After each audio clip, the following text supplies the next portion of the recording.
America fame and fortune. This video is purely for entertainment and does not infringe on copyrights or laws. The rights to the novel and image belong to the original author. We do not claim ownership. Don't like waiting and want to listen to this fanfic in full now? Subscribe to our Patreon, where you'll find the best fanfics. Chapter 476, Cheating Competition. Inside the Los Angeles City Press Hall, the LAPD and the FBI were holding a joint press conference on the Santa Monica Pier attack. There is definite evidence that this was not a simple attack, but a terrorist attack launched by spies from a certain country against democracy and freedom. Brad read the manuscript he had memorized long ago, intended to create chaos and disrupt the American election. The hundreds of reporters attending the press conference were in an uproar. Was this related to a spy case? No wonder the LAPD and the FBI knew nothing about the attack. It turned out that the bear had done it. Many older reporters, recalling more than 20 years ago, were trembling with fear. Nerves, representing the FBI, took over and said to the microphone, in addition to the 9 people who participated in the dock attack, there are 6 people who are engaged in peripheral support and other work. The FBI has joined forces with the LAPD to capture them in one fell swoop.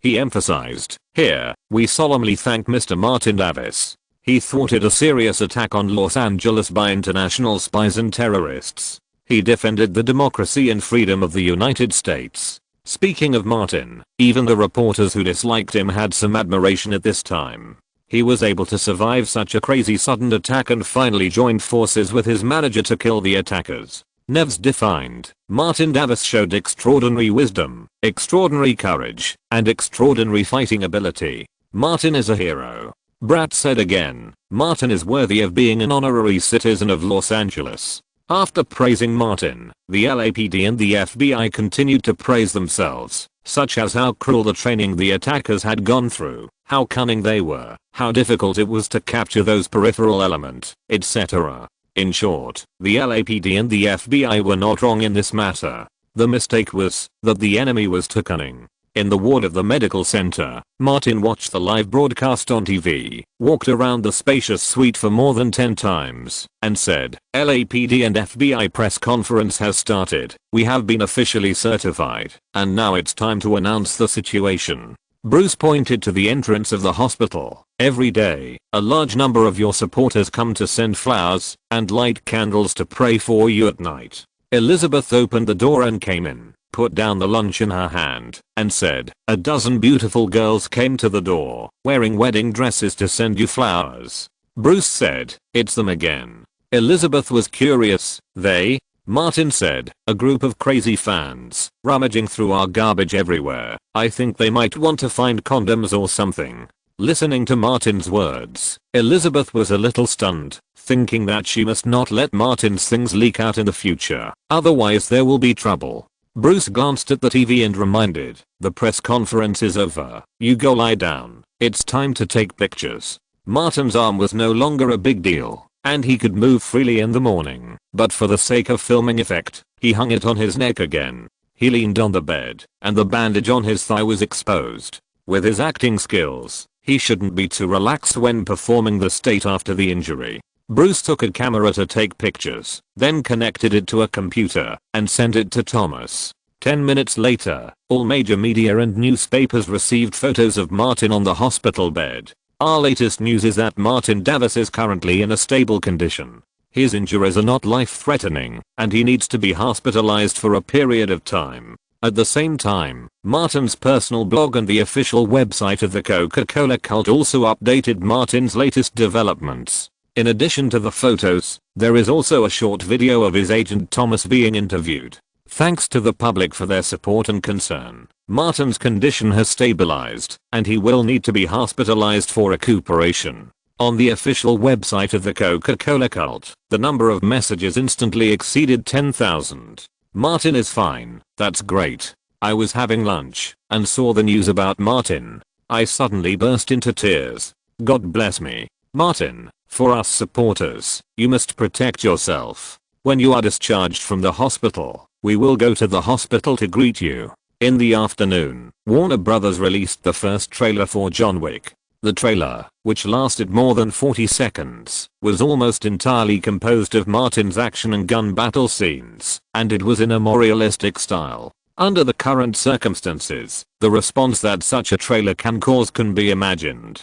On the day the trailer was released on YouTube, it set a single-day playback record on YouTube, with nearly 4 million single-day playbacks, which immediately raised the popularity. The film's director Chad also accepted an interview with Warner TV. "I'm not surprised that Martin can have such a strong fighting ability when facing armed terrorists. He was also telling the truth, because Martin received several months of high-end gunfight and fighting training before filming John Wick. This immediately raised the expectations of fans." At the same time as the trailer, Martin's personal character poster was also released. Jonathan was wearing a suit, his face was stained with blood, and he was holding a pistol. He looked very much like Martin himself, who was killing people at the Santa Monica Pier. The concept of a suit thug spread like wildfire. In just a few days, John Wick surpassed Transformers 2, Harry Potter and the Half-Blood Prince, Ice Age 3 and other films, and jumped to the top of the list of the most anticipated movies by fans in 2009.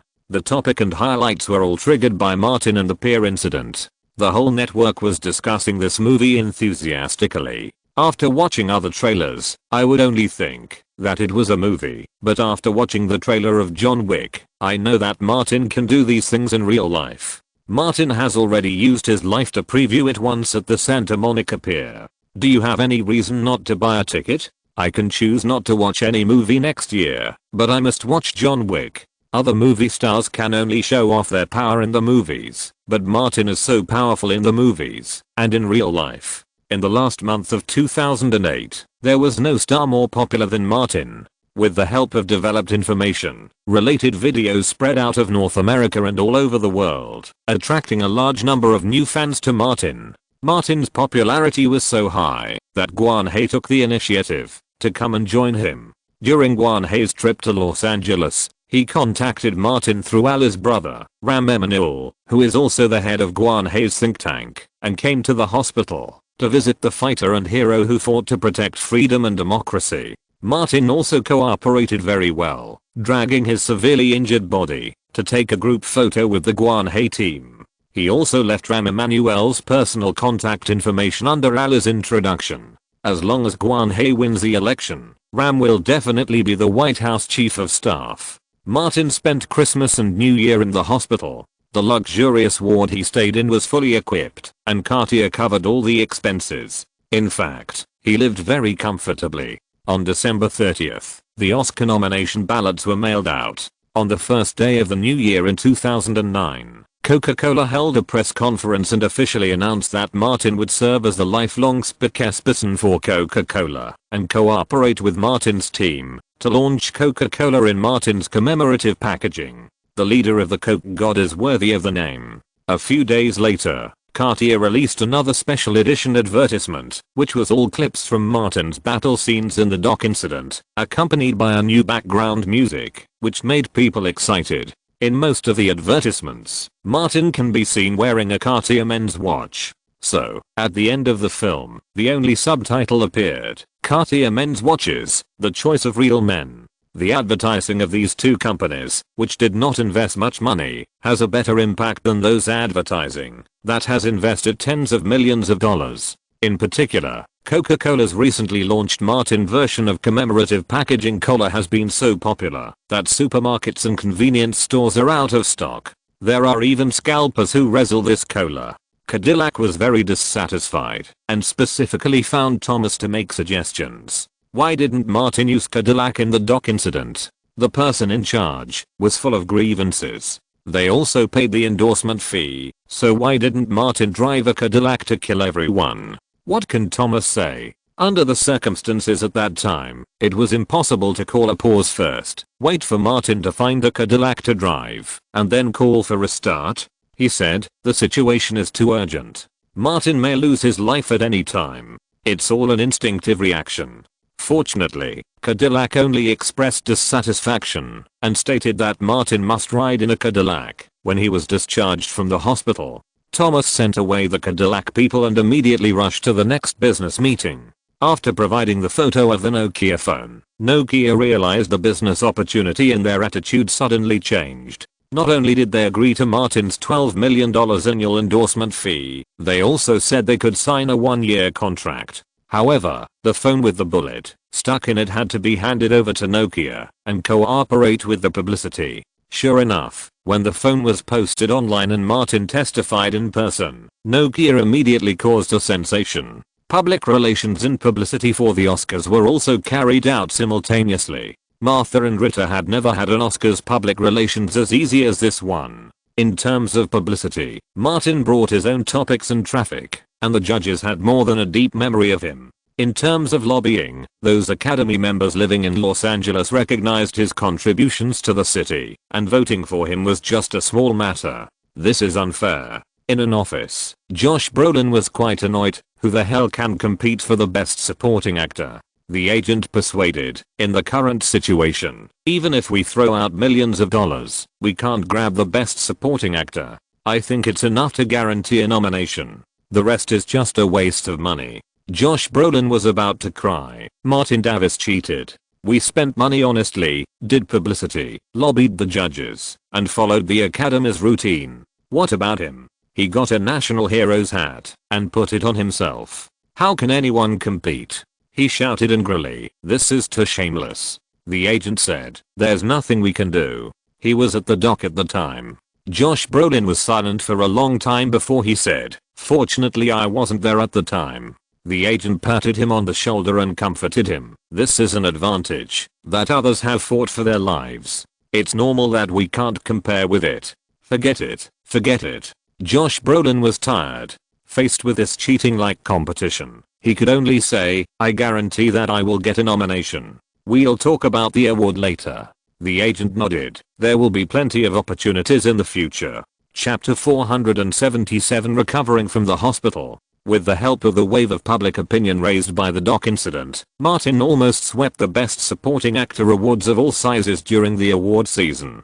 From the Los Angeles Film Critics Association Award to the People's Choice Award to the Screen Actors Guild Award, all the Best Supporting Actor trophies fell into Martin's pocket without exception. Although Martin did not attend the Golden Globe Awards held in mid-January, the trophy for Best Supporting Actor in the film category was still won by Thomas, who accepted the award on his behalf. Martin recorded a video specifically for thanks. In the video, he was doing rehabilitation exercises for his arms and legs. In addition to thanking for the award, he also reassured his supporters that he would be discharged from the hospital soon.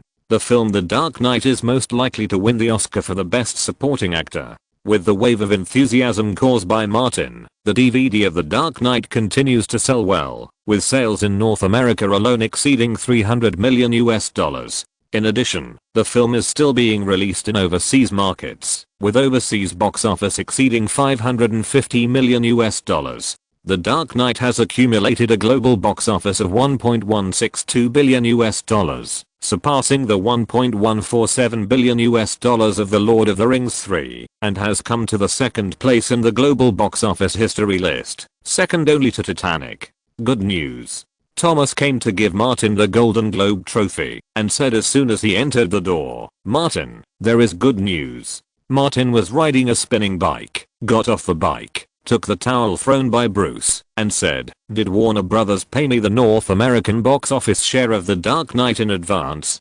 Thomas said, the box office share will have to wait for a few months. He put the Golden Globe trophy on the table. The endorsement fee from Nokia and Coca-Cola have all been deposited into the company's account and will be transferred to you in the next few days. Martin's endorsement fee for Coca-Cola is only $10 million a year, but the Martin commemorative cola with his portrait has a sales share. According to the normal sales trend of the commemorative cola, his annual share will not be less than the endorsement fee. Martin picked up the Golden Globe trophy, took a closer look, and said, this is my first major award. Bruce asked, don't you have the Saturn Award? Martin said, the Saturn Award is still not as important as the Golden Globe Award. Thomas interrupted, indeed, although the Golden Globe Award is a series of its own, and is not a true Oscar worth of aim like the Guild Award, its influence in the media is still far greater than that of the Saturn Award. Martin put down the trophy and said, "It seems that I have to build a special honor room. It is very necessary." Thomas said, "The golden key of honorary citizen of Los Angeles. In the future, Los Angeles is very likely to establish Martin Davis Day, the Presidential Medal of Freedom, the Saturn Award, the Golden Globe Award, and the Oscar." Martin interrupted him, "The nomination list has not been announced yet. We are determined not to open champagne at halftime." Thomas touched his bald forehead. "I spoke out of turn." He asked Martin, "When will you be discharged from the hospital?" Martin already had a plan. "Wait until the Oscar nomination lunch is over, and then we will strive for another wave of popularity." The next day, Brad came to visit him again, and brought good news. With the strong promotion of the LAPD, the Los Angeles City Council reviewed and passed the resolution to establish Martin Day. It planned to hold a joint press conference on a certain day after Martin recovered and was discharged from the hospital. After Martin and Thomas discussed, they decided to hold a joint press conference at the end of January, when the Oscar voting was most critical. This weekend, the Oscar nominees luncheon was held at the Ritz-Carlton Hotel, and the list of nominees for this year's Oscars was announced. Martin's name appeared on the list of nominees for Best Supporting Actor as expected. The competitors were Philip Hoffman, Josh Brolin and Robert Downey Jr. In the face of the annual decline in Oscar ratings, the Academy also made considerable adjustments this year, using Hugh Jackman as the host of the awards ceremony. On the third day after the Oscar nominations were released, Martin was ready to be discharged from the hospital. 3 brand new Cadillacs parked in front of the ward building. Bruce and Thomas had packed their luggage in advance. Martin and Elizabeth, who was carrying a bag, left the ward and shook hands with his attending physician.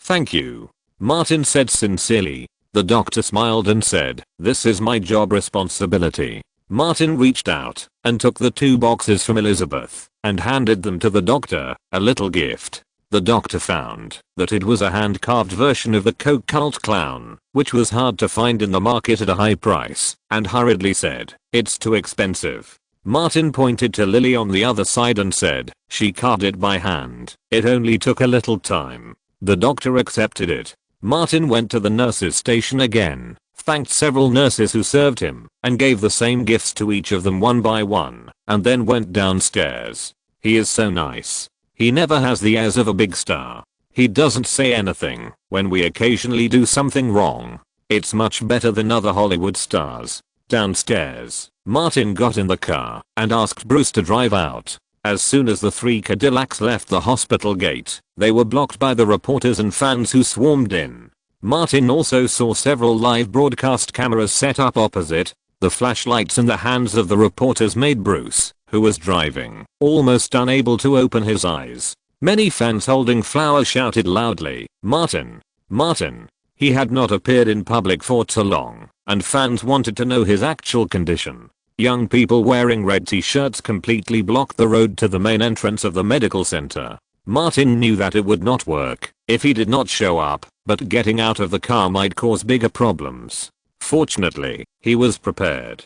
Martin patted the front seat, and Bruce opened the sunroof of the Escalade. The shouts of fans came in at once, deafening. Martin got out of the sunroof and waved in all directions. Then he took out an electronic megaphone and shouted loudly, "Hello everyone, I'm Martin, I'm fully recovered." At this point, he also bent his arms to show his muscles. "There is nothing wrong with my arms and legs. Thank you for your concern for me. I will be able to return to work soon." The fans shouted even more frantically, "Martin! Martin!" There was also a group of people shouting at the top of their voices, "Martin, the eternal god of Coke. Thank you.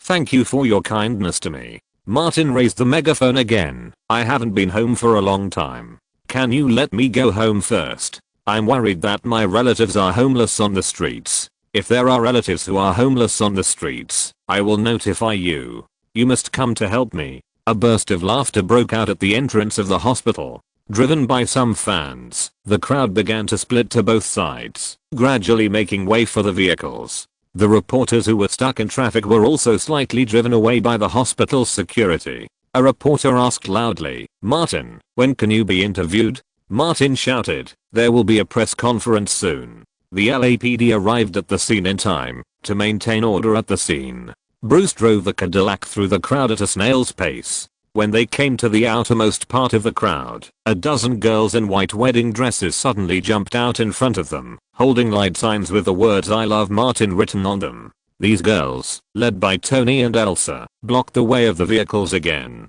twisting their waists and hips, dancing and shouting, "I love Martin. I love Martin." Martin had no choice but to get out of the skylight again. "I love you too. Yeah." Tony and others blew kisses at Martin and then made way. Martin sat back in the car and asked Bruce to close a skylight. Elizabeth next to him said, "I just realized that being a star is really too tiring." "It's okay." Martin smiled and said, "Compared to my original job, these are too easy now. No matter how tired it is, it's not as tiring as when I was at the bottom. At that time, it was hard, tiring and had little money." The three Cadillacs drove farther and farther away. "Martin loves me." Tony felt her heart was about to be drunk and asked, "But why didn't he call me? Last time in New York, I waited for him for a while." Aisha said, "He didn't call me either." Tony asked the others, "Did you receive a call from Martin?" "We agreed that we would never betray our sisters." "No, me neither." The other girls said that they had not received any calls from Martin. Passive waiting is not a solution. We still have to take the initiative. Tony looked at Elsa and asked, "Martin has moved to the north area of Sunset Boulevard in Beverly Hills. I remember your uncle works in the community over there. Can we be let in?" Elsa looked at the sisters and shook her head quickly. "There's no way. There are too many of us." When the other sisters gradually walked away, Elsa lowered her voice and said to Tony, "There are so many people and we are a big target. It's easy to attract attention." Tony understood. "What if there are only two of us? It's still difficult." Elsa asked about the situation over there with her uncle. "The community is full of stars, celebrities and wealthy people. The management is very strict. If a stranger goes in, he will be discovered quickly." Tony scratched her blonde hair anxiously. "What should we do?" Elsa spread her hands. "I haven't thought of it yet."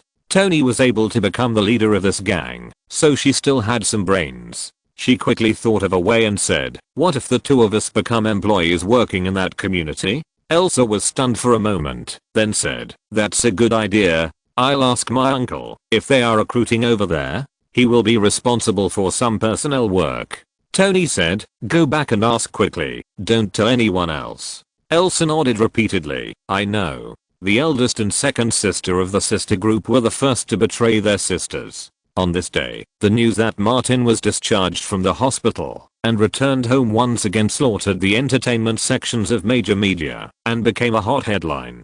It was ranked first on Google's hot search list that day. TMZ's live broadcast car even followed Martin to the entrance of the North District of Sunset Boulevard. The next morning, major media received news that the Los Angeles City Hall would hold a press conference with Martin to announce some major news. Robert Downey Jr. and Philip Hoffman, who were also on the list of Best Supporting Actor nominees, both cursed in their respective homes. "It's not that I haven't seen public relations marketing before. After all, Harvey Weinstein has brought Oscar public relations marketing down to the ground, but I have never seen such high-end means of cheating." Chapter 478 Stallone's Three Daughters. On the day of the press conference, countless red t-shirts crowded into the Los Angeles City Hall, dyeing the entire City Hall red.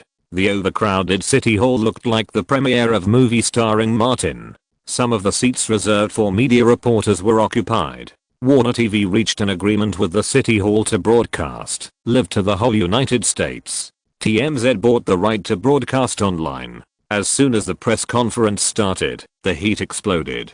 Los Angeles Mayor Antonio took the lead and said some polite words on the great significance of today's ceremony. In the end, the focus of the topic fell on Martin. He spoke generously. "Martin Davis brought the fighting spirit to the city of Los Angeles. He told us again and again that no matter how difficult the situation you are facing, as long as you stand up bravely, respond positively, and work hard, you will be the winner in the end."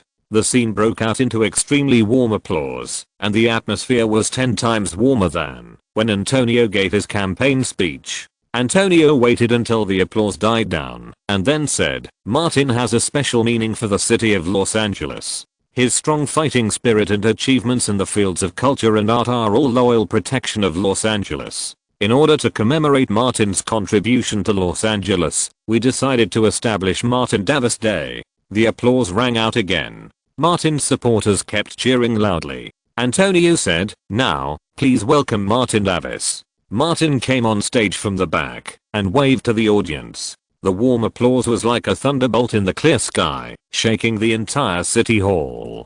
TMZ reporter Jody felt something fall on her forehead, touched it with her hand, and found it was dust. She looked up and found that the applause shook the roof and dust fell. Martin came on stage, and Mayor Antonio gave him a hug and said loudly, "You are a hero, a city hero of Los Angeles. Politicians are the best actors." He grabbed Martin's hand, faced the audience, and raised it together. Martin also cooperated and waved with a smile. Then, Antonio took a golden copper certificate and presented it to Martin. Martin held the huge certificate in both hands and showed it off in front of the media cameras. At this moment, as a star, his social honor has undoubtedly reached a considerable height. Martin came to the microphone and said briefly, "Los Angeles is a city with a great spiritual heritage. I'm proud to work and live in this city." In New York, Natalie Portman watched the live broadcast on TV and remembered that she had not yet filled out her Oscar ballot. She immediately found it. Although she had never seen a Batman movie and knew nothing about The Dark Knight, she thought Martin's work was not bad, so she filled in Martin's name in the first choice position for the Best Supporting Actor. In Los Angeles, Stallone was watching the live broadcast on TV with his 3 daughters. The eldest daughter, Sophia, was 13 years old and knew a lot. She said, "Dad, you can only be a hero in the movies. Martin can not only be a hero in the movies, but also a hero who defeats the bad guys in reality." The second daughter, Sistine, said, "So, I like Martin more than Dad." The youngest daughter, Scarlett, was still young. She hugged her father's arm and said, "Dad, I will always love you. In my heart, you will always be better than that Martin." Stallone pinched the face of the youngest daughter lovingly. Sophia pulled Scarlett away and asked, "Dad, why can Martin fight but you can't?" Stallone was not embarrassed to be exposed by his precious daughter. He said, "What Dad practiced was for the sake of making the movie look good. What Martin, the young man, practiced was not only for the sake of looking good, but also for actual combat." He frowned and wondered, "Is it so difficult to shoot action movies now? You dare not speak without some actual combat skills." "Dad, why did Los Angeles set up Martin Davis Day?" The youngest daughter also became a traitor at this time. "Why is there no Stallone Day in Los Angeles?" Stallone didn't know how to answer for a while. He thought about it and could only bite the bullet and say, "There will be some time in the future." Sophia pouted. Stallone was very tired. His 3 daughters were all very troublesome. Whoever wanted to take them away should do it quickly. Thinking of this, he envied his old neighbor Tyson. Tyson's daughters were so stable, sitting there all day without moving. Stallone stopped watching TV and lowered his head to look at the Oscar ballot. He had not seen most of the movies on the nomination list.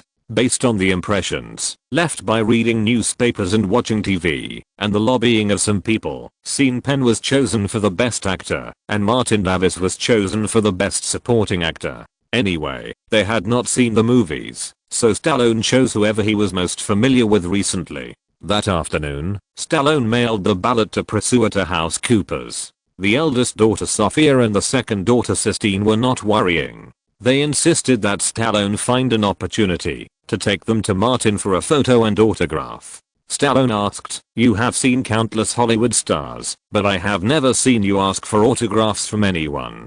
Because Martin is unique." Sophia said confidently, "When we were young, we always admired you, the father in the movie. When we grew up, we realized that movie characters and reality are 2 different things." Sistine continued, "Martin is your movie character who has entered reality. When we were young, we admired your movie character. Now we admire Martin. Isn't it normal?" Stallone found that he could not argue with his 2 daughters, so he simply said, "Okay, I will take you to take a photo with him and ask for his autograph when we have a chance." In the next few days, various reports about Martin can be seen everywhere in the media. Martin's public relations team and the crew of The Dark Knight are also continuing to work hard to build momentum for Martin to compete for the Best Supporting Actor. Beverly Hills, Martin's neighbor's house. Charlize Theron sat in the living room with the Oscar ballot and Oscar nomination list in front of her. She held a pen in her hand, put it above the nomination list, closed her eyes and let go.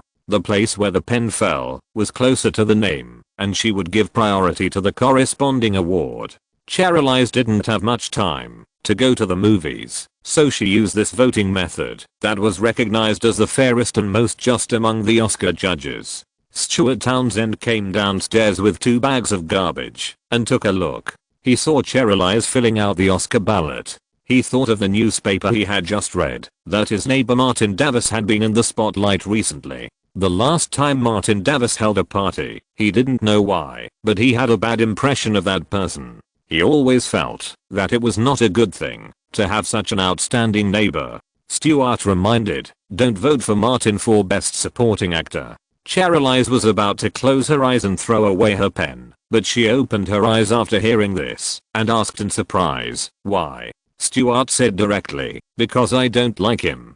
Charlize felt puzzled. "He is a good person. He is in the hospital and asked Lily Carter to send us gifts during the holidays." "What? He sent gifts?" Stewart's anger was ignited. "Why didn't I know?" Charlize said, "You were not at home at the time." Thinking of Martin's exposure in the past month and the heroic deeds he had done, Charlize picked up the pen and filled in the name of Martin Davis at the top of the Best Supporting Actor on the ballot. Stewart was furious. "Didn't you hear what I said?" Charlize was very calm. "This is my ballot. It is my freedom to choose who to vote for. You." Stewart stared at her. Charlize just raised her head and looked at him. Stewart finally took a step back, turned around and walked out of the villa, picked up 2 large bags of garbage, went out the side door, and went to the alley between Martin Davis's mansion to throw away the garbage. There were 2 rows of garbage bins in the alley, and the one near the other side of the alley was the special garbage bin for Martin Davis's family.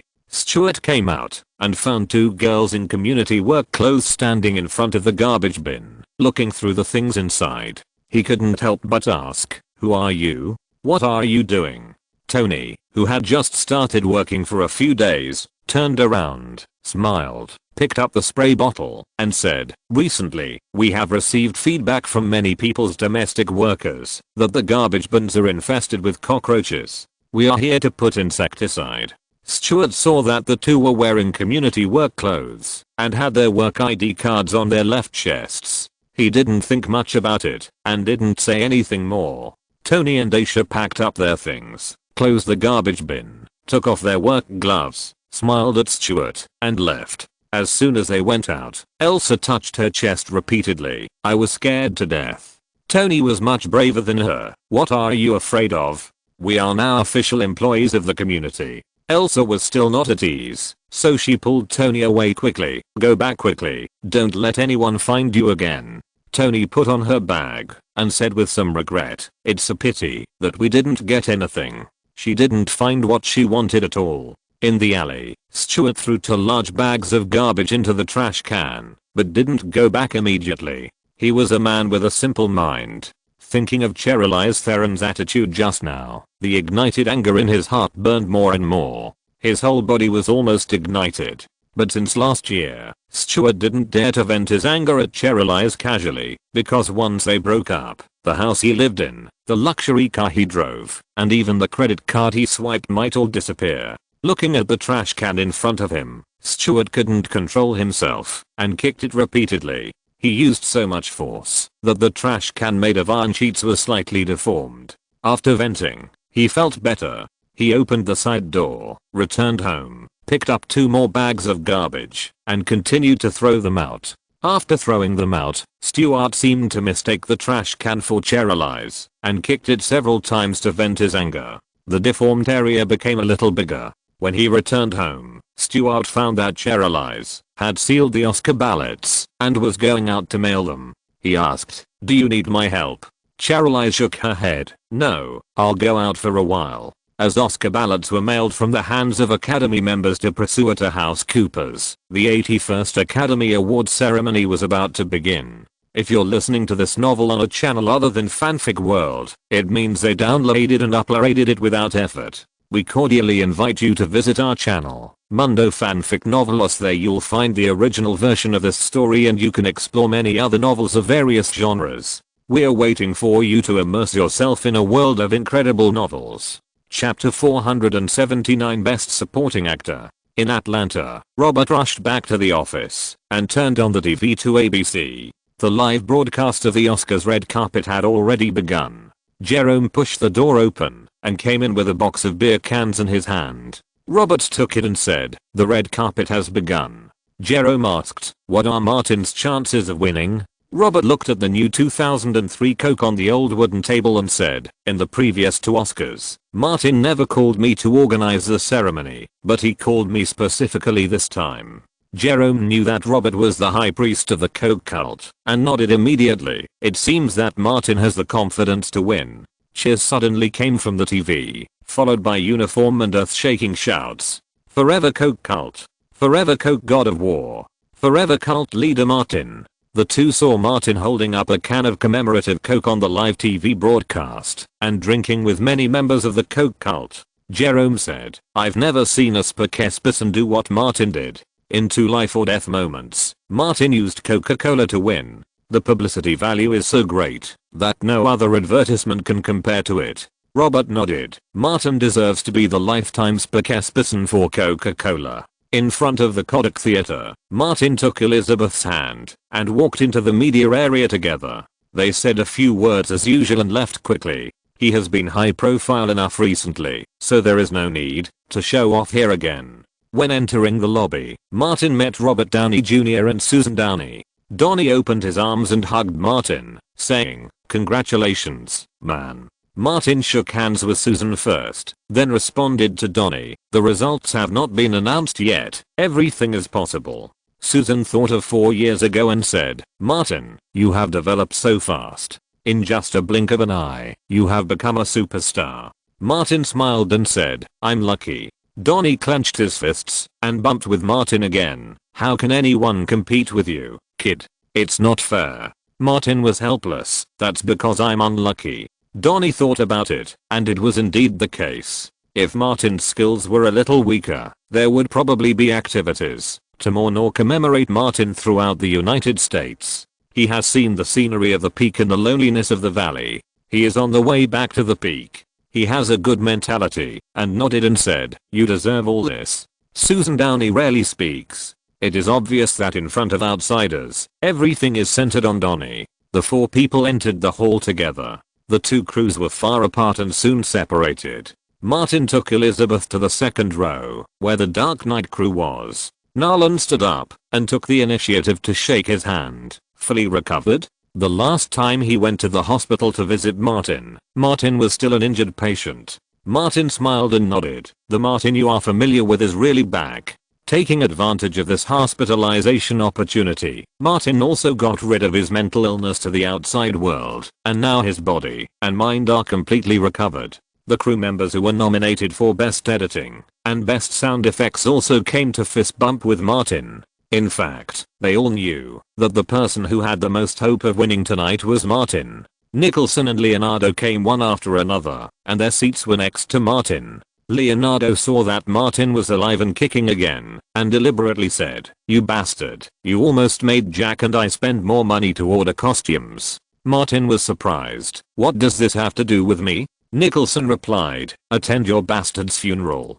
Elizabeth looked at these three people strangely, confused about the friendship between men, especially the three silly sculptures next to them, who made all kinds of messed up jokes. "I can't do anything. I rolled around the gate of hell, but Satan refused to let me in." Martin said seriously. "He said hell accepts everything except 3 things." Leonardo cooperated very well. "What 3 things?" Martin pointed at the 2 of them and himself, and said, "Nicholson, Leonardo, and Martin Davis. Because Satan is afraid that we will mess with him." The 2 old friends laughed. 3 bastards. They went around together in the face of life and death. Real super best friends. Nicholson then said, "The bastard trio worked together to kill more than a dozen armed agents and terrorists, and their reputation spread throughout Hollywood. Leonardo raised his head, feeling proud. Without his 11-second 100-meter run, there would be no Nicholson's command from a high position later, and Martin would not be able to kill those gangsters. Martin also laughed. When the three of us join forces, even Satan dare not take us, let alone others. Leonardo continued, today, Nicholson and I will be the presenters of the awards. Martin said, originally, I wanted to seek the award presenter of the best picture, but I have been exposed enough recently, so I will let others do it. Nicholson said again, there will be a surprise later. As he was talking, Kate Winslet came over, and Martin stood up and hugged her. Kate glanced at Elizabeth, and saw that she was smiling sweetly. Her depressed mood due to the problems in her marriage instantly improved. She said, your smile is brighter than the sunshine in Los Angeles. Elizabeth smiled and said, thank you, Kate. You are the actress I admire most. I was hopelessly obsessed with Ruth when I was a child. Kate nodded slightly at her and said to Martin, good luck tonight. Not far away, Harvey Weinstein cast a concerned look, secretly sighing that Martin, this bastard, was so lucky that he was not killed by others, and it was a blessing in disguise. Next to him, Georgina Chapman was also looking at Martin with sparkling eyes. Compared to the fat old man next to him, Martin is more like a real man. Invite Martin to the party at home another day. Harvey turned back, but did not notice his wife's abnormality, because his mind was on Martin. Quentin's big production of World War II movie was rejected by Martin. Harvey once considered using Ben Affleck, but Ben Affleck was deeply trapped in the vortex. Since Martin has been famous for his selection of films and roles in recent years, after the news of his rejection of Quentin's new work spread, several first-line male stars received Harvey's invitation and all responded vaguely, resulting in the project not going smoothly. Harvey and Quentin even let Matt Damon audition, but the latter lacked the gangster spirit required for the protagonist. Thinking of the predicament he faced, and looking at Martin on the other side, Harvey felt even more unbalanced. If nothing unexpected happened, Martin would get an Oscar trophy tonight. The music sounded at this time, and with Hugh Jackman's appearance, the award ceremony officially kicked off. This male star who is good at singing and dancing brought a gorgeous opening song and dance performance, and ended his performance with the lyrics of I'm Wolverine. Next to Martin, Nicholson and Leonardo stood up and went backstage. The latter said deliberately, the surprise is coming soon. Martin had some guesses. There were rumors before that, in order to save the declining ratings, the Academy made a lot of innovations at this awards ceremony, such as the award presenters. Like previous years, the first award was the Best Supporting Actress, and this time 5 award presenters appeared together. The number of award presenters later was different, breaking the more rigid pattern in the past. After Hugh Jackman joked about the shooting at the Santa Monica Pier, it was time to present the Best Supporting Actor award. Martin sat upright, feeling a little nervous, but more expectant. Elizabeth clenched the edge of the seat with both hands, more nervous than Martin. She licked her red lips slightly and murmured, God bless you. At home in Beverly Hills, Lily, who was watching the live broadcast, had stood up, then sat back on the sofa and laughed happily, because she saw the award presenters. Unlike the 5 Best Supporting Actresses, there were only 2, Nicholson and Leonardo. The eldest and second of the bastard trio came out together to present the Best Supporting Actor award. Any one of these 2 people alone would be more than enough to be the award presenter for the Best Picture, but they presented the Best Supporting Actor together. The answer is obvious. Nicholson said first, Leo, we 2 have 3 Oscars together. Tell me how you feel about the Oscar. Leonardo's signature glare, frown and roar, don't say we have 3 together. It's obvious that you have 3, and I don't have any. Nicholson pointed to the big screen behind him. A new Oscar winner for acting will be born soon. In conjunction with the movie clips played on the big screen, Leonardo read out, the nominees for Best Supporting Actor are Josh Brolin, Philip Hoffman, Martin Davis, Robert Downey Jr. Nicholson opened the envelope, took out the card inside, and placed it in front of the 2. Leonardo came over and said with him, the winner is Martin Davis. Martin held his face with both hands, surprised and excited, feeling extremely comfortable. This feeling was extremely good. Elizabeth opened her arms and hugged him tightly. Martin kissed her, stood up and hugged Nolan and the other members of the crew one by one. The audience burst into extremely warm applause. Angelina Jolie's seat was on the other side. She stood up and applauded, and she also extended her hand to signal everyone around her to stand up. Aniston, who was sitting in the middle, did the same. Many guests in the front row stood up and applauded. Martin strode towards the stage, and only the applause could be heard in his ears. More and more people stood up, and as if pushed by a wave, the audience in the back row also stood up. When Martin walked to the edge of the stage, everyone in the Kodak Theater stood up and applauded.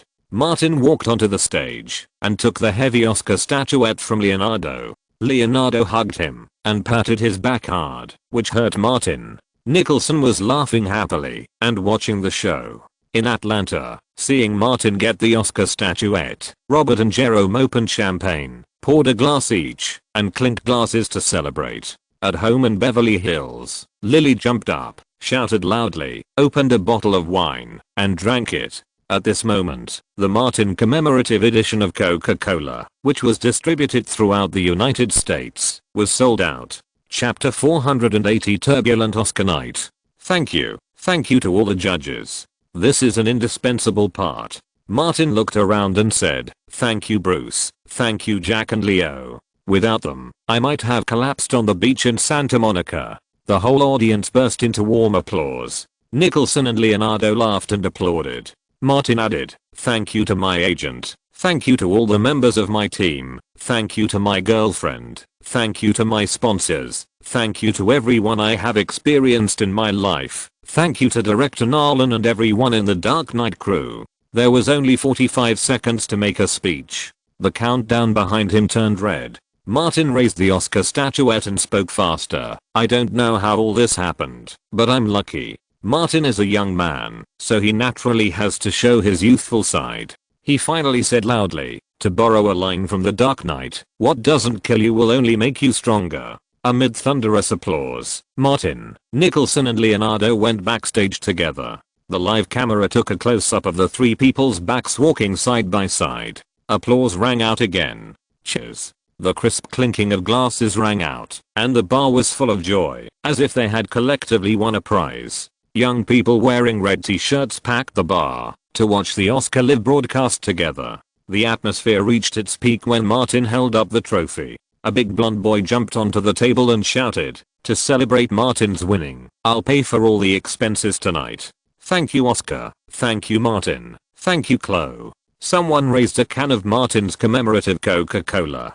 Chloe took a can of commemorative Coke and raised it high. Cheers to Martin. Hundreds of people toasted to celebrate. This was a night of explosive consumption across the United States. Millions of people celebrated Martin's winning of the Oscar, directly driving consumption by hundreds of millions of dollars. In a convenience store not far from here, the owner opened the cash register under the gunpoint of a clown. Another clown swept away all the money inside. Before leaving, one of the clowns shouted at the store's surveillance camera, don't look for us, we are just celebrating Martin's award in this special way. Another clown yelled, long live Martin, long live the clown. The two rushed out of the convenience store and heard the sirens. Instead of running away in panic, they raised their pistols and fired into the air one after another. The sound of gunshots blasted like a salute. The crowd on the street became chaotic and blocked the police car from moving forward. A clown yelled, Martin won the award. Martin won the award. Long live Martin. On the originally chaotic street, someone suddenly responded, long live Martin. Gradually, more people shouted, long live Martin. It was a crazy night. The number of robberies and shootings by disguised clowns in the United States reached a new high. Martin's admirers among the marginalized people were also celebrating Martin's Oscar in a special way. In Burbank, in a dim apartment, Ben Affleck looked at the TV expressionlessly. The bastard on the screen was holding the Oscar high. He picked up the remote control and turned off the TV. The apartment was pitch black. In the darkness, Ben picked up the bottle and guzzled it. Martin Davis. He muttered a name. It can only be you, Martin Davis. Ben and Cass's cases were all settled. They paid a huge price for it. Although they didn't go bankrupt, they were also hurt. When these things were over and his emotions could really calm down, Ben thought carefully about the cause and effect. It was not difficult to feel that there seemed to be an invisible big hand behind all the bad things he had experienced. Who was the owner of that big hand? TMZ. It seemed that TMZ did it.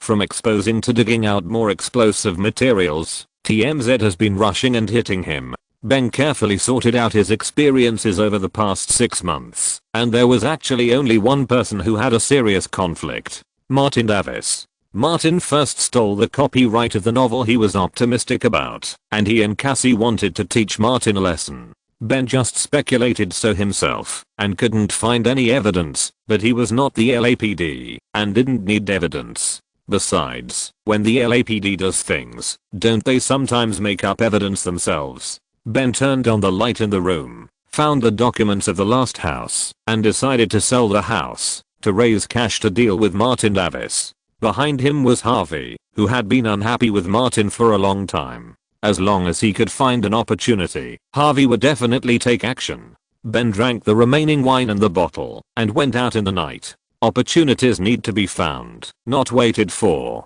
On the north side of Sunset Boulevard, Lily shouted out of the villa and lit a box of fireworks placed on the fountain square. A whistling sound sounded, and the bright fireworks exploded in the night sky. Martin didn't know when he would be back, so Lily decided to celebrate alone. She set off more than a dozen boxes of fireworks in one breath and took photos. The fireworks bloomed, attracting the attention of many people. Martin had greeted the community committee in advance, and the community committee had also notified the residents. It was not too late now, so few people had any objections. But someone next door was not very happy. Charlize Theron went out to film, and Stuart Townsend, who stayed at home, drank alone. Hearing the noise outside, he came to the window and took a look. The fireworks in the sky disgusted him because they were set off next door. As a slightly famous actor, Stuart also followed the Oscars. He just saw his neighbor Martin Davis win the award. Seeing him holding the Oscar, he felt more uncomfortable than losing 10 roles with a salary of $1 million in a row. As a man with a beautiful girlfriend, it is very painful to have a male neighbor who is much better than him in terms of appearance, status, and money. This is also the root cause of Stuart's dislike for Martin. Martin's winning of the Oscar deepened Stuart's pain. How to relieve the pain? Stuart has a way. He found his cell phone and called, saying, "It's me. Come over tonight. Is Charlize Theron not here?" The person who spoke was a woman with a rough voice. Stuart asked, "Are you coming?" The other end said, "Of course. Wait for me. I've got a party here, and I'll be there after it's over." Stuart glanced at the photo of him and Charlize Theron and felt that being with this South African woman was becoming less and less interesting, so he said, "Hurry up." The other end responded, "I'll do my best." Stuart looked at the time, called the community and said, "I'm Stuart Townsend. There's a lady coming to visit me later. The license plate number is." Let her in directly when she arrives. In the community office, Tony, who was on night shift tonight, said, "Okay, Mr. Townsend, I've made a note of it." After hanging up the phone, Tony transferred the message to the community and trans management office. Seeing that there was no one in the office, Elsa ran over and asked, "Why do you suddenly want to change shifts?" Tony pointed at her and said, "You're so stupid." She switched the computer webpage and found the online text broadcast. "Did you see it? Martin just won the Oscar for Best Supporting Actor. He notified the community yesterday that there might be fireworks tonight and a big celebration." Elsa said listlessly, "Even if they celebrate, we can't get in. We like Martin, but Martin can't invite us to his house. If he really wanted to us, he would have called us when he was in New York." Tony was almost defeated by her and could only say, "Martin came home and celebrated wildly. With his high emotions, he must have done that, right?" Elsa nodded mechanically.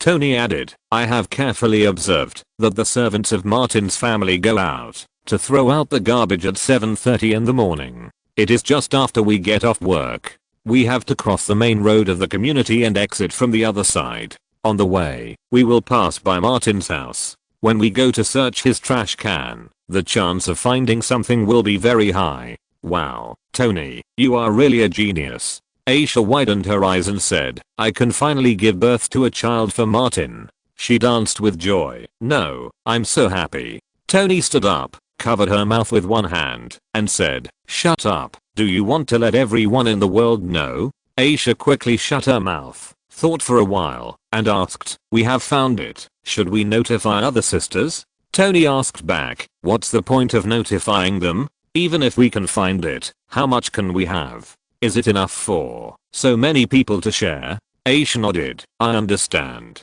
Tony looked at the night sky outside and wanted the night to pass quickly and the day to come quickly. Martin was her favorite star, and she wanted to express her love for Martin in a special way. But this was only one aspect that prompted Tony to do this. On the other hand, Tony had seen a case where, as long as she had a child with Martin, there would be an unbreakable connection and she would have a rich life for decades to come. If she was lucky enough, with her looks, she might even become Mrs. Davis.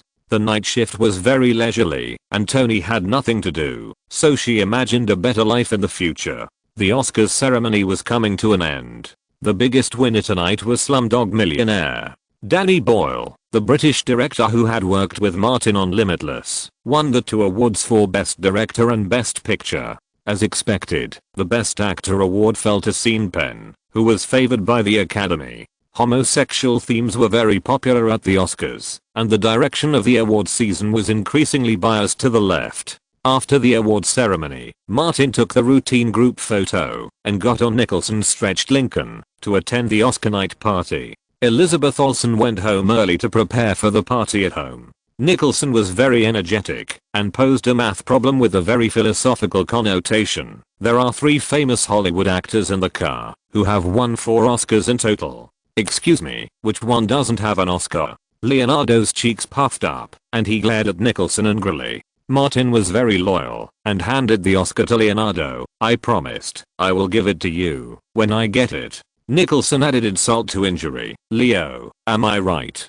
Martin will get the Oscar before you." Leonardo declined Martin's kindness and said, "I will get my Oscar soon." Martin patted his old friend on the shoulder. "Be prepared to continue to be a runner-up. You can't change your 3 combo of glaring, frowning, and roaring. You won't get it in the short term." Nicholson pondered for a while. "At least runner-up for another 10 years. Martin comforted, "It doesn't matter, Jack and I will cheer for you." He deliberately raised the Oscar and shouted, "Leo, come on. Runner-up, come on." Leonardo pointed to the car door and said to the 2 idiots, "If you don't shut up, believe it or not, I will jump out of the car now.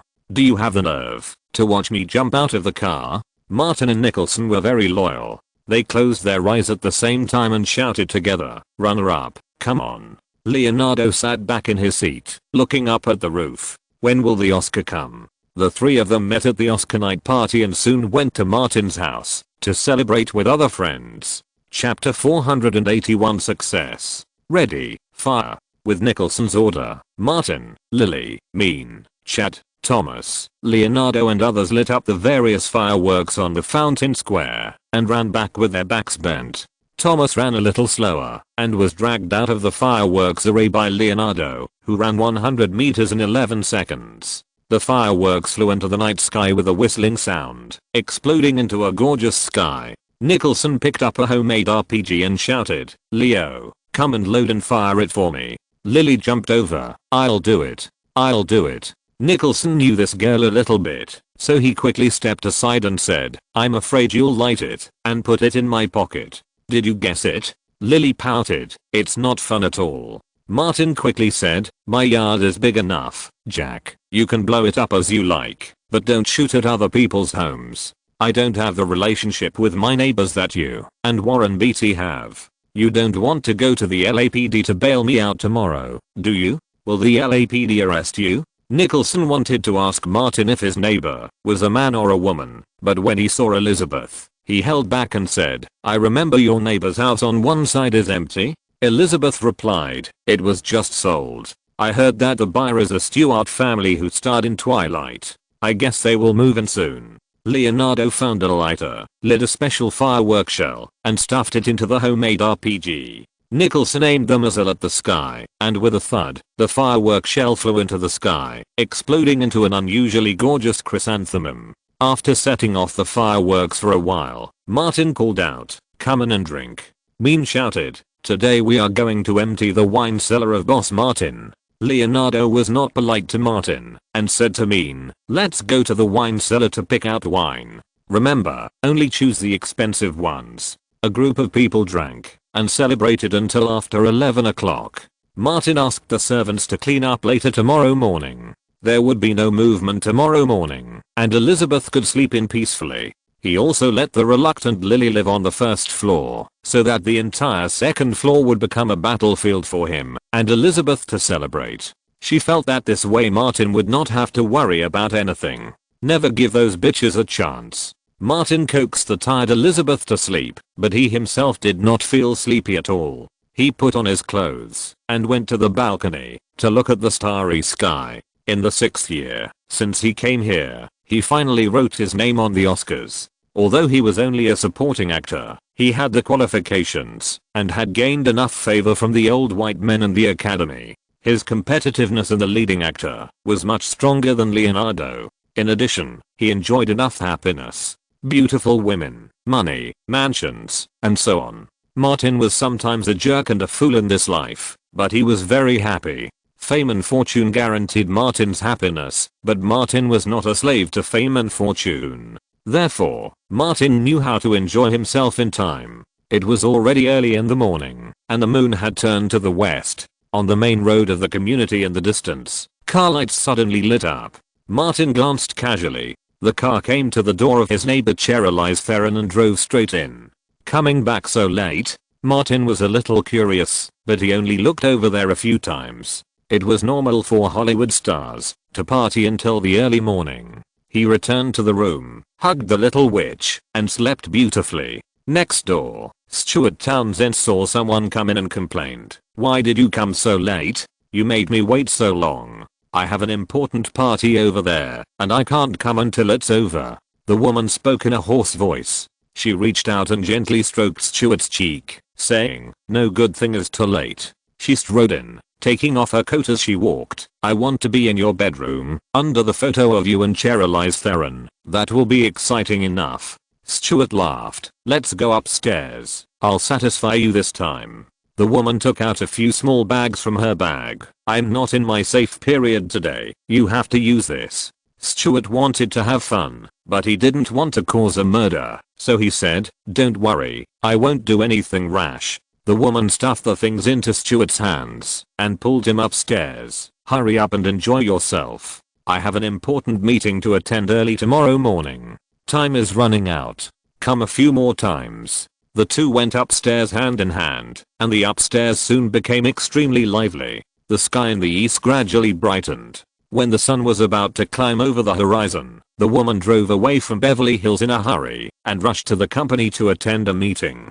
Stuart didn't flush the things he used into the toilet. Sometimes they couldn't be flushed down, leaving evidence. He threw them into a garbage bag and tidied the room carefully, tidying up every place. Although he had lost interest in Cherylise Theron's body, he couldn't leave Cherylise Theron's wallet. In recent years, the media accused him of being a gigolo, but he held his anger and didn't break up. There was no way. He was used to enjoying his life now. If the quality of life suddenly dropped several levels, he would not be able to bear it. Stuart cleaned it once, and then used a vacuum cleaner to suck away the hair that might have been left behind. All the garbage was sorted into a large garbage bag and went downstairs. He didn't dare to leave more of this garbage at home.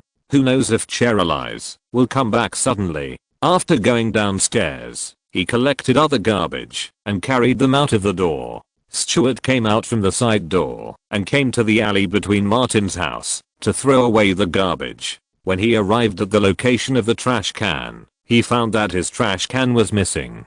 Stuart then remembered that the community had notified him yesterday afternoon that his trash can was temporarily taken away because it was damaged and replaced with a new one today. At other times, Stuart would definitely have a problem with the community, but he didn't say anything yesterday because the trash can was kicked and broken by him recently when he was extremely dissatisfied with Cherylise Theron. Every time he went out to throw away the garbage, he kicked it hard a few times. Even if the trash can was made of iron sheets, it would be deformed after a long time. Stuart looked at the garbage bag in his hand. He couldn't take it back. Naturally, his eyes fell on the special trash can belonging to Martin Davis's family across the alley. It's just throwing away garbage, no big deal. Stuart walked over quickly, opened the lid of the trash can, threw 2 large bags of garbage in, took out a tissue from his pocket, wiped his hands, and threw it into the trash can. At this time, a crow flew over his head, making an unpleasant sound. Stuart put his hands in his pockets, whistled the whistle he learned from Kill Bill, and went home through the side door. He stretched on the way. Because he had been stimulated enough before, he felt comfortable all over. The whistle he whistled had an inexplicable sense of joy. The community was still very quiet at around 7 o'clock. Tony, who had just finished work, got into the car, flipped down the sun visor, and looked at her face in the mirror inside. Because she had just worked the night shift, her eye bags were a little heavy and her face was a little swollen. She quickly opened her makeup bag and moisturized her makeup. This kind of work was too difficult and detrimental to her beautiful face.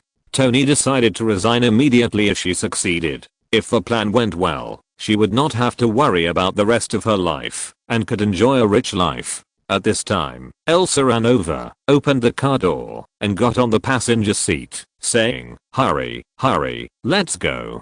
Tony started the car and drove onto the main road of the community. People living in this community often go to bed very late at night. There was not a single car on the road after 7 o'clock. Tony soon arrived near Martin's house and turned the car directly into the alley. Elsa opened the passenger door and rushed to Martin's trash can. Tony followed. The two opened the lid of the trash can and saw 2 large garbage bags, which were obviously newly thrown in. "Let's get started." Tony took one of them. Elsa nodded, took the other one, opened it and searched through it. Most of hers were kitchen waste, which had a strong odor and did not contain what she wanted. Tony found a tuft of golden hair and threw it aside, then turned over a lot of discarded paper towels and finally saw what she wanted underneath. She grabbed it and lifted it up. The heavy lower part was pulled very long. Tony took it to her nose and smelled it again. With her rich experience, she confirmed, "Yes, this is the smell." Elsa stopped, turned to look at what Tony was holding, and asked with surprise, "Did you find it?" Tony was very excited. "Found it. I finally waited for it." Elsa danced with joy. "Great." Tony did not forget her and said, "There is another one in the bag. That one belongs to you." Elsa quickly took it out. There were fewer things in this one, but it was enough, and they didn't have to share it with other sisters. Tony took out 2 plastic bags from her pocket and handed one to Elsa. She stuffed the small things in her hand into the bag, put it close to her body, and said, "Let's go, let's go." Elsa was in a hurry and said, "Wait for me." Tony urged, "Hurry up, this thing will lose its activity after a long time. Let's hurry back, hurry up." Elsa finally put it away. Tony got in the car first and waited until Elsa got on the co-pilot. The car backed out of the alley, stepped on the accelerator, and the car rushed towards the community exit. "We are Martin's most die-hard fans," Aisha shouted excitedly. "The most die-hard fans should have the awareness and courage to give birth to Martin's children." Tony was also laughing, and her mouth couldn't close. Because according to the time, she was in the period when it was easy to conceive. This was really a chance given to her by God. The two left the community and returned to the rented apartment. They took out the tools they had prepared long ago, took out the things in their bags, and quickly got busy. Chapter 480 to the Best Sisters. In the newly decorated honor room, Elizabeth handed the Oscar trophy in her hand to Martin and said, "Put it there yourself." Martin opened a glass display case, placed the Oscar statuette inside, and turned on the crystal chandelier inside.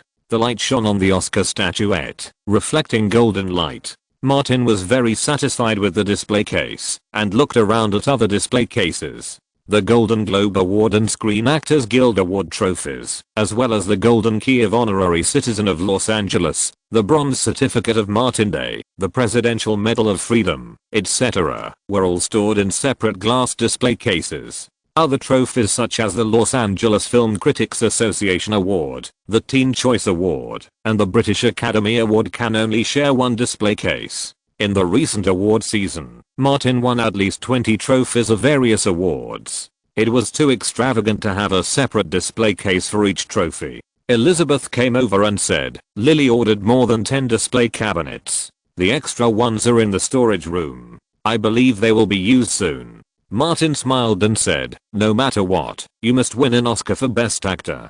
Elizabeth remembered something. Isn't the Curious Case of Benjamin Button going to participate in the Cannes Film Festival in May? You should try to win a Cannes Best Actor award. Martin nodded. I also hope that the French will take the initiative to cut their national flag when they see me. Elizabeth didn't understand what he meant. Lily came in at this time and heard what Martin said. She explained directly. Martin means that the French cut off the two sides of their flag and waved the middle part to welcome him. Elizabeth turned her head and looked at Lily, feeling a little strange. Lily shrugged. I've heard this kind of lame joke too many times. Elizabeth said, Martin is not Napoleon. Lily started to talk nonsense, but he has been looking for Joan of Arc. Elizabeth smiled and asked, did he find it? Martin pointed at her. Isn't this it? Lily got down to business. Thomas just called. About an hour later, he and Coca-Cola's global marketing president Lamellus will come to visit. Martin left the honor room and went upstairs with Elizabeth to change into formal clothes. Lily had to go to the college for class, so she drove away directly. Martin returned to the living room and specifically learned about the sales data of the commemorative Coca-Cola. Last night on the Oscar night, the sales of the commemorative Coke were extremely hot, and it was sold out throughout North America. Not long after, Thomas accompanied Lamellus into Martin's house. The two sides met at the medical center last time, and it was Lamellus who signed a lifetime Spokesperson agreement with Martin on behalf of the Coca-Cola Group. Congratulations, Martin, Lamellus said with a smile. I finally got my first Oscar. Martin was also very polite. Without the support of Coca-Cola, I wouldn't have gotten this trophy. Thomas interrupted at the right time. Our cooperation is mutually beneficial. It is God's will. Lamellus and Martin both laughed. The former said, the sales of the commemorative Coke are amazing. We have decided to expand the production scale, and will also release a special edition Coke to match your new film John Wick. Martin said, I don't understand business, but I believe in Coca-Cola's market vision. You have proved it again and again in the past 100 years. Because Martin's commercial value is getting bigger and bigger, it is more and more important for Coca-Cola to expand the market. After Martin won his first Oscar in his life, Lamellus, a heavyweight of the Coca-Cola Group, came to congratulate him in person. He didn't say anything empty, and his congratulations were more practical. Martin, you won the Oscar for Best Supporting Actor. According to our agreement, the $2 million award will be credited to your account today. Martin was not polite either, saying, our cooperation will achieve greater success in the future. Both sides said some nice words, and Lamellus quickly said goodbye and left. Martin saw him off, and Thomas stayed. After the two returned to the living room, Thomas said, Cadillac and Cartier also called me to congratulate me. I guess the award will be transferred to me in the next few days. Elizabeth was a little surprised. We don't have to spend our own money to apply for the award. Winning an Oscar not only brings honor, but also cash rewards. A total of $6 million US. Martin said, so, we put so much energy into applying for the award. Elizabeth nodded repeatedly. If it were me, I would also try my best to apply for the award.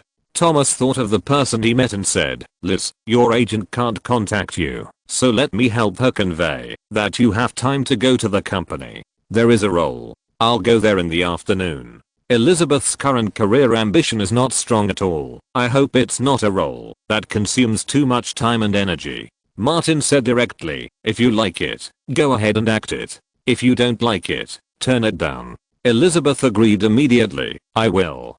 Thomas glanced at the time and said, I should go. I have to go to Warner Brothers in the afternoon to discuss your salary with Nolan's new crew. This time you won the Oscar, and your salary can increase by another $3 million US. For most people who win the Oscar for Best Supporting Actor, their salary will only increase by $1 to $2 million US at most. But Martin is different. He has stronger commercial appeal. The Oscars ceremony is over, but the media has not calmed down. The follow-up reports will allow many media to reap another wave of dividends. There was little controversy this year. The media reports the day after the Oscars were generally considered to be the least suspenseful Oscars. In the heavyweight awards, all the expected favorites won The Little Golden Man. The Oscar special issue released by Vanity Fair specifically commented on the results of this year's Oscars, with Martin mentioned in particular. With his outstanding role as the Joker in The Dark Knight, Martin Davis won the Best Supporting Actor award at this year's Oscars. Will this be the beginning of the Academy's reform? In the past, no one has ever won an Oscar for acting in a superhero comic book movie, but Martin conquered all the audiences and judges, making the characters in the comics come true. The Los Angeles Times comment on Martin's award was concise. Martin won the Best Supporting Actor, and he deserves it. The Hollywood Reporter went straight to the essence. Rather than saying that this is a victory for the Joker and comic book movies, it is better to say that it is a victory for Martin himself.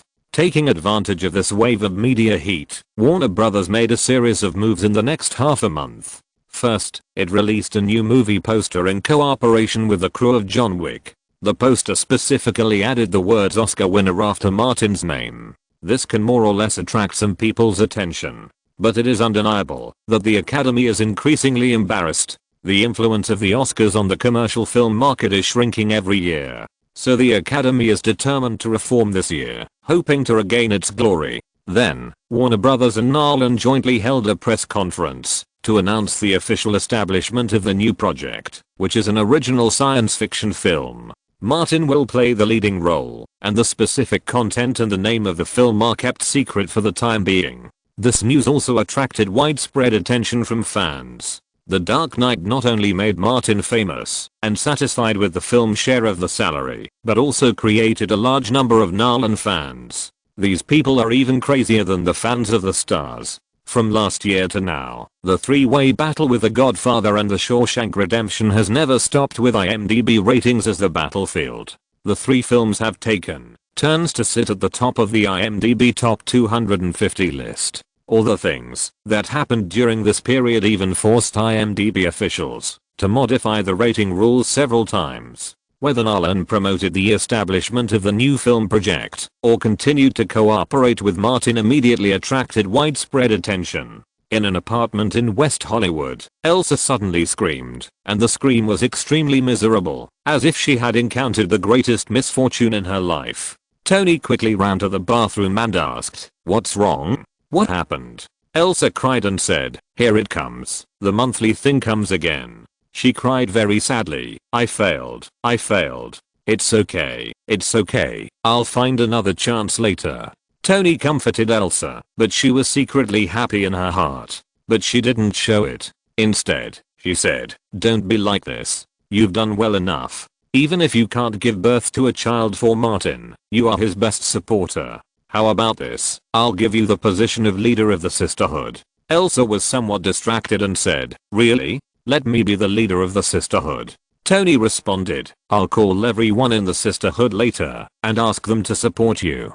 I won't go to my party today so that you, the new leader, can establish your authority." Elsa wiped the tears from her eyes, quickly tidied herself up, came over and hugged Tony tightly. "You are my best sister." But Tony's belly was shrinking. "Elsa, you are also my best sister." Elsa packed up and prepared to go out to attend the party and asked again, "Are you really not going?" "I don't have time to attend either." Tony took out her mobile phone and shook it. "You heard it this morning. My family called me and asked me to go back. I may have to stay at home for a while. I will call you next time I attend an event." Elsa said, "I can't bear to leave you." Tony smiled and said, "It's not like I won't come back." She pointed to the electronic clock on the wall and reminded, "Go out quickly, or you'll be late." Elsa picked up her bag and left quickly. Tony packed her things carefully and prepared to leave West Hollywood. She would not come back here. Because she had been late for several days, she went to the hospital for a checkup, and it was confirmed. Tony succeeded and Elsa failed. How could a winner be with a loser? The so-called sisterhood no longer existed when Tony abandoned the other members of the sisterhood. Tony moved her luggage twice, locked the door, said goodbye to the door, went downstairs and drove her car, and quickly drove out of West Hollywood and headed straight for Burbank. She would rest in peace in the apartment she rented in Burbank until she was pregnant. The real events behind chapter 483. On this day, two guests came to Martin's house, and they were also his new neighbors. Cameron Stewart smiled and said after entering the door, "Martin, we just moved here last month. We knew you were busy with the Oscars, so we didn't come to disturb you rashly." Kristen Stewart then presented a bottle of red wine, a little gift, the red wine my mother brought from Australia. "Thank you." Martin accepted it, invited the two to sit casually, and said, "We are neighbors, no need to be so polite." Kristen has been in Hollywood since she was 9 years old, and she speaks very nicely. "I'm also a member of the Screen Actors Guild and the Academy, and I voted for you. I bought 2 movie tickets to watch The Dark Knight." As she spoke, Kristen suddenly opened her coat, revealing the red t-shirt inside. "I'm also a member of the Coca-Cola cult." Martin was not surprised that the other party was a member of the Coca-Cola cult. There are at least millions of members in the United States, covering all walks of life. Martin said politely, "My pleasure." Cameron handed over an invitation letter. "We are holding a housewarming party this weekend. Please come." Martin took it and thought about his recent schedule. "I will attend on time." The Stewart siblings had to visit other neighbors and quickly said goodbye and left. Martin called the housekeeper, handed her the red wine, and asked her to prepare a suitable gift for the weekend. In the past week, the pre-screening promotion of John Wick has begun, but it is not so busy yet, so Martin has time on the weekend. In the afternoon, Martin went to the Warner Building and met with Daniel, who was responsible for the promotion of John Wick. Daniel asked, "I heard that the idea of the project originated from a real event. Marcus's dog was killed."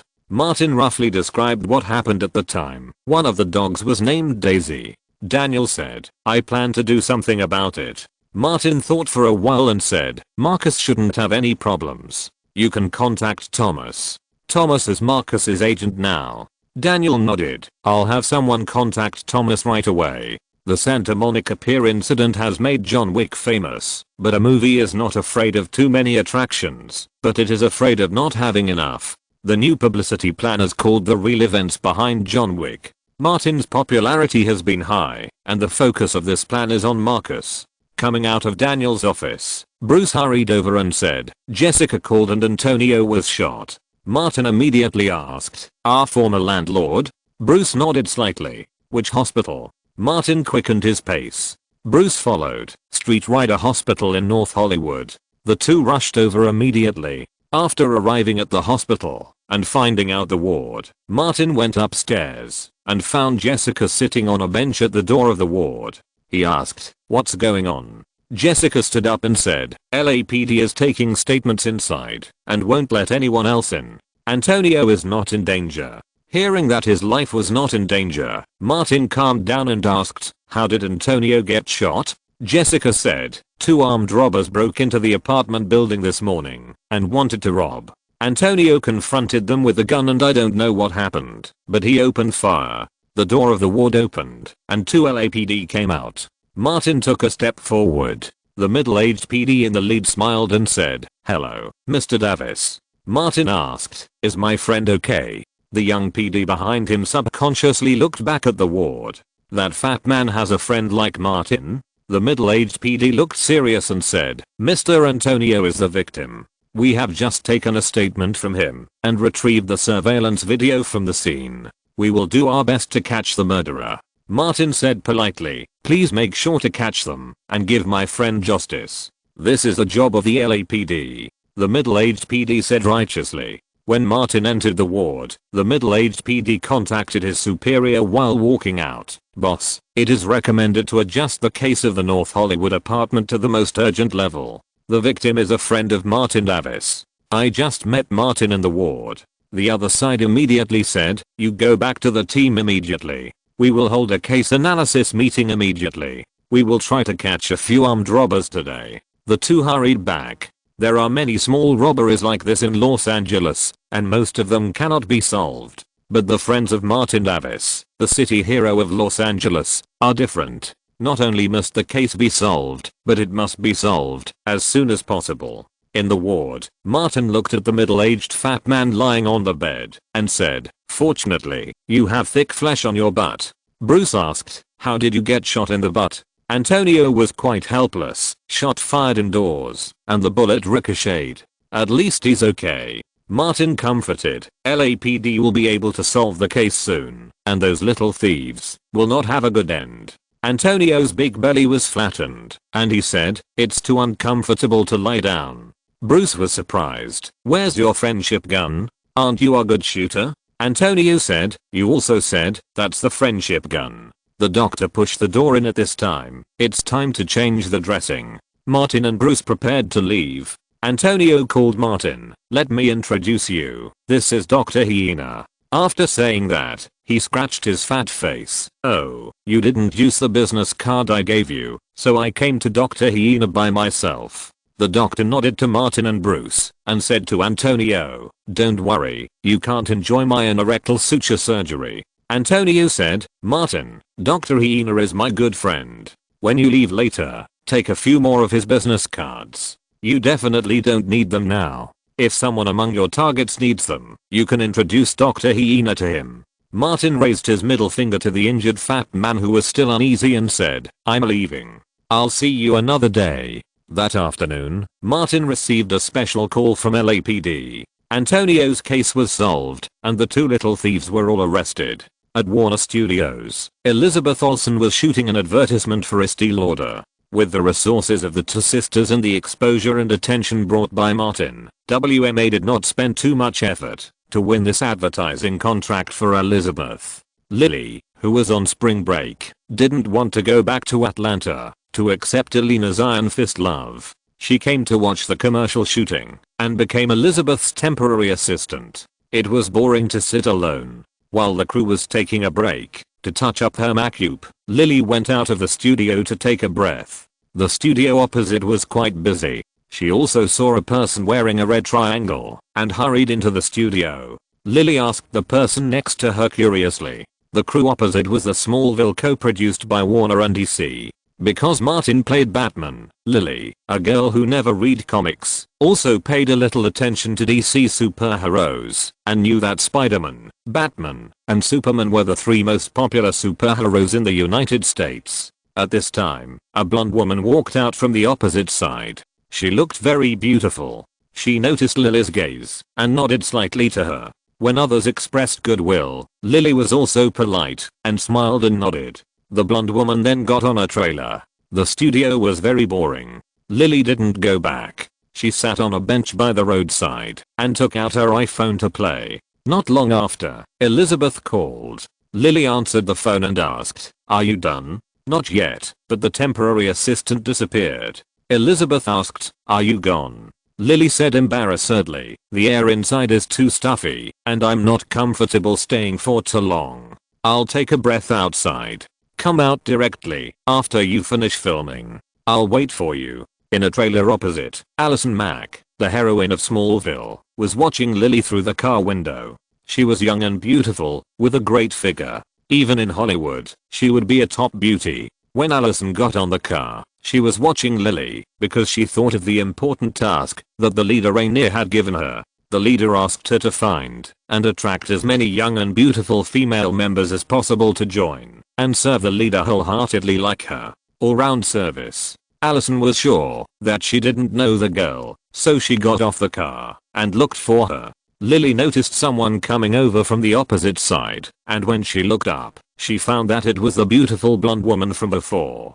"Hello." Allison pointed to the studio behind her and introduced herself with a smile. "I'm Allison Mack, the heroine of this crew. You may have seen me on TV." Lily was very honest and shook her head directly. "I don't know you." Allison's smile froze for a moment, but she quickly recovered, looked at the advertising crew studio opposite, and asked, "Do you work in this advertising crew? What's your name?" Lily roughly said, "My name is Lily, and I'm a temporary assistant." Allison immediately found a point of entry for the topic. "With your conditions, it's a waste of talent to be a temporary assistant. If you are willing, you can come to my side.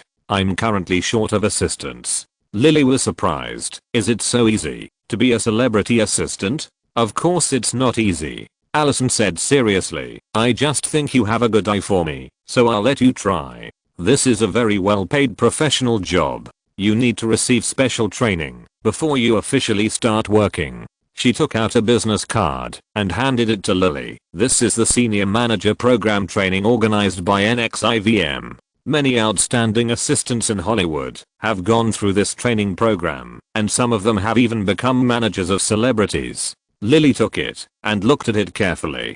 Allison continued, this project is mainly to fight for women's rights, provide professional training for personal and career development, and promote better self-realization by eliminating psychological and emotional barriers. I'm the best example. Without the senior manager project training organized by NXIVM, I would not be who I'm today. Lily didn't believe it and replied casually, let me take a look first. Elizabeth called again and asked where the kettle was. Lily, the temporary assistant, was responsible for carrying the bag. She took the kettle out and hurried back to the studio. Allison looked at Lily's back, especially her long legs and hips, and felt that, if she brought her in, the leader would definitely reward her well. Chapter 484 You are the dramatist. The courtyard next door lit up with colorful lights. Martin took his gifts and went out on time. He walked into the house of his new neighbor Stuart and gave him congratulations and gifts. John and Judith thanked him. Christine saw Martin coming and immediately came over to greet him. Martin, come over here. People from our film industry are all in the small banquet hall. Martin followed him. Who is here? Christine turned around and said with a smile, mainly some of my friends. She asked, where is your girlfriend? Why didn't she come with you? She went to Europe to participate in an advertising promotion event. Martin said a few words roughly. She won't be back in a few days. Lily, who was on spring break, also went with him. As soon as he entered the small banquet hall, a group of girls surrounded him. Martin. Christine, you are so great. You really invited Martin. Where's the camera? Where's my camera? Hurry and bring it over. I want to take a photo with Martin. Martin quickly scanned the girls. The oldest of these girls was about the same age as Christine, and the youngest was at most 13 or 14 years old. These people chattered around him, giving him a headache. Quiet, quiet, Kristen shouted a few times, and when the small banquet hall was a little quieter, she introduced Martin. This is Dakota Fanning. This is Ashley Greene. This is Sophia Stallone. Martin greeted them one by one. Kristen was only 18 years old and couldn't help showing off. Sisters, I invited Martin, and each of you owes me a favor. Ashley Greene, the oldest, shouted, photo, photo, hurry up and take a photo. Kristen was one of the hosts tonight, and she asked Martin politely, can you take a photo with us, and sign by the way? Who would have the heart to refuse such a group of girls? Martin smiled and said, no problem. Kristen shouted, Dana, come and take a photo for us. A big boy ran in and took the camera. 7 or 8 girls surrounded Martin. Kristen occupied the position on his left, and Dakota Fanning and Sophia Stallone quarreled for the position on the right. Seeing that a big fight between girls was about to take place on the spot, Martin, who was annoyed by the noise, simply said, I will take a group photo with each of you later. Okay. Someone clapped their hands. The small banquet hall was almost turned into a fan meeting. Dakota Fanning whispered, Martin, can I take 2 photos? I have a sister named Ellie, and she also admires you very much. Martin nodded. I know Ellie. We acted in a movie together last year. Sophia Stallone was unwilling to be left behind and came over and asked, can I take 3 photos? I have 2 sisters, Sistine and Scarlett, who are also your fans. Martin knew the famous Stallone's 3 daughters, of course, and said, sure. The girls finally quieted down and stood beside Martin to take a group photo together. Afterwards, everyone took a group photo with Martin. Christine was well prepared. There was a computer and a printer in the small banquet hall. The digital camera was connected to the computer, and the photos were quickly printed out. 2 copies of each photo were printed. 1 copy was signed by Martin, and the other was given to Martin as a souvenir.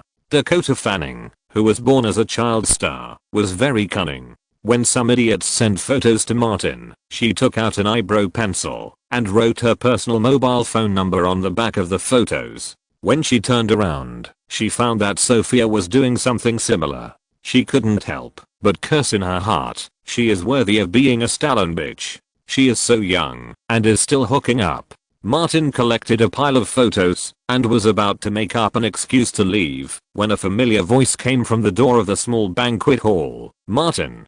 Kristen saw the person coming and greeted him first. David. Martin turned around and saw David Fincher. He was a little surprised. David, why are you here? David Fincher said, I'm a friend of Mr. Stewart and I have worked with Kristen on Panic Room.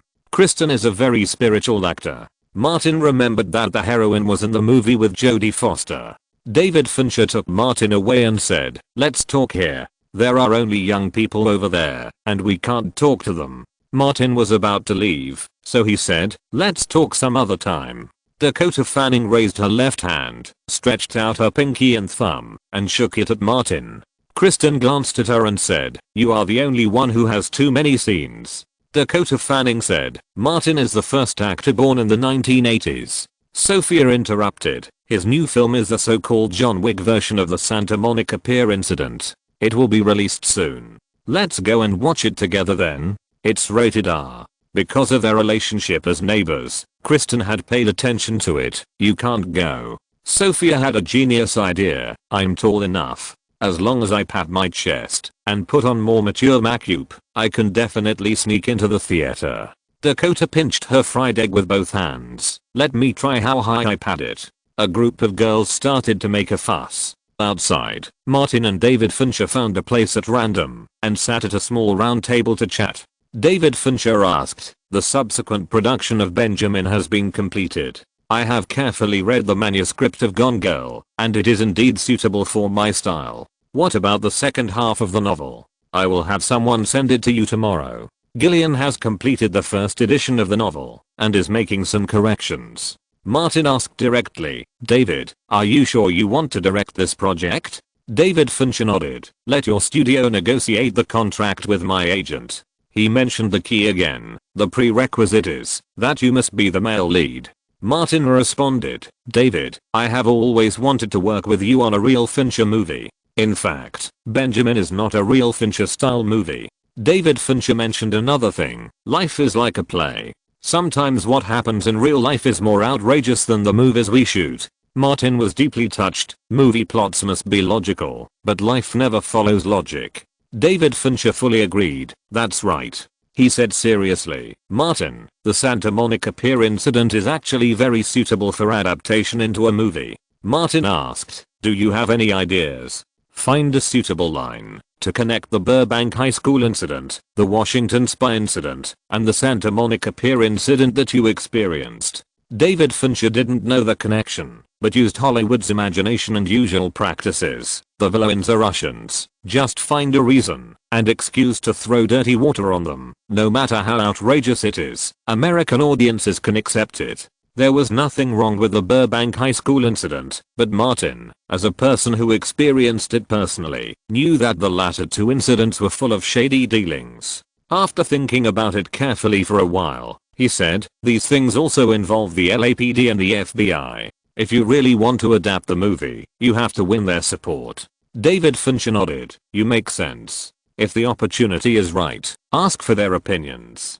For this kind of thing, even without Martin's authorization, someone in Hollywood will still adapt it, just like his previous Life's The Social Network and other films. He just hesitated for a moment and said, I'll ask for the opinions of both sides.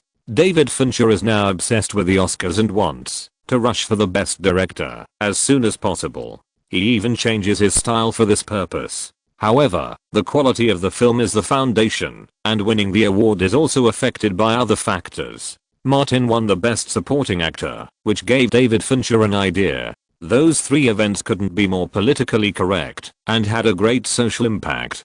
Two of them happened in Los Angeles. The protagonist not only won the honorary citizen of Los Angeles, but also enjoyed Los Angeles for one day every year as a Memorial Day. As long as it is adapted into a suitable award-winning movie, there is no fear that the judges will not look at it differently.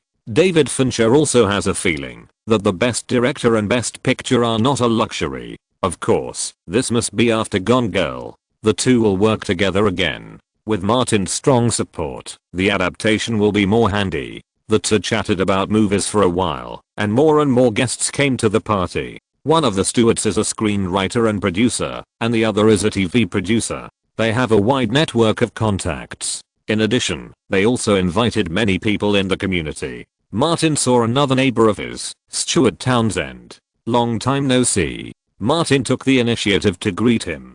Stuart smiled brightly and shook hands with Martin. Yes, long time no see, Martin.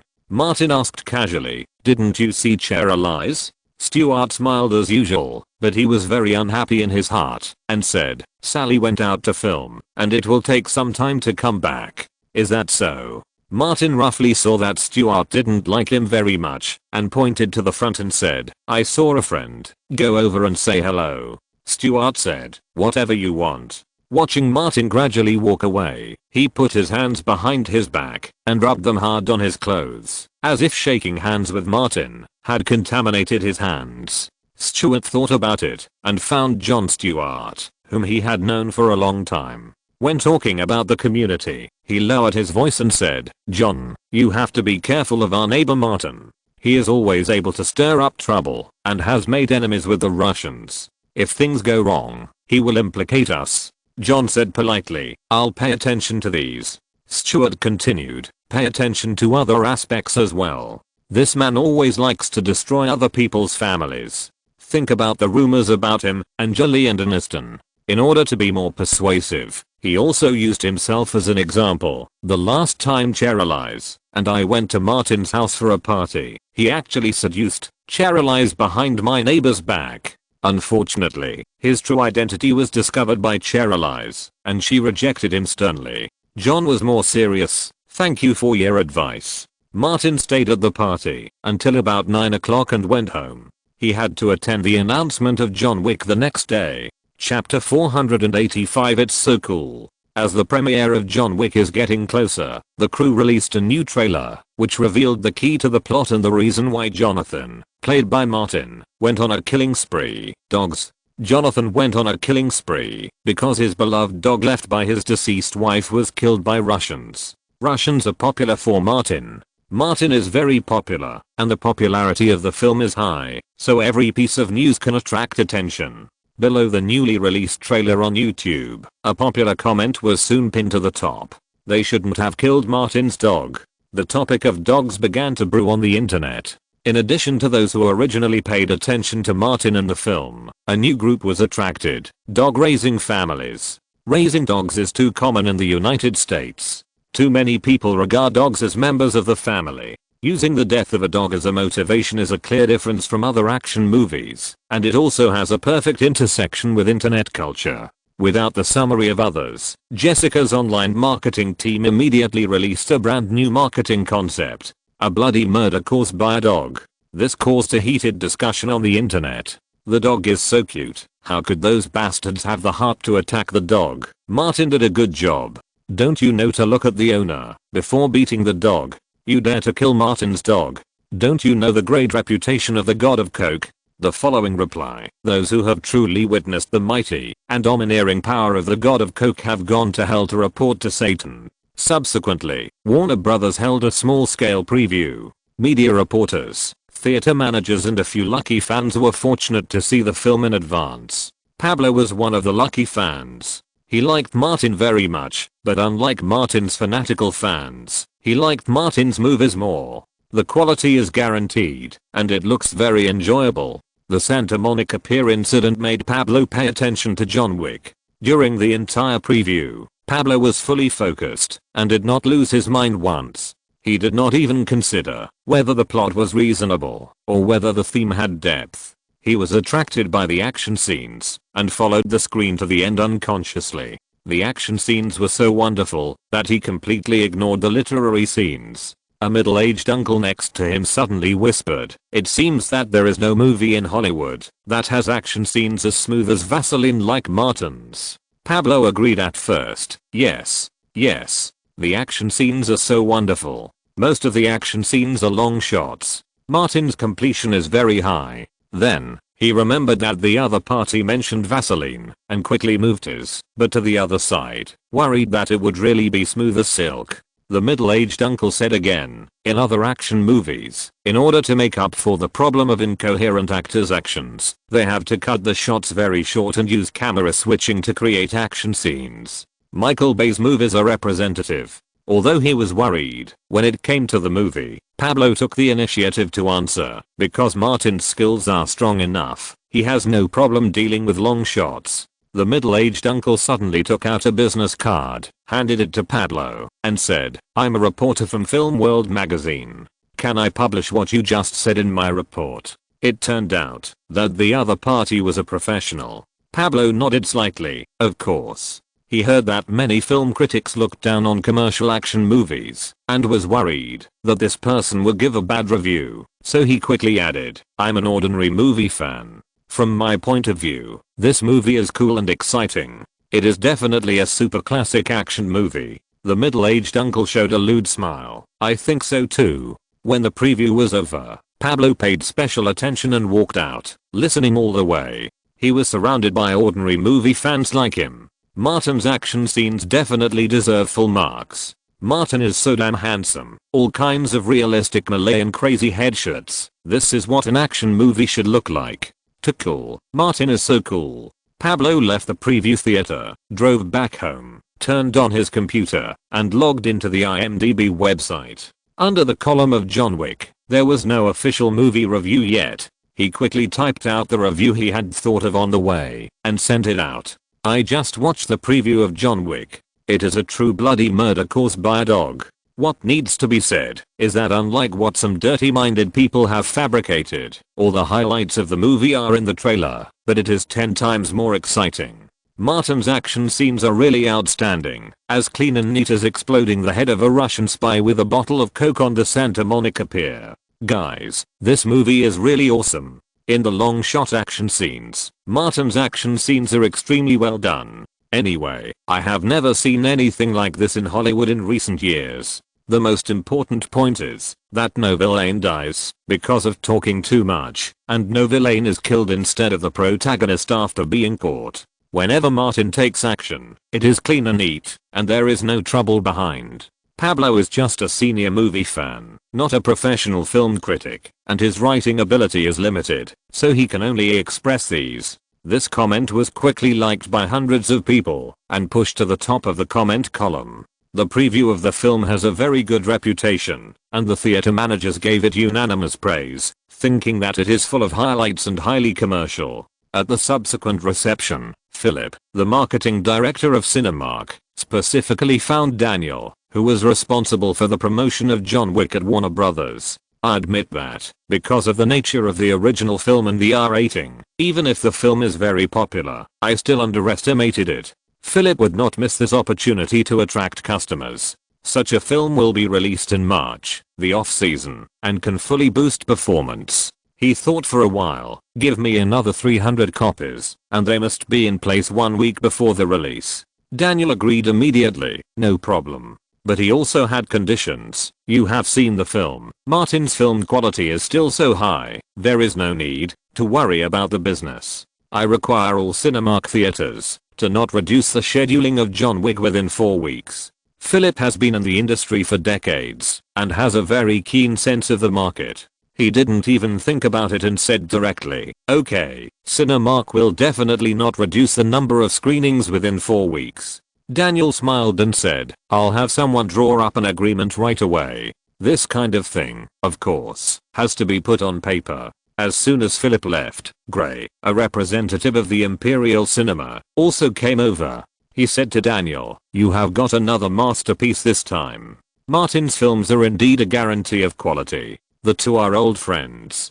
Daniel laughed and said, "Since cooperating with Martin, my work has become much easier. I don't have to spend a lot of time choosing films. Martin's starring role is a guarantee of success." Imperial and Cinemark are two of the 3 major theater chains in North America. Although the theater's profit point comes more from selling products, good films are the key to attracting customers. Gray said, "For Martin's new film John Wick, Imperial guarantees a 60% screening rate." Daniel emphasized, 4 weeks.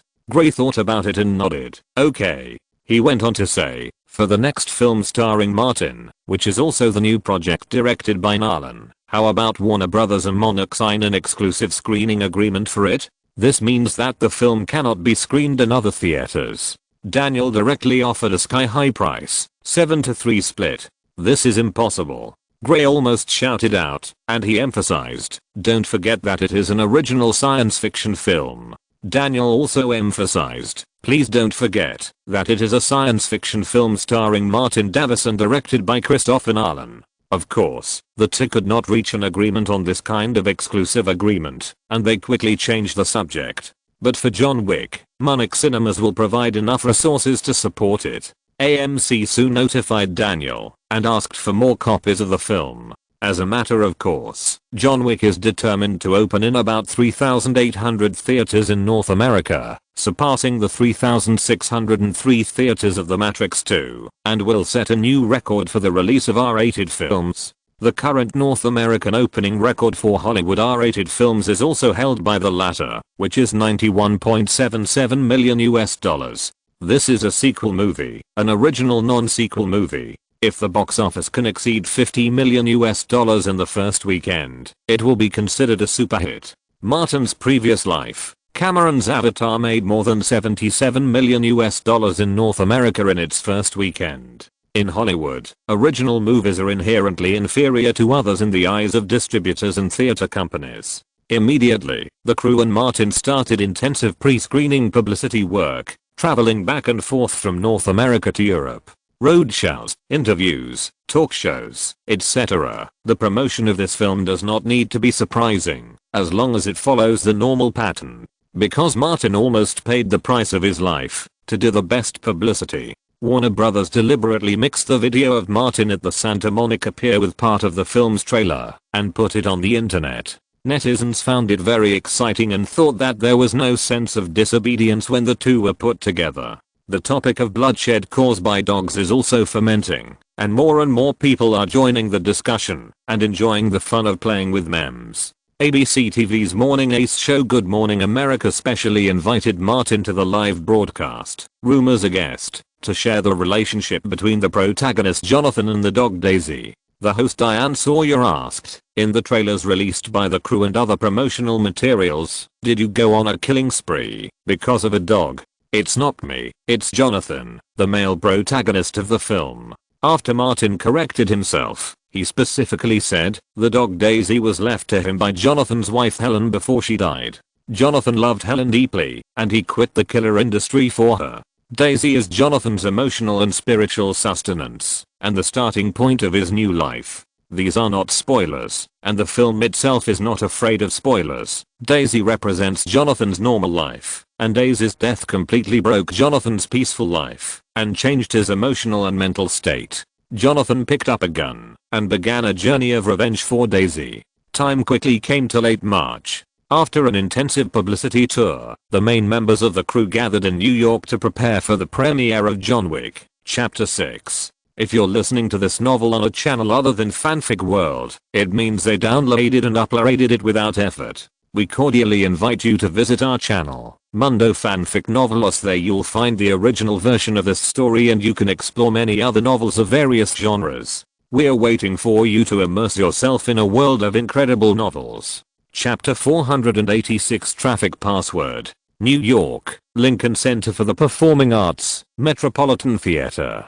Thousands of fans gathered on both sides of the red carpet, most of them wearing red t-shirts, and a few imitated the male protagonist Jonathan in the trailer, and wore neat black suits. They have one thing in common, many of them painted their faces to look like clowns. The NYPD sent a considerable number of police forces to maintain order, as there are too many people who disguise themselves as clowns to commit crimes recently. Maine, Chen Hu, Marcus and Alexandra Daddario and other main creative staff members of the crew walked on the red carpet one after another. Taylor Swift, who sang the theme song, also made a gorgeous appearance. The crew released Safe and Sound in advance, which brought her a lot of attention.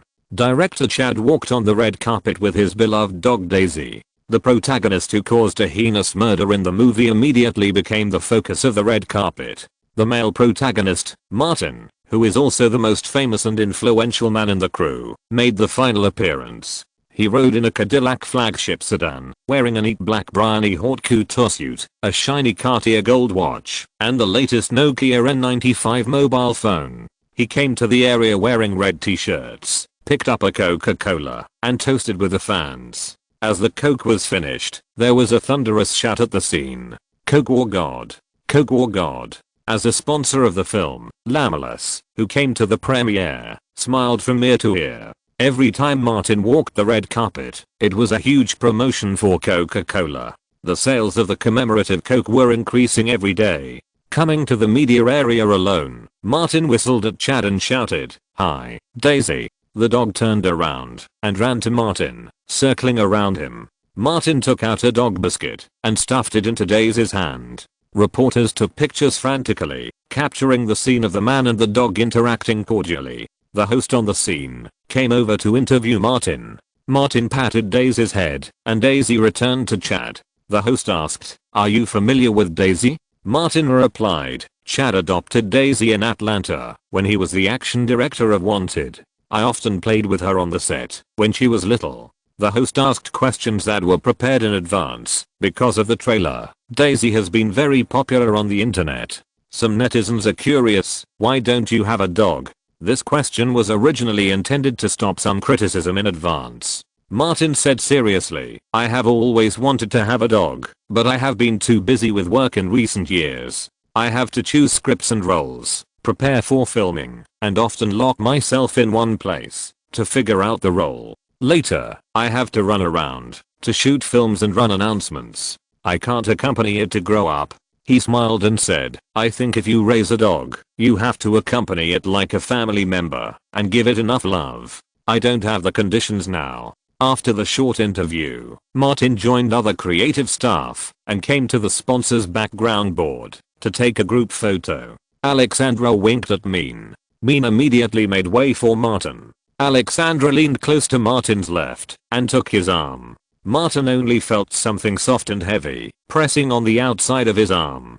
Taylor Swift on his right looked down at herself. A trace of despair flashed in her eyes. There is no comparison. Really no comparison. But Taylor was bolder and more direct. In front of countless media cameras, she leaned close to Martin's ear, covered her mouth and whispered, "I have finished writing Martin's song. After the premiere, do you want to listen to it? I'm staying at the Hilton Hotel." Martin just wanted to listen to the song Taylor wrote for him. He also covered his mouth and whispered, "Wait for me in the evening. I'll go to your room." Taylor continued, "This song will be the first hit single in my upcoming album. I said it was written specifically for you. Can you respond?" The photo ended at this time, and Martin whispered back, "As a friend, I invited you to write a song for me."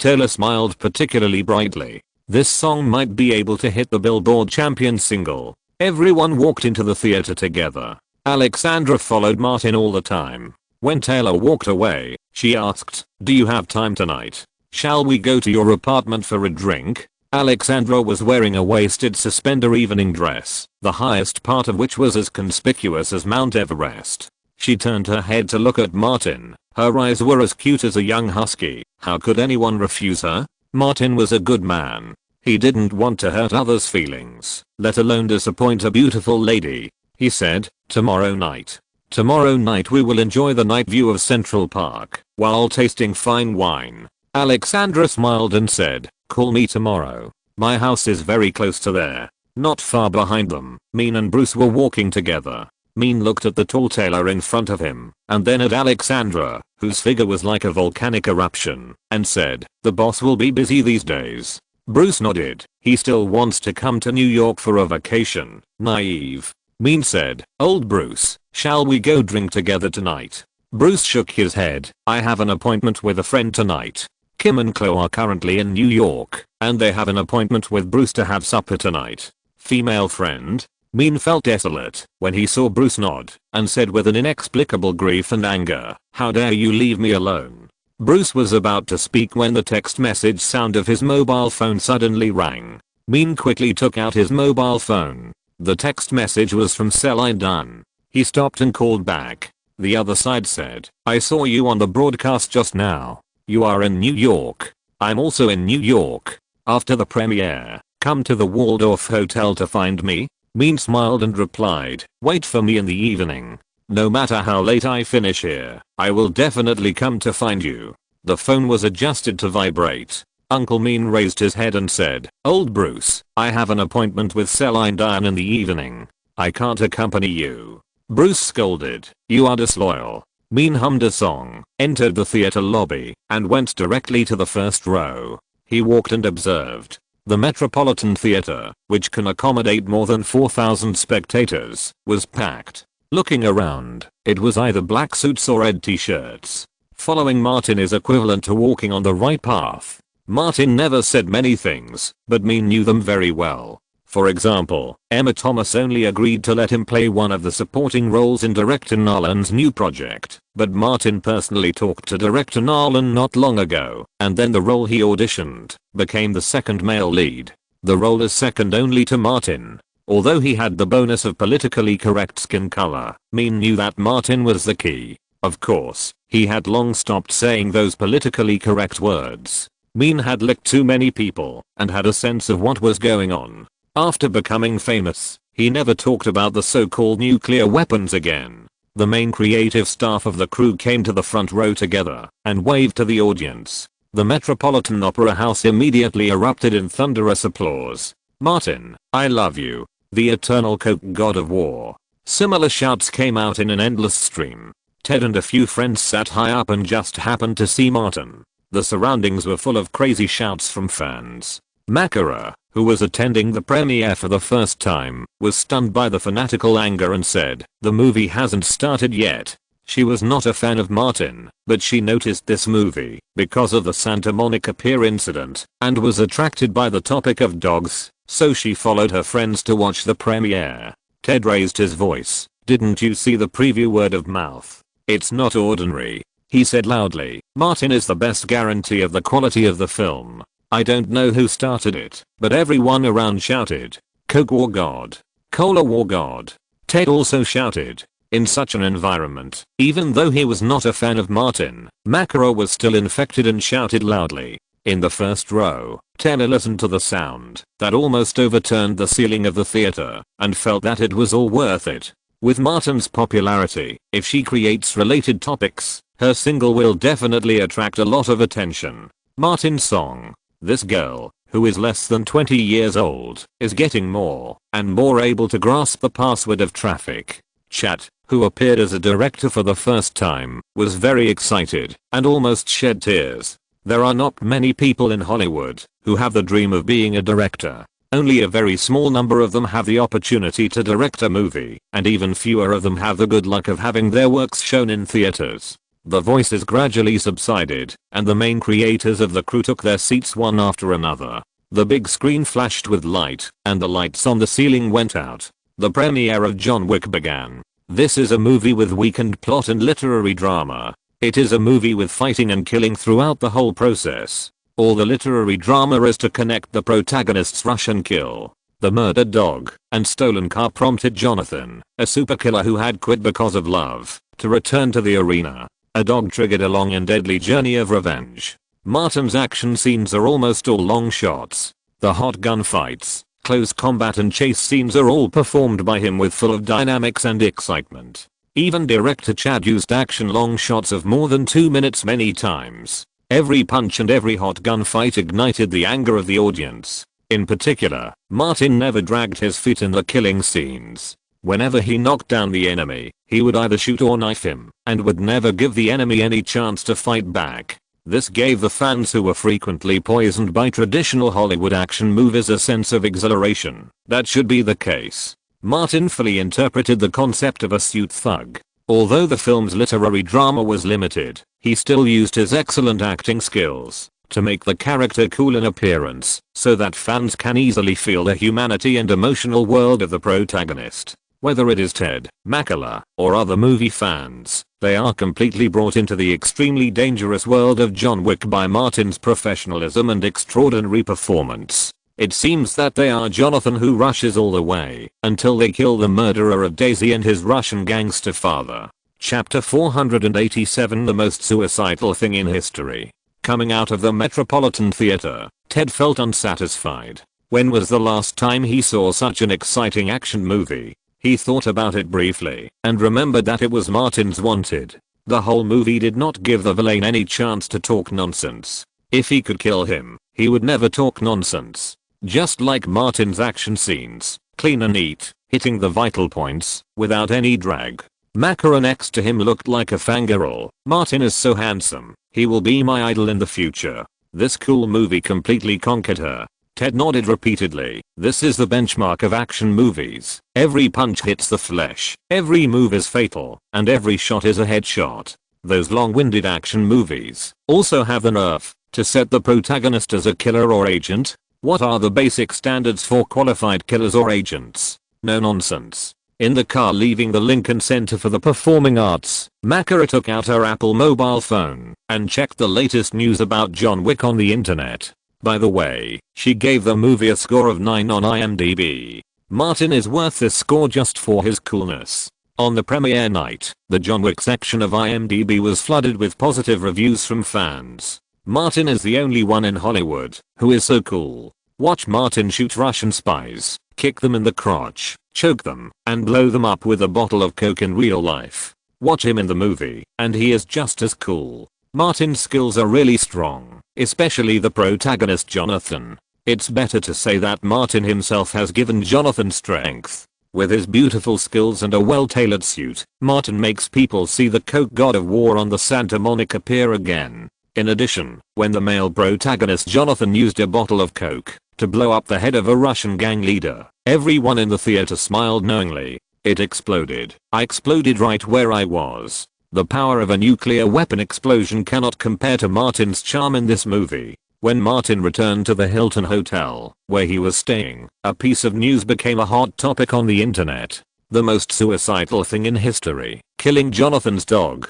Topics evolved from this also began to appear. There is one thing in Hollywood that you must not mess with, and that is Martin's dog. The creativity of movie fans is endless, and soon someone followed up. 3 things you can't touch in the film industry: Jason Statham's package, Liam Neeson's daughter, and Martin Davis' dog.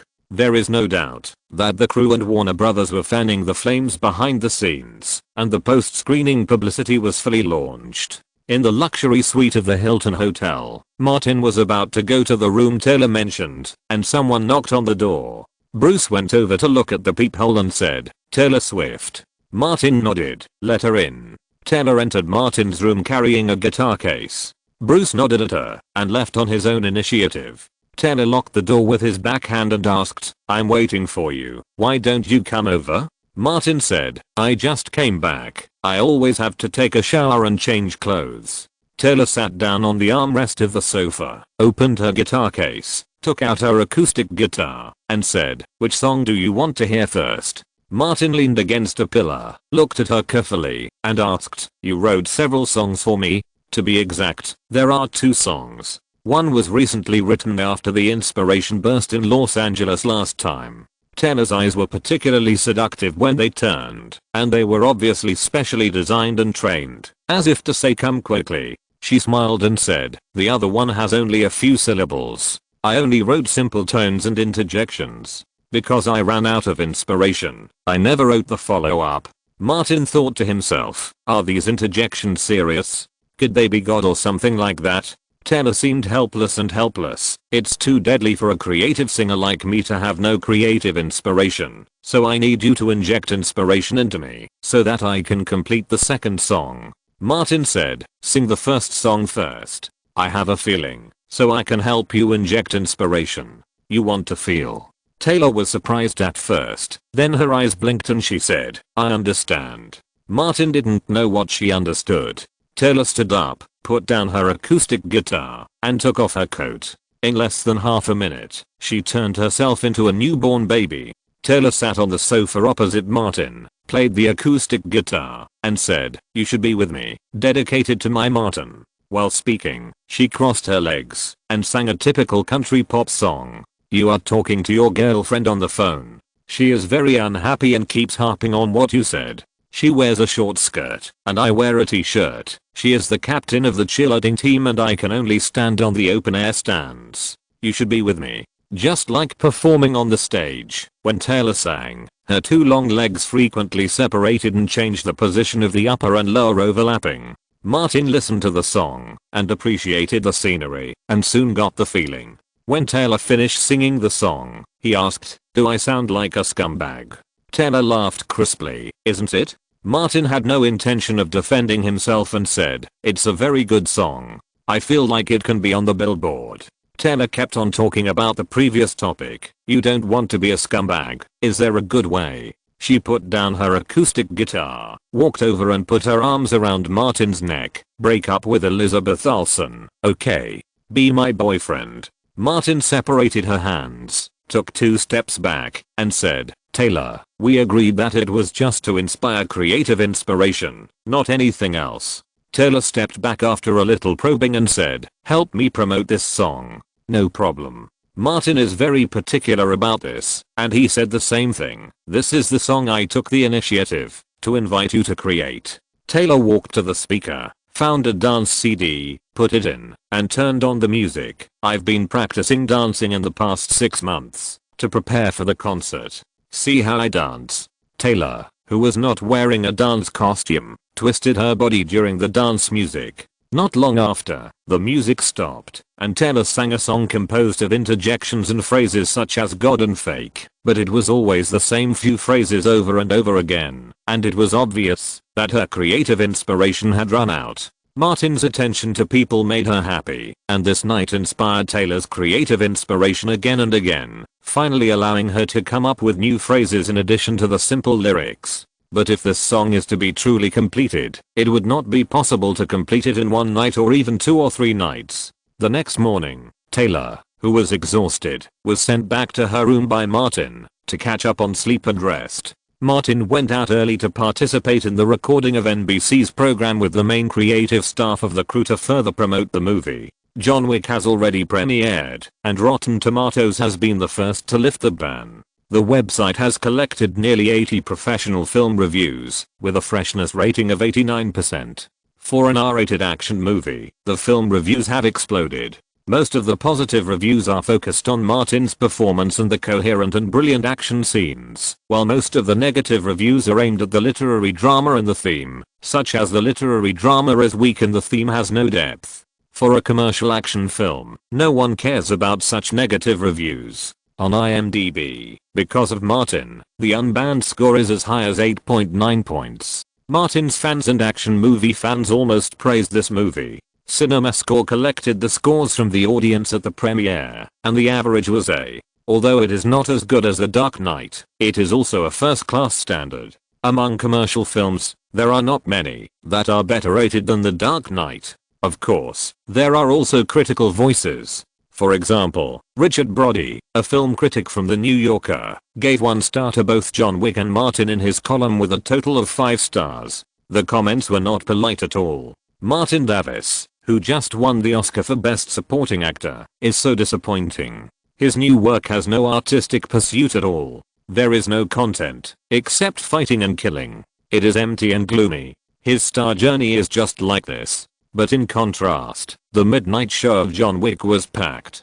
Chad's first independently directed film was released. Although he knew that the word of mouth was overwhelming and the market prospects were promising, he was still nervous and couldn't sit still. In The Dark Knight, he came to a small and inconspicuous cinema nearby alone, bought a ticket, and entered the theater, where John Wick was shown at midnight. Standing in the last row, Chad looked around and saw that it was full of people. It was packed.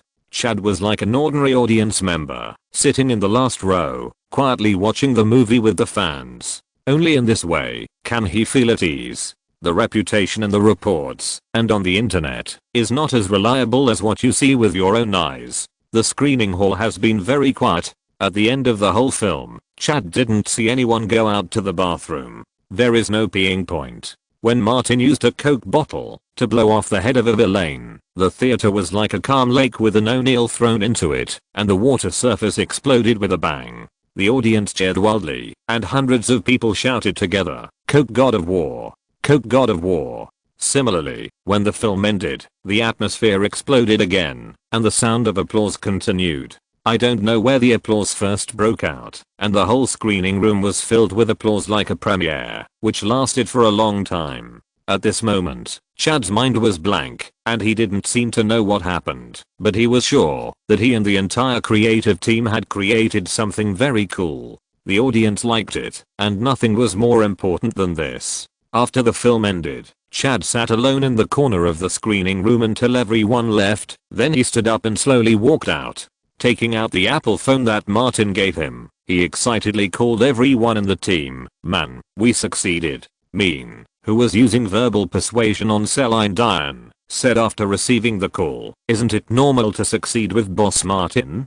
Chad stood on the side of the road, holding a lamp pole, laughing, and the joy of releasing the pressure made him almost unable to straighten his back. He called Martin again, and the other party picked up and asked, "Chad?" Chad heard the violent panting and quickly said, "It's okay." Just after hanging up the phone, Chad found a clown in front of him, wearing a black suit similar to Jonathan's. Thinking that the clown was here to ask for his autograph, he subconsciously reached for a pen. "Don't move." The clown took his hand out of his pocket and pulled out a small revolver. "Give me your phone." Chad obediently gave him the phone. The clown succeeded in the robbery and ran away. Chapter 488 North American box office records in March. In an apartment near Central Park, Martin washed his face with facial cleanser and panted heavily. It was really too enjoyable. Alexandra Daddario's talent advantage is really too great. Martin took a breath and said, "I'm dying of suffocation." Alexandra got up and poured 2 glasses of wine. She handed one to Martin and asked, "Did the director call just now?" Martin took a sip of wine and felt that his breathing was really smooth. Then he said, "Chad went to see the midnight show and was probably stimulated."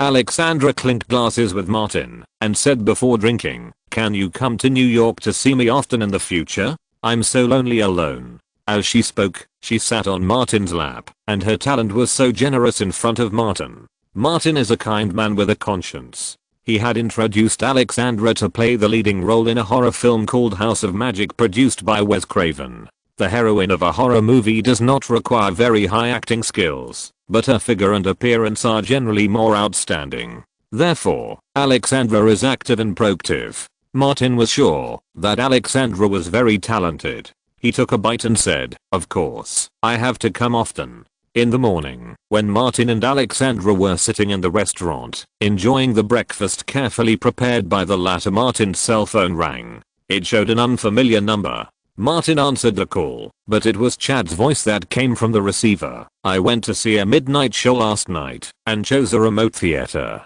As a result, I was robbed and my cell phone was stolen by a clown." Hearing Chad's description, Martin couldn't help laughing. "You are too confident in the security of New York. You ran to a remote theater alone." Chad said, "I think that kind of place is more representative." Martin thought for a while and said, "I'm not in the hotel now. I'll be there in a while." After quickly finishing breakfast, Alexandra drove Martin back to the Hilton Hotel. The crew rented a meeting room in the hotel. When Martin went in addition to Chad and Marcus, Louise, and Daniel also arrived. Daniel said, "Anyway, this is also an eye-catching news." Chad was not as thick-skinned as Martin and said, "I always feel a little embarrassed." Louise said, "Don't you want the movie to be more topical? And you have already called the police. There will be related reports no later than tomorrow." Chad thought about the movie box office, gritted his teeth and said, "Okay." Martin thought more. The person who robbed Chad dressed up as a clown. "How about this? I try to appeal to him to return Chad's phone." Louise replied, "Will he return it? Won't the PD take the opportunity to arrest him? Let's just say he borrowed Chad's phone." Martin understood the style of the PDs. An ordinary Apple phone is only a few $100s. Even if the NYPD catches him, the expenditure will far exceed the gain. Generally speaking, they will turn a blind eye to such things. For such small cases, the PDs will also calculate the economic accounts. Daniel immediately grasped the essence of it. This will attract media attention. He asked a key question. What if he doesn't return it? Martin laughed. We don't want the phone, but the attention. He looked at Chad. Don't force it, if you don't agree. This was his first directorial work. and Martin wanted the film to be a big success more than Chad did. He just thought for 2 seconds and said, "Okay, I'll do as you say." Martin nodded and asked, "You don't have nude photos or anything like that on your phone, right?" "No." Chad still had some confidence. "I've been focusing on the movie since you gave me the phone last year, so I don't have the time or energy to care about women." Several people formulated a strategy and immediately notified the professional team. However, half an hour later, a new message appeared on Martin's personal blog. Chad Stahelski, the director of John Wick, lent a fan a phone last night. Because he was in a hurry when he left, he forgot the phone. I hope that the fan can contact the crew or Chad himself, or send the phone to the front desk of the Manhattan Hilton Hotel. There was also a temporary contact number at the end. Soon, this news was forwarded by many websites. Before noon, many reporters were already blocking the entrance of the Hilton Hotel. Anyone who has a little understanding of social reality can see that the so-called borrowing is just a euphemism. For a time, the already popular film was further fueled. Raya also saw Martin's statement. Since the release of The Dark Knight last year, he has been madly worshipping Martin and the Joker. Originally a poor man, of course he actively learned from the Joker, made up as a clown, and frequently went on $0 shopping. The Santa Monica Pier incident made him worship Martin even more. He was a Hollywood star with real fighting ability. After watching the midnight show of John Wick last night, Raya was in high spirits. The movie was really too exciting. He wanted to celebrate in excitement. He happened to meet an unlucky guy holding an Apple phone. If he met him, he must not miss it. Raya did not expect that the unlucky guy he robbed was actually the director of a movie he liked very much.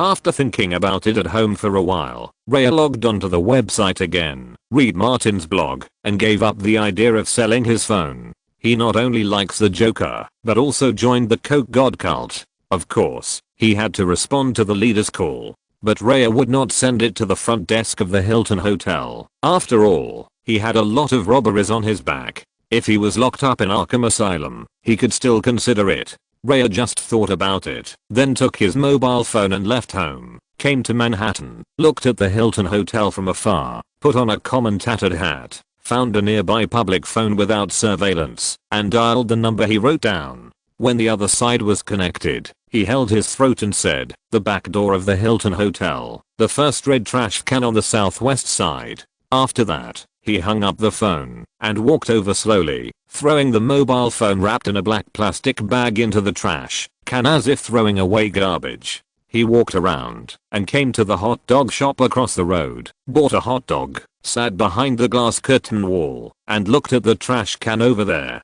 Raya hoped that the leader and the star he admired would not let him down. Inside the hotel, Chad put down his phone, looked at Martin and Louise who were chatting, and said, "There's a call. The phone is in the trash can at the back door of the hotel." Louise picked up the phone and dialed a number. "Spread the news. Say there's news on the phone." The assistant downstairs took immediate action and leaked the news to the reporters and paparazzi at the door. Martin adjusted his clothes a little, put on the Cartier watch that was placed aside with great professional ethics, and took the new Nokia phone in his hand, deliberately showing the side with the trademark. Martin has always been reliable when it comes to doing things for money. Chad hurried out.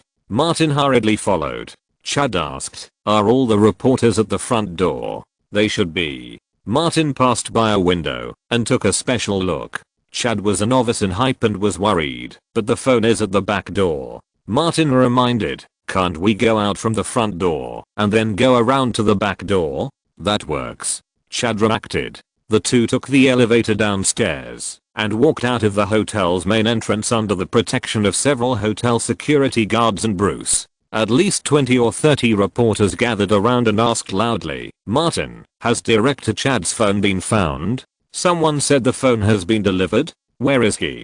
Can he accept our interview?" Martin didn't say anything, but glanced at Chad. Chad said loudly, "Let's go get the phone now." Those in front make way. The reporters and paparazzi in front automatically made way. Martin and Chad walked around the hotel and came to the back door. They saw the red trash can on the southwest side at a glance. Chad ran over and reached out to touch the phone. Someone threw unfinished ice cream, which made him touch a milky white liquid.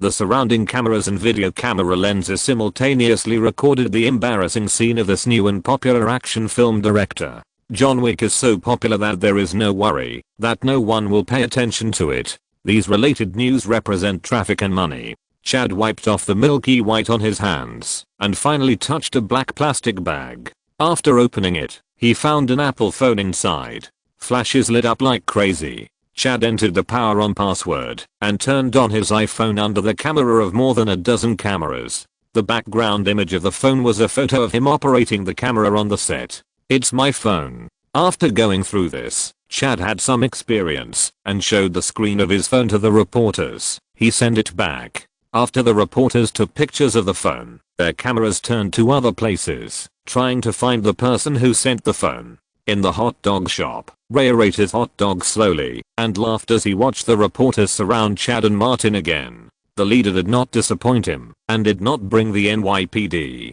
Rhea was an old hand at $0 shopping. He could smell the smell of the PD from 50 meters away. He took out a BlackBerry phone that he had robbed last month, turned it on, logged into the IMDb website, clicked on the John Wick column, and made a comment in the comments section. "Martin is a good star who actively protects his fans. I will always admire Martin. Long live the leader." After sending the comment, Rhea left the hot dog shop and walked away from the Hilton Hotel. News and information related to John Wick continue to inspire audiences to go to the theaters to watch. Although it is not a PG or PG-13 family-friendly film, and the R rating of the film will also lose a considerable number of young audiences, all theaters showing John Wick still maintain a very high attendance rate. On the first day of its release in North America, the film grossed $21.78 million in 3,806 theaters, setting a record for the highest single-day box office in North America in March. In the past, no Hollywood movie has ever been able to earn more than $20 million in a single day in March, the traditional off-season. Chapter 489. Tom Cruise was inspired by Martin. Spring is often the dullest season for Hollywood movies, even worse than September and October after the summer vacation, when blockbuster movies rarely appear. But John Wick changed this situation, telling all film companies and theater companies with its hot attendance that it was not that there were no audiences in the spring season, but that the movie was not attractive enough. Not only ordinary audiences, but many stars, directors, and producers, especially professionals in the field of action movies, also went to the theater to watch John Wick. In Los Angeles, Tom Cruise and Brad Bird watched the movie together in the VIP room of the Cinemark Cinema in Century City Plaza.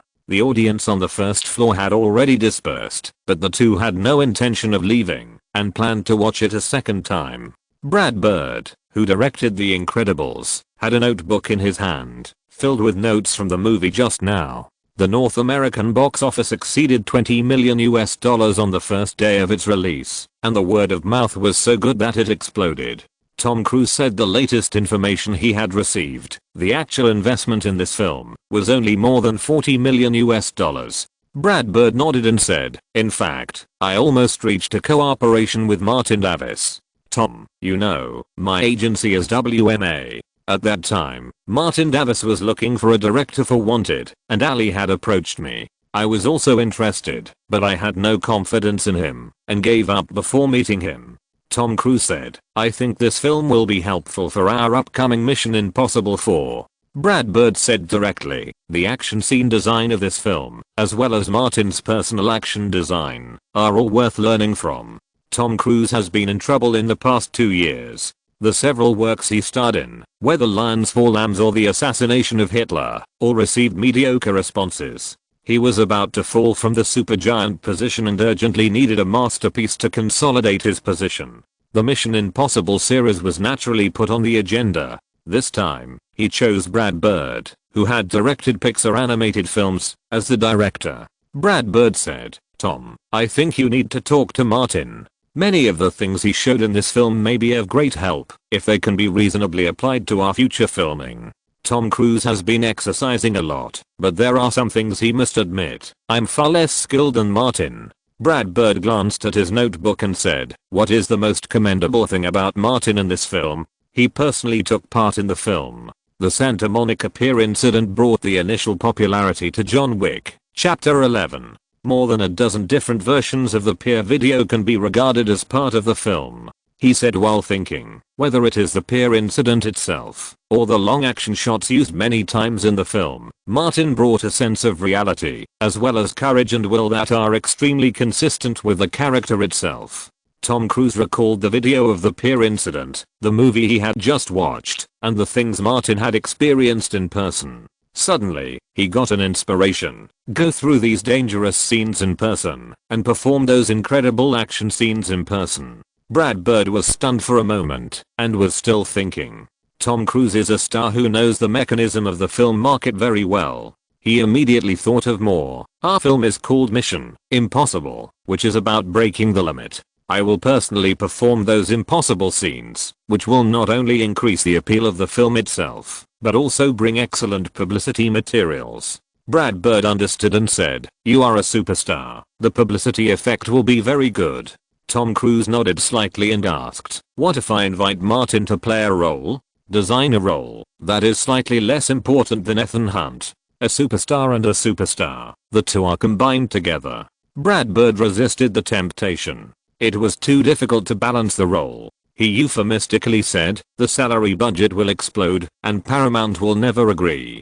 Tom Cruise gave up the idea and said, "I'll have someone contact Martin Davis and talk to him in person." Brad Bird said, "Okay." He added, "It's not just that, there is also marketing. A bloody case caused by a dog has become a hot topic of discussion on the entire internet in just a few days. I specifically asked Warner Brothers." Tom Cruise said, "This part of the marketing came from Martin's idea, and it was also managed by his studio team." Brad Bird laughed. "Martin Davis' dog has become the most untouchable existence in the United States." Tom Cruise laughed helplessly. "An old guy like me actually has to ask a young man like Martin for advice. But he has been popular for nearly 30 years, and he has not faded away despite the smear campaign by the media in recent years. He is indeed unique. For example, he can calm down and learn from others' strengths." In the AMC Theater in Century City, Quentin and Harvey Weinstein were leaving the private room and heading to the parking lot. Harvey said as he walked, "I didn't expect that one day I would also contribute to the box office of Martin Davis and Warner Brothers." Quentin laughed strangely. "Who told you that you don't have a good relationship with them and can't get free tickets?" Harvey didn't want to talk for a while. Suddenly, someone nearby shouted, "Don't steal my dog. Do you want to cause a bloodbath?" Another person shouted, "You are neither Jonathan nor Martin." Many people around looked over there, and many laughed, obviously understanding what he meant. Harvey shook his head. "A movie with a $40 million investment has created a $100 million blockbuster." Quentin stopped and looked over there. "If you had given me a Martin, I could have brought you a $200 million blockbuster with Inglourious Bastards." Harvey thought of Martin's rejection of his invitation, and then looked at the popularity of John Wick, and felt that he had lost $200 million in vain. What he didn't earn, wasn't it his loss? Harvey asked, "What do you think of this film?" "It's excellent. I think it can become a classic in action." Quentin changed his tone and said, "But there is one shortcoming. Martin fired so many shots, but not a single shot exploded." Harvey ignored his old friend's crazy talk and said, "Martin Davis' other film, The Curious Case of Benjamin Button, co-produced with David Fincher, will go to the Cannes Film Festival in May to participate in the competition unit. Inglourious Bastards will also participate. You and the main creators should make more preparations." Quentin and Martin have no personal conflicts, but competing for the award at the Cannes Film Festival is related to the entire publicity plan of the film. Winning a big award from Cannes, whether it is an actor award or a film award, will greatly help the subsequent commercial development of the film. The older generation of Hollywood either analyzed the factors of Martin's success, or envied and hated him, and all of them paid more or less attention to him. Many people of the new generation are also paying attention to Martin and the movies he starred in. Some of them even regard Martin as an idol. On Saturday night, Kristen Stewart took Dakota Fanning and Sophia Stallone to the Santa Monica Commercial Plaza. They had agreed to watch Martin's new film together. The car stopped in the underground parking lot. Dakota took out 2 silicone bowls, handed them to Sophia, and said, "Hurry up, Put them in your clothes. Make them bigger and more mature. Don't let people see that you are a brat. You are the brat. Sophia took it and stuffed it into her clothes. The originally ordinary airport immediately turned into a mountain. Kristen looked at the time and urged, hurry up. Hurry up. I've seen media reports that there are many people who have booked tickets. If you go late, you can only sit in the corner. Sophia stuffed the silicone and took out the MacBook mirror to look at it. She was heavily made up and dressed very maturely. Dakota said, no problem. There are many people watching Martin's new movie. It's okay if you look like him. Who cares about your exact age? Sophia put away her MacBook mirror and opened the car door. Let's go. Let's go. The three of them entered the mall together and headed straight for the nearest Cinemark movie theater chain. Dakota and Sophia both said hello to their families and said they would stay at Christine's house. Although it was a little late, there were many customers in Cinemark. The lobby was full, mostly fans waiting to watch John Wick. Christine waited in line for a long time before getting the 3 movie tickets she had reserved. There were too many people in the lobby and there was no place to sit. The line in front of the ticket gate was almost at the entrance of the theater. The 3 of them went to line up. Dakota said, when I grow up, I will have the appeal of Martin. I will wake up with a smile in my dreams. You are very famous. Sophia said, my fame comes from being a child star, and I'm a burden after I grow up. Dakota pointed at Kristen and said, there are very few child stars who can make the transition as smoothly as she did. Kristen said her personal experience, you need to be promoted by a big shot. Sophia understood and asked Dakota, do you want to act with Martin? Dakota didn't comment. Soon, the 3 of them checked their tickets. The ticket inspector just glanced at Sophia's high and bulging chest and let the 3 of them in. After entering the theater, as expected, there were so many people that it seemed like they were receiving a free prize. The 3 of them could only sit in the back row, and the seats were full of people. Dakota said, this movie is going to be a hit at the box office. Sophia rolled her eyes and said, it's already a hit. Okay. The lights on the screen came on, and Kristen reminded her, shut up and watch the movie. Saturday passed, and John Wick still maintained its high popularity on Friday, earning another $21.97 million in North American box office. The movie has a good reputation, and is very popular.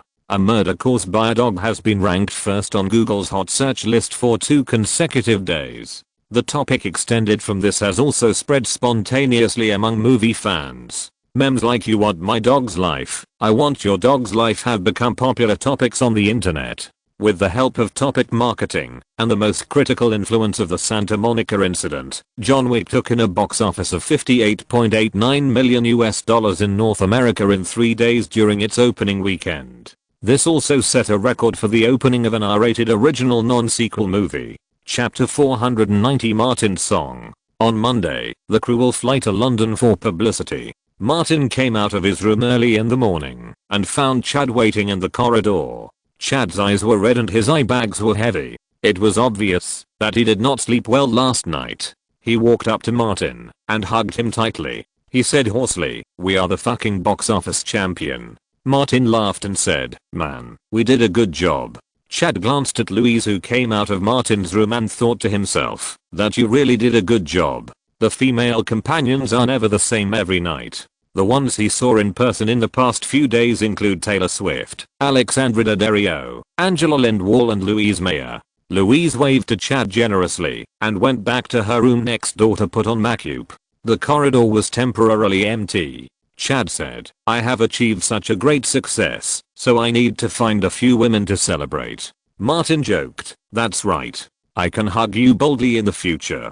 The door closed and Mean, who lived on the same floor, went out. Chad strode over and hugged him tightly. Thank you, man. Without waiting for Mean to reply, the door opened again and Celine Dion came out. Chad was stunned for a moment. Celine Dion was radiant, nodded to Chad and said, I saw the movie you made, it was wonderful. She looked at Martin again. You are so cool. Martin smiled. Thank you. Mean asked, am I not cool?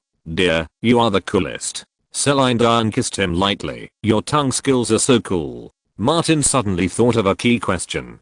The president of the jury at the Cannes Film Festival in May seems to be Isabelle Huppert.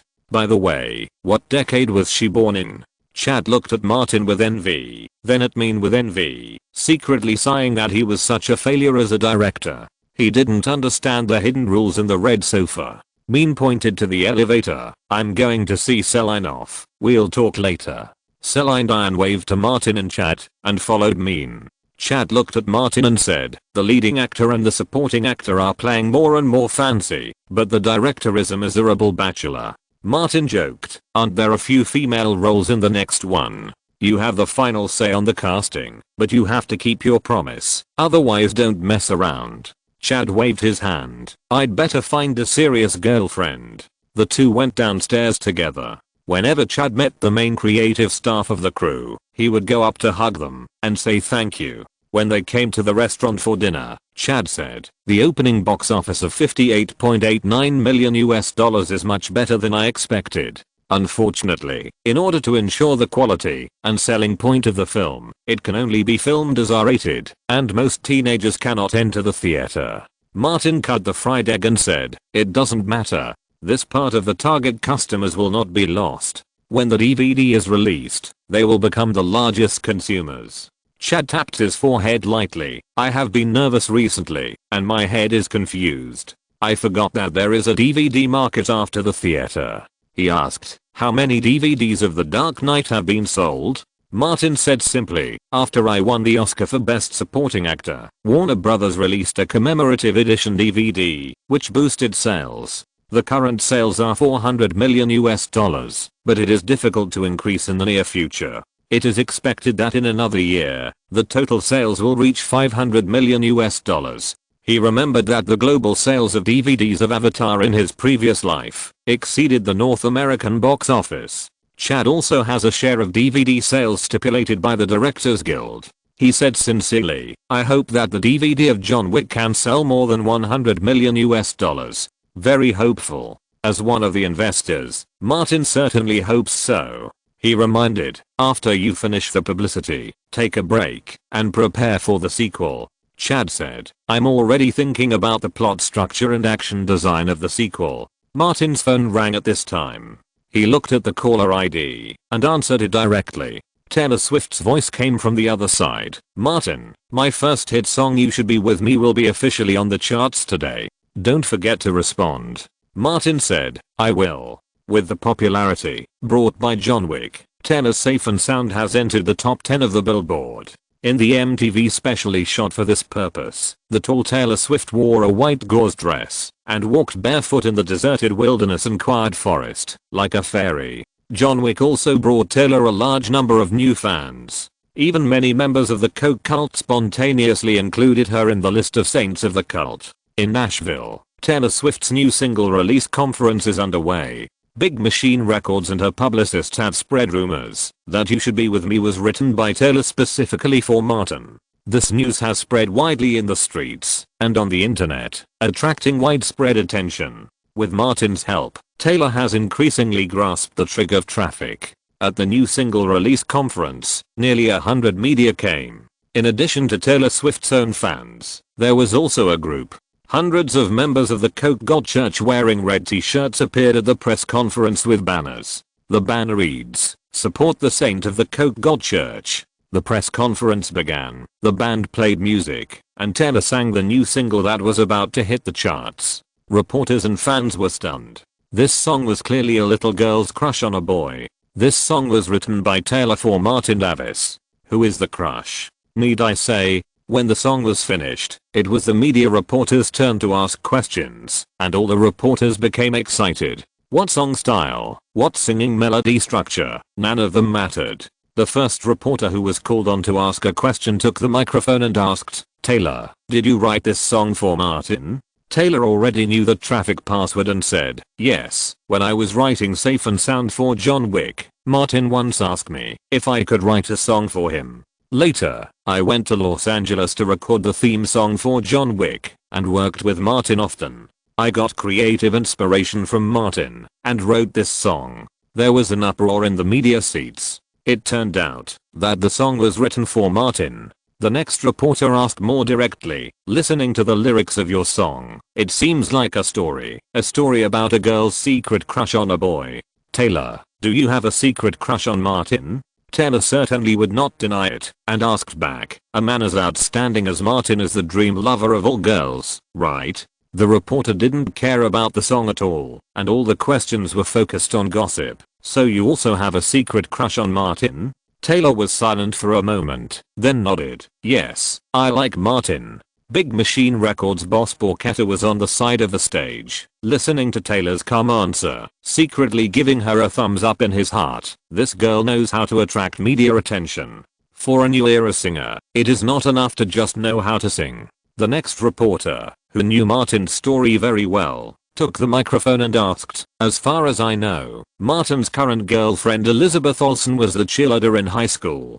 Taylor, is the cheerleader in your lyrics referring to her? Taylor said, the cheerleader is just a metaphor, not referring to anyone in particular. The reporter did not let her go, and asked another one, what is your relationship with Martin now? We are very good friends. Taylor knew this very well, of course. If we can go further, I dream of it. This press conference completely changed its flavor.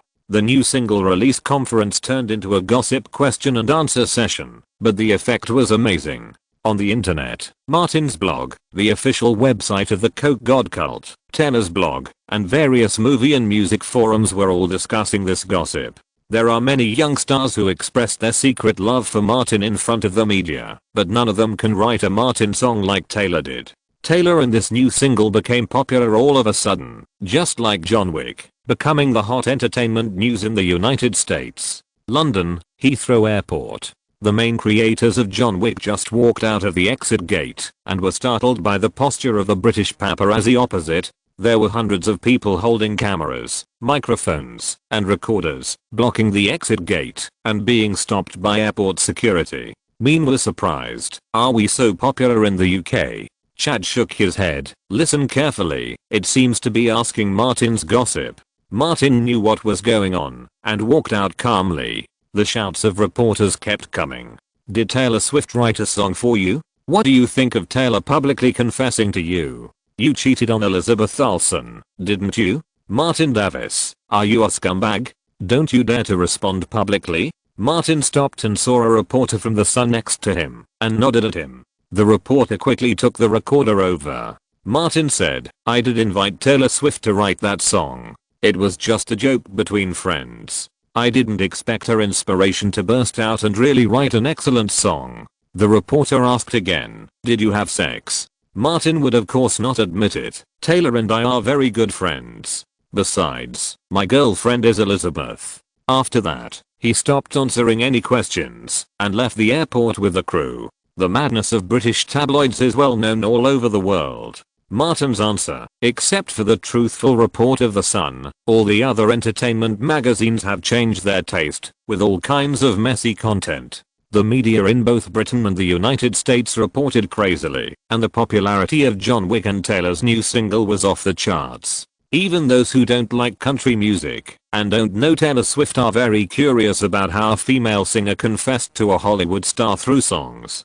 The most important thing for songs and movies in the promotion period is popularity. John Wick, Chapter 11 continues to dominate the North American film market this week. Taylor's new single topped the Billboard charts in just 3 days. With Martin's help, Taylor Swift won her first #1 single in her life. Chapter 491 The Child Has a Good Father. When he came to London for promotion, the British media dug up Martin's past love history. From Eliza Cuthbert to Anne Hathaway, from Blake Lively to Elizabeth Olsen, and of course several official girlfriends were indispensable. The rumored Charlie and Aniston could not escape the clutches of Fleet Street. Even Sam Mendes and Kate Winslet, who are currently divorcing, were blamed on Martin by the British media. They also said that the so-called saints of the Coke cult were the mistresses of the leader Martin Davis. As for Taylor, Alexandra Daddario and several Victoria's Secret supermodels who were rumored to have affairs, the media certainly did not believe in Martin's so-called simple friends. There are many kinds of friends, such as some friends who will solve each other's physical needs or have sex politely. Martin does not care about these reports. He is not married and has no plans to get married. There is not much ripple in the outside world. Reports about Martin's Playboy have been around for more than 1 or 2 years. Without a bunch of rumored girlfriends, would I be ashamed to be called the asshole trio with Leo and Jack? At the London premiere of the film, Martin faced Kate Winslet, who came to cheer him on and said confidently, "It's normal for men and women to have needs for each other, isn't it? Many women play more extravagantly than men." Walking in the corridor leading to the screening room, Kate agreed, "Yes, there are needs for each other." Martin said, "Don't worry, I never thought about it that way." The two entered the theater, and when Martin passed the third row, Saoirse Ronan popped up. The 15-year-old girl had grown a lot taller and asked Martin, "Teacher, can we talk to each other privately for a few minutes?" Kate went to the front automatically. Martin held the chair and asked, "What's the matter?" Saoirse said, "I received an audition invitation from Peter Jackson as the producer and director of the project adapted from the novel The Lovely Bones. The role is the heroine." Martin had a vague impression and said, "Peter Jackson's project should be reliable." Saoirse asked, "I go to Los Angeles for the audition?" Martin would not make decisions for others. "The premise is that you have to be interested." Saoirse nodded repeatedly, "I understand." Martin thought that this girl was very troublesome, so he reminded her, "I heard that Peter Jackson has very strict requirements and a bad temper. When you go to his crew, don't make trouble. Be calm." "How can I make trouble?" Saoirse defended, "I just like taking some pictures." Martin thought to himself, who was responsible for Emma Watson's diaper gate? He said, "Don't offend people carelessly, understand?" Saoirse blinked and said, "Teacher, I'm 15 years old now, not the little girl I used to be." Martin nodded to her and prepared to go to the first row. Saoirse said again, "When you are free, I will treat you to dinner." Martin has been working hard every night these days, and it would be nice to take some time off, so he said, "Then tomorrow night will do." Saoirse said, "I'll take you to taste British cuisine." Hearing this, Martin immediately regretted it. John Wick also caused a strong response in the UK. After the premiere, British audiences also gave it a good review. Coupled with the popularity brought by Martin, the attendance rate was also high. There were also paparazzi who secretly took photos of Kate Winslet entering the hotel where the crew stayed. Rumors about her and Martin's affair were all over the place, but Martin and Kate ignored them all. After Saoirse treated Martin to a taste of London cuisine in a French restaurant, John Wick spent its first weekend in British theatres and won a box office of £5.67 million in 528 theatres. At the same time, the film was released simultaneously in Europe in markets such as France, Germany, and Italy, and each of them had a first week revenue of about $5 million. The film's rating still has an impact on the market. In North America, John Wick still dominates the film market, and the box office trend is relatively stable. The second weekend fell by just over 50%, winning $27.74 million. Including the revenue of the previous 4 working days, the North American box office successfully exceeded $100 million, with a total of $108 million. Warner Bros. Expects that the North American box office of John Wick will fall between $190 million and $210 million. The sequel is naturally on the agenda, and the first one is also specially left blank. Martin and the main creators of the crew started an international publicity tour from Europe to the East. However, Ukraine and Russia were skipped directly. There is no way the thief is guilty. Martin doesn't want to go to Moscow. In case of any accidents, such as car accidents and plane crashes, calling God is useless. After being away from Britain and the United States, Martin can finally take a good vacation. But when they arrived in Hollywood's backyard, Korea, the Koreans entertained them with great enthusiasm. A Korean film company affiliated with a certain group wanted to learn the advanced shooting and production mode of Hollywood, and also wanted its male and female stars to enter Hollywood for some gold. The Korean entertainment industry has always been very sincere and persuasive in this regard, and sent a 9-member girl group to persuade Martin together. As we all know, Korea is far ahead of Hollywood in this regard. No matter how powerful the girl group is, it is just a tool in the hands of the agency, without exception.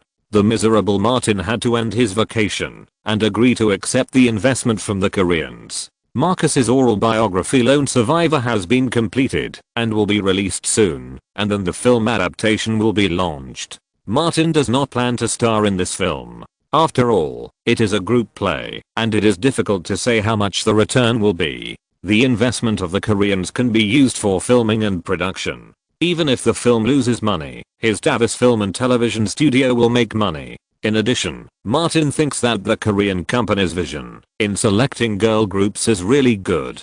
Regardless of whether it has been artificially cut or not, the big places are big and the small places are small, which conforms to the aesthetics of normal people and is not the kind of flat chest ribs.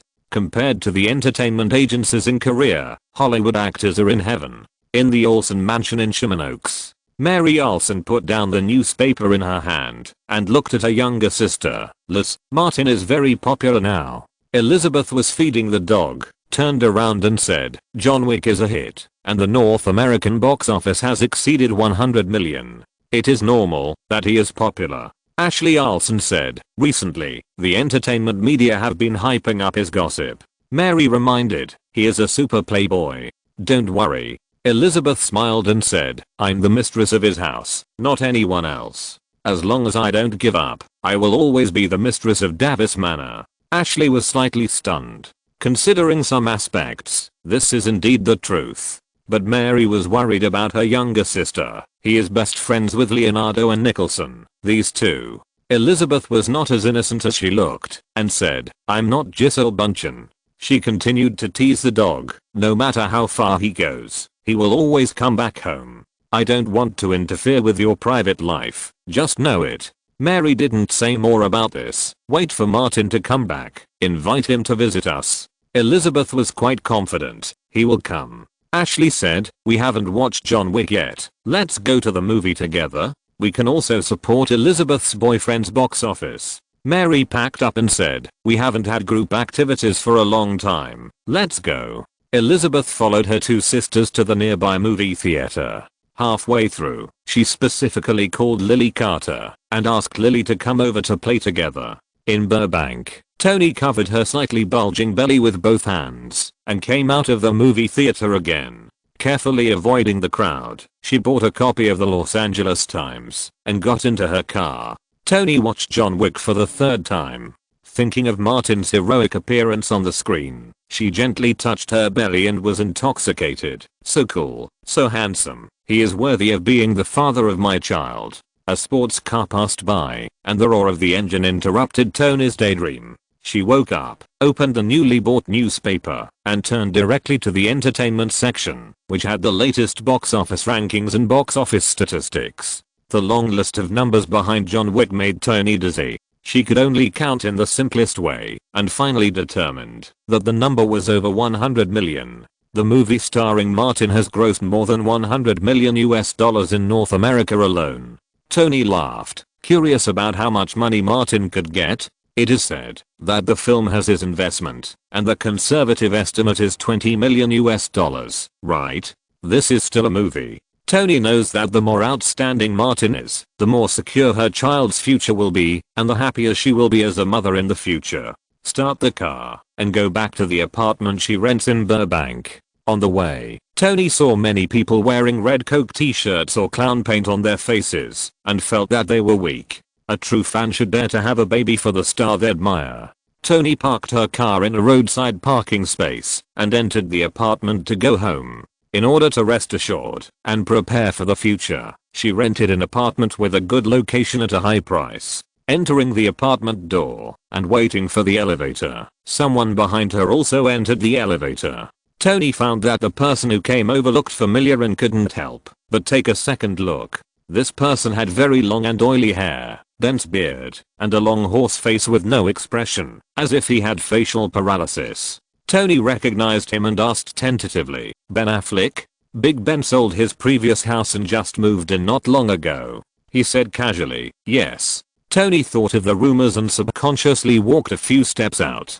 Big Ben was a little angry, but learned from the previous lesson and did nothing. He waited for the elevator to come down and went straight into the elevator. Tony stood there without moving, but waited for the next elevator to come down before going upstairs. Thanks to Monkey Brother for the leader's reward. I don't have any manuscripts saved for the time being. The leader's second chapter will be made up in the next few days. Chapter 492, Alliance of Losers. The sun was high in the sky.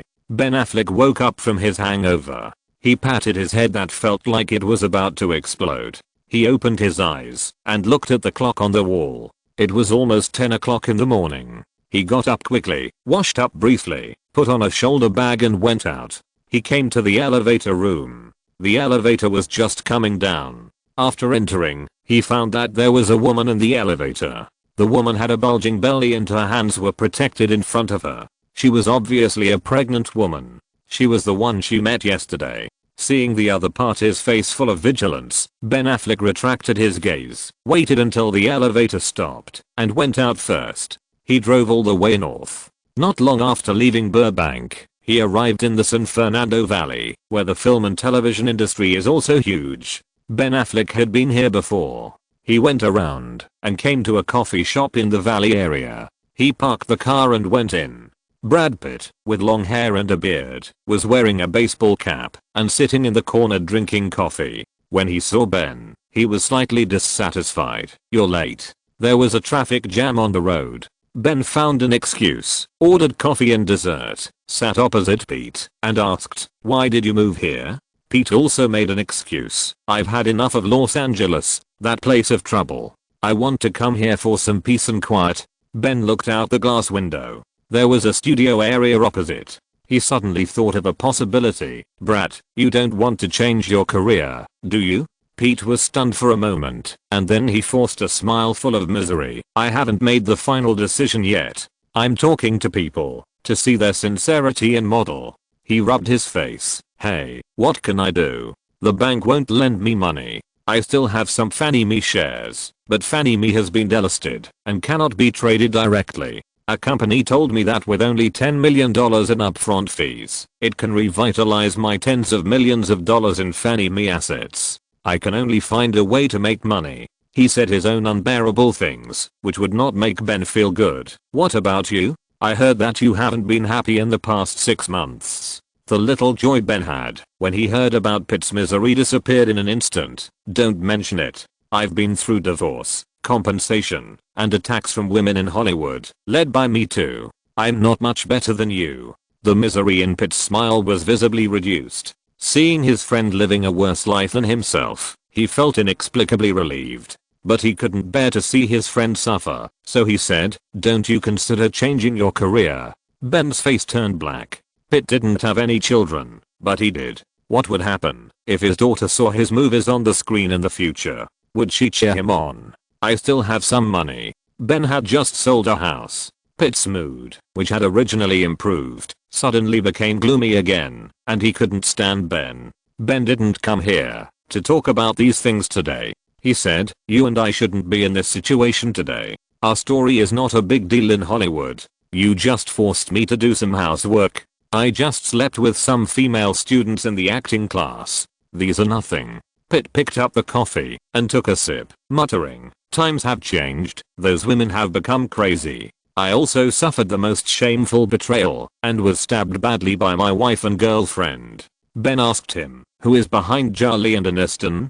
Who is bumping into them and pushing them from behind?" Pitt could answer this question with his eyes closed, gritting his teeth. "Martin Davis." Ben stared at him and asked, "I'm almost the same as you. I'm also related to Martin Davis." "What?" Pitt's first reaction. "Martin slept with your wife Jennifer Garner?" Ben was so angry that he wanted to take the coffee cup in front of him and smash Pitt's head. He held back his anger and said, "No, don't say that. I mean, all the shit that happened to me is related to Martin." Seeing Ben's depression, Pitt's mood improved and asked, "What happened?" "Martin took away the adaptation rights of a novel I was looking forward to." Ben, from his perspective, roughly recounted how Martin first took the project and then suppressed their brothers. For some reason, Pitt felt both relieved and angry. He felt relieved because of the Affleck brothers' shit and angry because of Martin Davis. He drank the cold coffee in one gulp. Martin doesn't do anything that people do.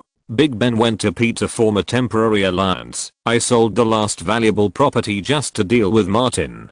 "Pete, you are also a victim of Martin. Have you ever thought about fighting back?" Pete said, "What can I do without money? I plan to revitalize the assets later." Big Ben shook his head. "I can't wait that long." Pete asked, what do you want to do? Find Martin's pain point. Big Ben learned his lesson and didn't plan to waste time and energy on the people around Martin, but to deal with him personally. We have to be patient. Either we don't do it, or we will make sure that Martin can't turn over. Pete has been trying to revitalize that asset, not just for money. With Martin Davis' current power, we can't deal with him alone. Big Ben reminded, have you forgotten Harvey? Harvey is the real boss of the Foot Gang. He had contacted Harvey long ago. Harvey invited Martin many times, but he rejected them all mercilessly. Martin also snatched Wes Craven away. Harvey has long been unhappy with him. As long as we can find Martin's weakness, Harvey can launch a targeted attack. Peter didn't trust Harvey and asked, what do you want to do? Harvey will take Quentin's film to the Cannes Film Festival in May to compete head-on with Martin's new film. Big Ben, however, had great hope for Harvey. Brad, I believe that you, like me, still have some connections in the circle. We will mobilize the last network of relationships and find the key to Martin Davis. These are not difficult. Peter thought about it and nodded slightly. Okay. Kill Martin. Big Ben stretched out his hand. Peter grabbed his hand. Beverly Hills, Davis Manor. The black Escalade stopped at the Fountain Square. Lily, who was driving, raised the trunk and very consciously went down with Bruce to pick up the luggage. Elizabeth picked up the 2 bags that Martin brought with him and asked the butler to let the kitchen prepare lunch.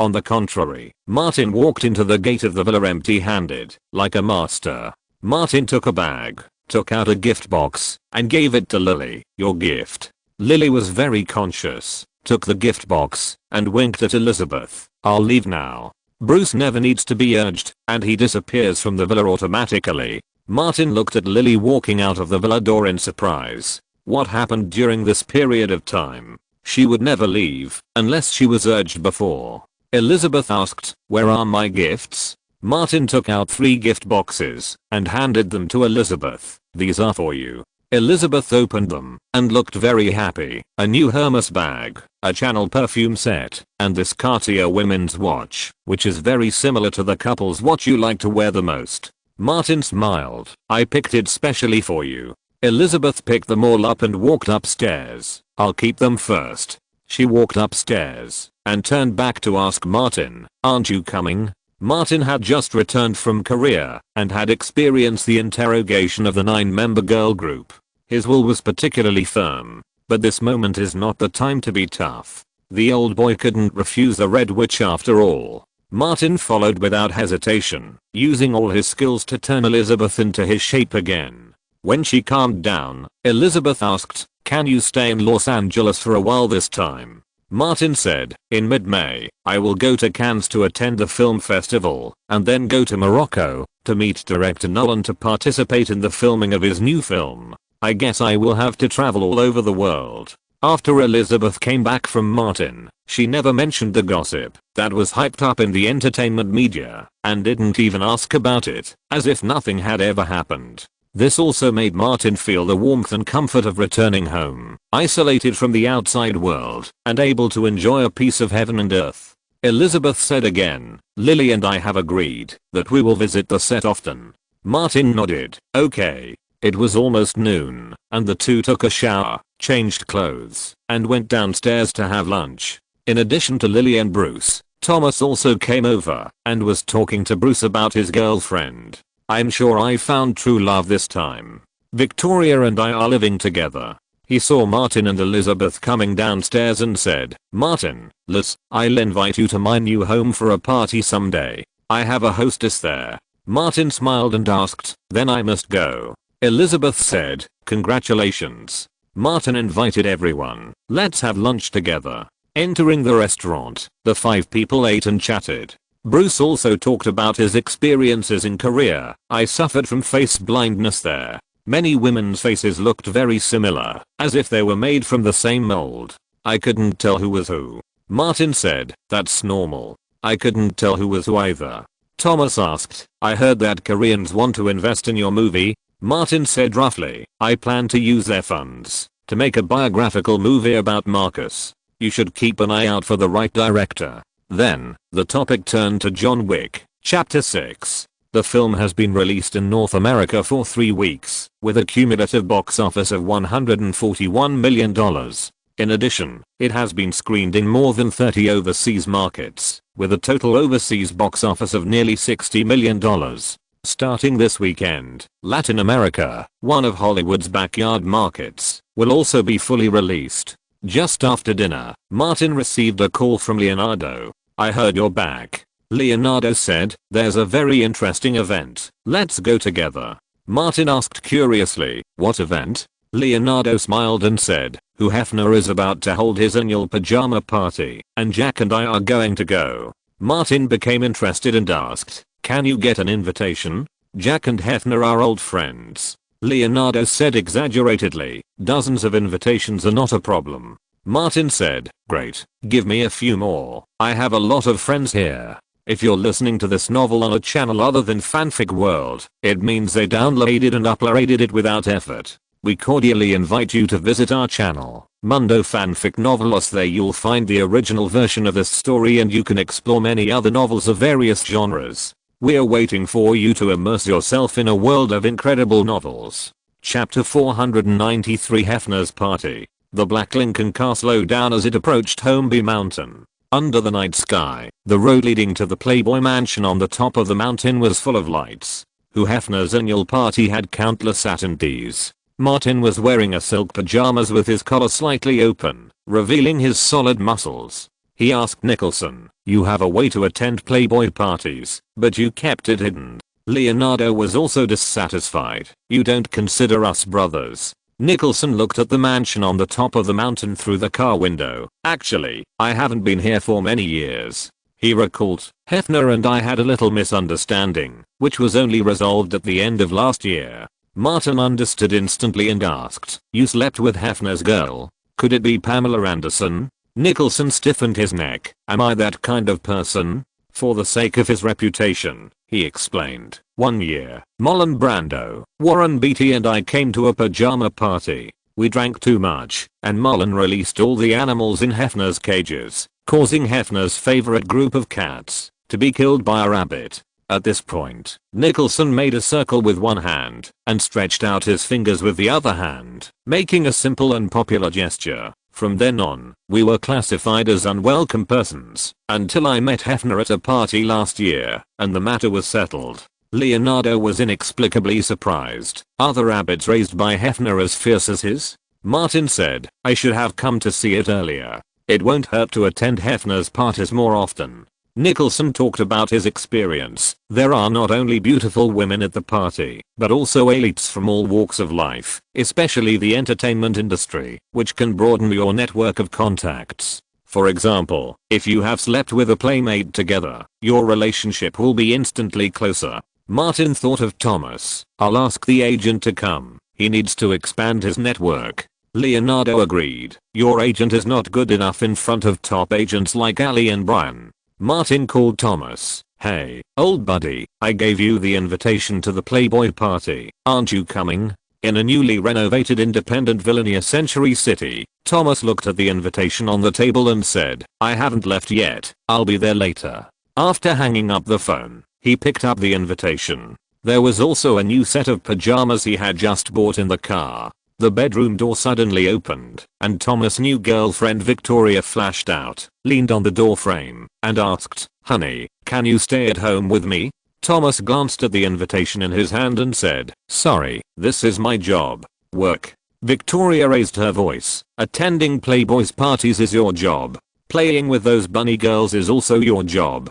Thomas patiently explained, "Martin just called me." "Martin? Martin again?" Victoria pointed to her trembling chest. "Am I your girlfriend, or is Martin your girlfriend?" Since she started dating Thomas, the one she heard the most in her ears was Martin. She couldn't help but say, "Don't you find your problem? When you are with Martin, you feel great, just like you are high. Once you leave Martin, it's more uncomfortable than quitting smoking." Thomas frowned. Victoria was not like this before moving in together. He scolded, "Enough. Martin is not someone you should talk about." Victoria was stunned for a moment, then she came to her senses and quickly shut up. Thomas walked out with the invitation. Victoria thought of the many coquettish and slutty girls at the Playboy party and couldn't help but say, "You have to come back before 1 o'clock. You must come back. If you don't come back, I will go to the road outside and shout that super agent Thomas needs Viagra to be strong."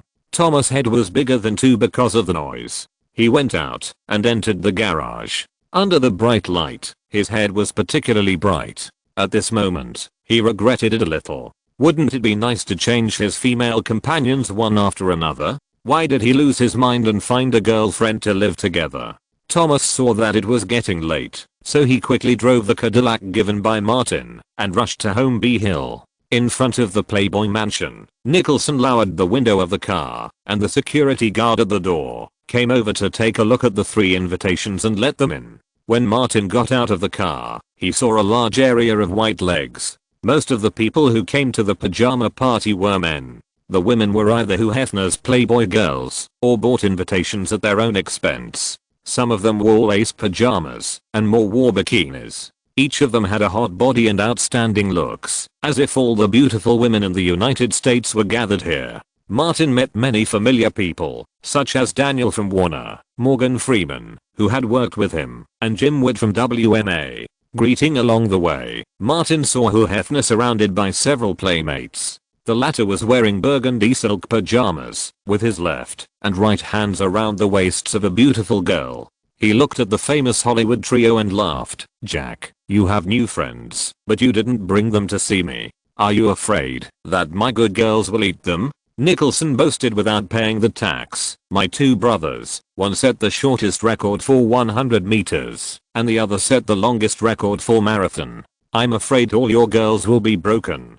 Hefner looked at Leonardo. "I heard that models who have not been verified by Leonardo cannot be called supermodels." He looked at Martin again. "Also, beauties who have not been tasted by Martin Davis are not top notch." Martin was most relaxed in such occasions. He opened his arms and said, "Mr. Hefner, I heard that you have 2,000 Playboy girls.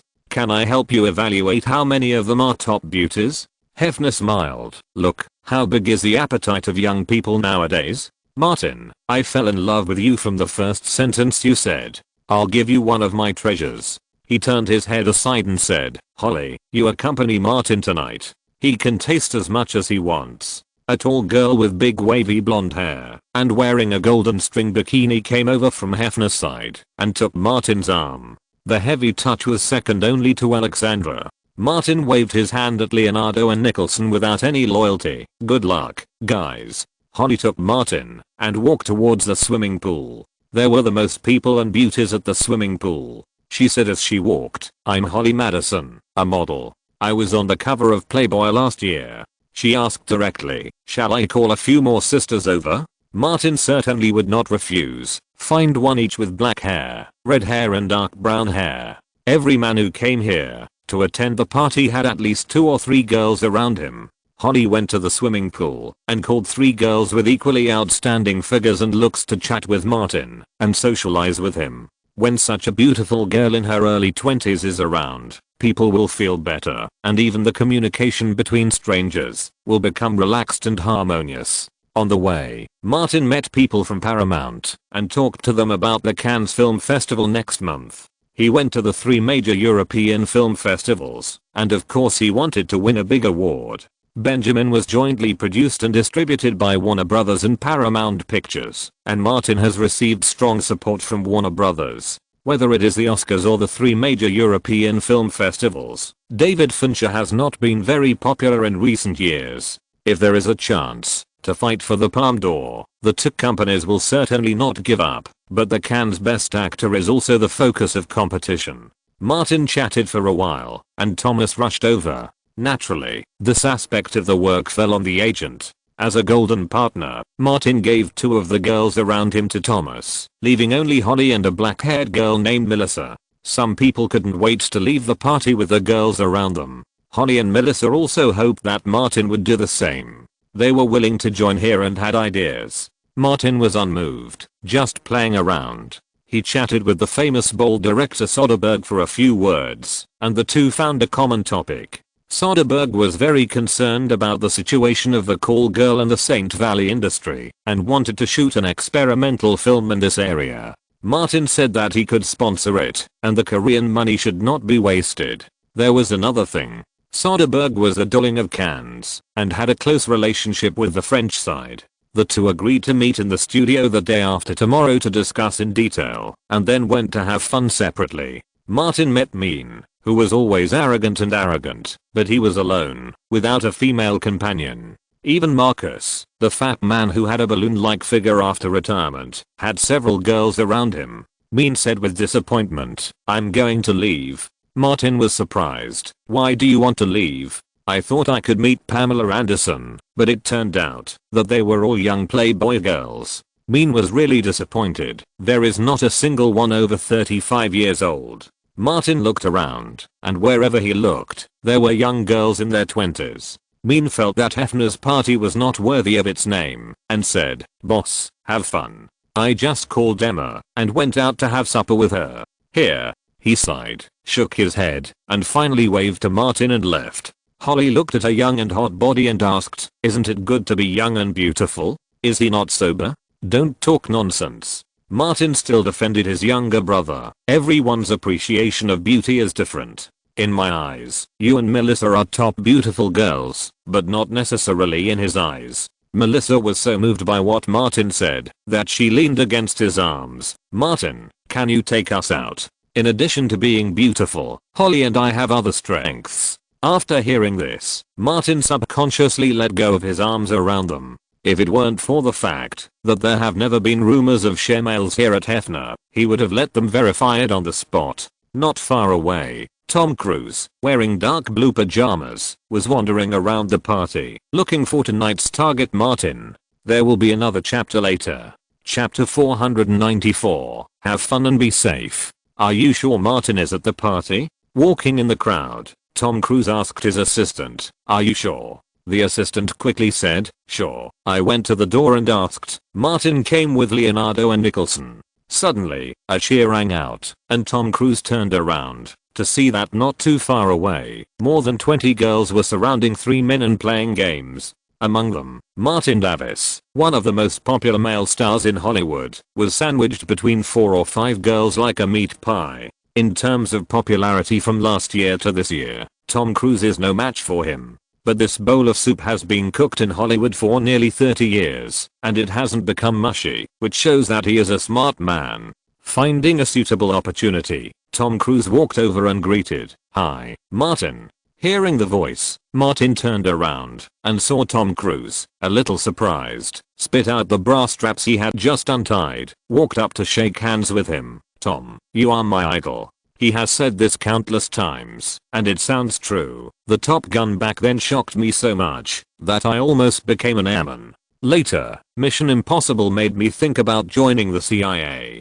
It's a pity that I'm uneducated and they didn't accept me, otherwise I would have been in trouble.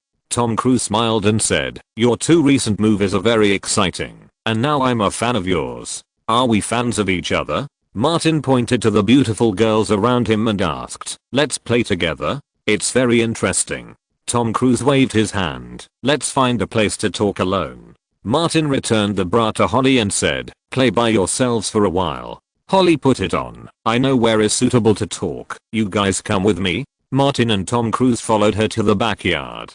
Compared with the bustling front yard, this side was much quieter. There were some tables and chairs sparsely placed on the corridor and lawn forest. Holly asked the waiter for wine and glasses, placed them on the table under the gazebo, and pointed to the distance. "I'm over there. Call me anytime if you need me." Martin nodded slightly and waited until she walked away before asking, "Tom, what do you want from me?" Cruise opened the bottle, poured 2 glasses of wine, and said directly, "I want to learn your experience of success." Martin was quite surprised. "You are Tom Cruise." The Tom Cruise I admire. In his 30-year acting career, Cruise has experienced too much, and said with a smile, "This does not prevent you from being more successful than me in the past 3 years. He picked up the glass and raised it to Martin. "Countless examples tell me that it is easier to succeed by learning from the strengths of successful people. Martin made the same response, drank a glass with him, and said, "In fact, everything I have done is in the open. There is nothing special."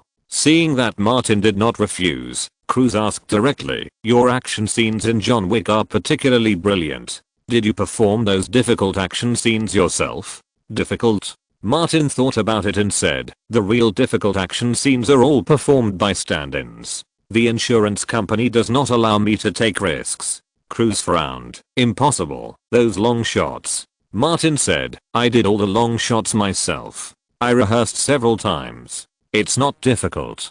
Cruise understood that the two people's understanding of the difficulty of action was completely different. He thought that the extremely difficult actions were not difficult for Martin to do, and it might even be easy. Even the insurance company had no objection.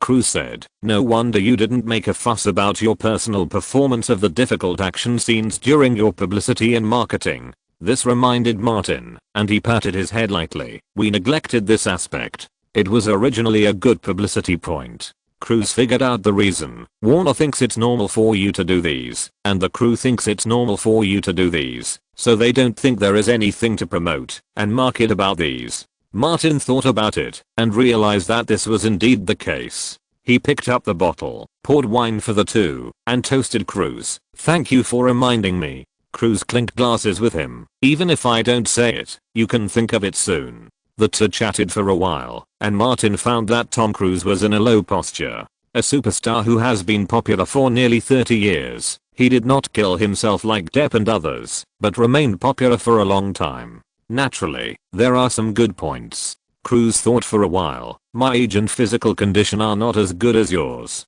If I want to do action scenes, how can I make it sell like John Wick?" This is the most troubling thing for him, Brad Bird, and the entire team. In the past 10 years, Hollywood has basically played all the action routines that can be played by learning the action mode of Hong Kong. John Wick was born and was immediately hailed as a classic of new action movies. Learning from successful people, Tom Cruise thinks it is natural. Martin asked tentatively, "Excuse me, Tom, are you going to shoot a sequel to Mission Impossible?" Cruise smiled. "The fourth one is already on the agenda." Martin thought for a while. Tom Cruise represents a major force in Hollywood. Even if he doesn't say something, the other side will probably think of it after a while. Why not sell it? It's something from Mission Impossible. He organized his words slightly and said, "I personally feel that the styles of Mission Impossible and John Wick are completely different. Using the action mode of John Wick, the effect will be greatly reduced." Tom Cruise listened and nodded slightly. Martin continued, "Tom, I can do those moves because I've practiced hard for many years." Considering that he was a stuntman in his previous life, it's not an exaggeration to say that he spent 10 years sharpening his sword. Since it's an impossible task, why not try something bigger? Find one of the best super landmarks in the world, climb it yourself, get a plane, and fly it yourself, or do a skydive or something like that. When the time comes, the publicity will be done by you yourself, and the publicity effect, boom, it will explode. Cruise thought of someone, Jack Chen from Hong Kong. Martin nodded. One step further than him, a super landmark plus the most modern means of transportation, plus high altitudes, mountains, and cliffs. You are one of the best superstars in Hollywood. How many people will be amazed if you perform in person? Looking at Cruise and seeing that he really listened, Martin emphasized, it can also create a super dedicated spirit and attitude to save your image. The last sentence made Cruise pay more attention to Martin's words.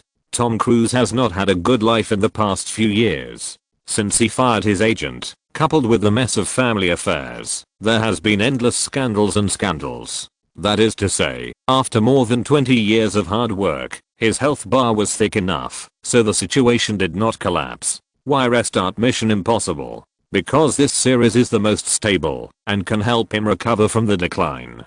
Tom Cruise poured the wine again and said, "Martin, I toast you a glass." Martin raised his glass. "You're welcome." Tom Cruise clinked glasses with him and said, "I owe you a favor." Martin didn't say anything, but drank the glass.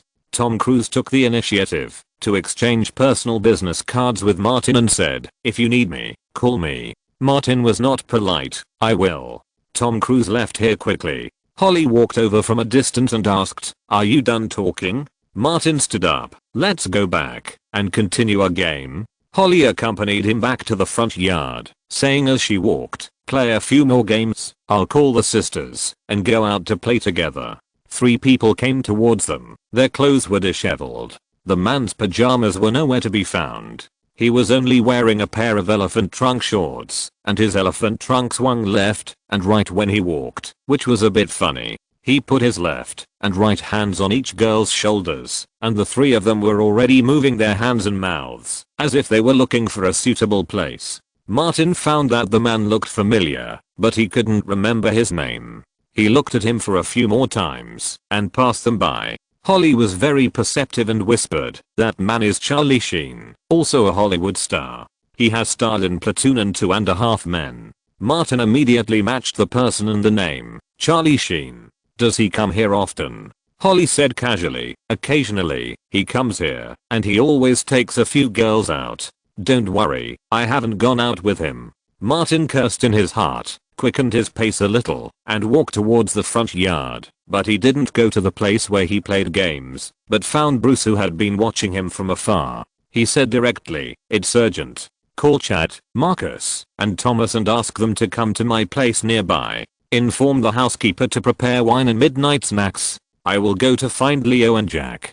Bruce didn't understand what was going on, but did it. Holly asked, "Are you leaving?" Martin took out the check he had prepared before and put it into Holly's belt. "Just a little gift. Thank you for your service. I'm very happy tonight, but I have something urgent to do here, so I have to go." Holly pulled out the check and looked at the number on it, feeling very satisfied. She smiled and said, "Next time you come, be sure to find me." Martin nodded casually and went to find Leonardo and Nicholson, hoping that these 2 bastards were not blinded by beauty. Because when he heard Charlie Sheen's name, he remembered the widely circulated rumor in his previous life that Charlie Sheen was diagnosed with AIDS, which made everyone in Hollywood feel insecure. Maybe if you mess around in private, many people will pay attention to it, but in this kind of occasion. Martin didn't remember the specific year, but safety comes first in this kind of situation. Among a group of women, he found Nicholson and Leonardo, and the 2 were just playing around.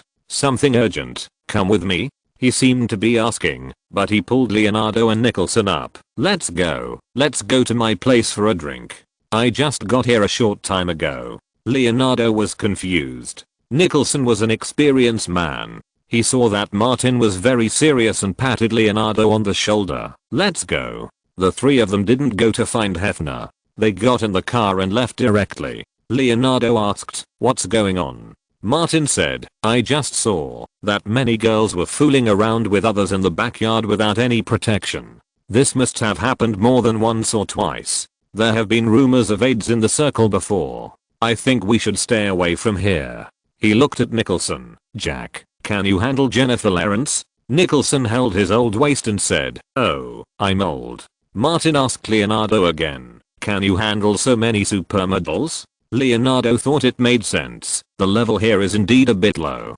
Martin spread his hands. "We have to have fun and play safely, right? 3 more chapters are sent. Please vote for me." Chapter 495 Battle Goddess. The next morning, Martin met Steven Soderbergh, who had come specially, in the office of Davis Film Studio. Accompanying the book director was Martin's acquaintance, old neighbor Jenna Jones. Soderbergh introduced, "Jenna is the heroine I have decided for the experimental film." Martin shook hands with Jenna and said, "I haven't seen you for a while. How is your father?" "He's very good. He attended the AVN Awards ceremony some time ago and witnessed me winning the award again." Jenna smiled and said, "You didn't come back to see us neighbors after you moved." Martin also smiled. "I'll invite you, Mr. Jones, and Gillian to dinner some other day." After a few polite words, the 3 of them got down to business. Soderbergh can be said to be the most experimental director among the first-line Hollywood film directors. He often shoots some very avant-garde short films or experimental films with very bold content. It is impossible to make a profit for experimental projects. Soderbergh certainly will not invest money himself, but always seek sponsorship everywhere. If there were no funds from Koreans available, Martin would not invest in his film. It is impossible to show it in theaters. If it is put on the DVD and videotape market, it may take 5 or 6 years or even longer to recoup the investment. The original story of Soderbergh's experimental film is set in Manhattan, New York, with high-class call girls as the protagonist and background. Because it involves super large-scale shots, it is difficult to find suitable actresses even in Hollywood, where stripping is as common as eating and drinking. He simply went to the Sacred Valley to select people. Naturally, Jenna, who is known as the best actress in the Sacred Valley, was selected. The story was simply adjusted according to Jenna's background and set in the Sacred Valley and Los Angeles area. The setting of the heroine also became a Sacred Valley artist and a high-class call girl. This is also the most realistic situation of Sacred Valley actresses. While playing art, they also do some part-time jobs. As for the theme depth and deep meaning of the experimental film mentioned by Soderbergh, Martin seemed to listen very seriously, but in fact he didn't care at all. Martin borrowed Soderbergh's fame, and it was not difficult to mobilize Korean investment. Moreover, he asked people to communicate with the Korean side, and the Korean side was also willing to pay. When Martin went to Korea, he had grasped the pulse of the Korean film industry. After winning awards at the 3 major European film festivals, some of them, and their companies set their sights on the Oscars. I think the lollipops at my dad's house are more delicious. If foreign films want to win the heavyweight Oscar awards, they definitely need film art, but the more critical factor is where they sit. Soderbergh only wanted $1.8 million in investment. After Martin mentioned Cannes, he readily said that he would help call Isabelle Huppert. Although the two have never worked together, they had a certain friendship in the 1990s. Isabelle Huppert is the chairman of the jury of this Cannes Film Festival. Martin is not very familiar with purely European filmmakers. The biggest impression Isabelle Huppert left on him in her previous life was The Shocking Mother, The Limits of Love. Even the Cannes Film Festival, which was open enough to publicly screen movies like Three Farts, refused to allow the film to be screened. Soderbergh left first, but his new film's heroine Jenna stayed. This is not the first time that the two sides have cooperated. Jenna asked directly, "Can we discuss the adaptation rights of the Sacred Valley version of John Wick, Chapter 11? Martin nodded. "You go talk to Jessica."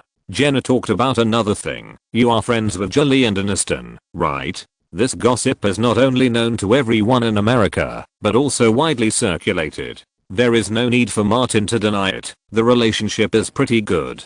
I heard a piece of news some time ago. The company in which Jenna has a stake is one of the largest companies in Sacred Valley, and can get a lot of the latest news in that circle." She said, "It is said that a company next door to me is going to sign Brad Pitt and use him as the core to create a super series." Martin was somewhat surprised. "Pitt went to the Sacred Valley?" Jenna said in detail, "This news was once widely circulated in my circle. People like Jenna, Caden and Jessica all wanted to work with Pitt very much." She changed the subject. "Originally, he might have signed the contract, but recently there was news that Pitt rejected the lucrative contract and said he wanted to return to Hollywood. Now someone in Hollywood is looking for him to make a movie." Martin shook his head slightly. The two opinion leaders of the largest feminist organization in Hollywood, Gillian Aniston, one is Pitt's ex-girlfriend and the other is Pitt's ex-wife, and they want to throw Pitt into the Pacific Ocean to feed the fish. As long as a crew is hired, Me Too will definitely attack them. Martin asked, "Haven't you heard what he's going to do when he returns to Hollywood?" "No." Jenna told the truth. "The company that wants to sign Pitt is our competitor." Martin said, "Do me a favor. Ask your circle about Pitt's dynamics later. Call me if you have any new news."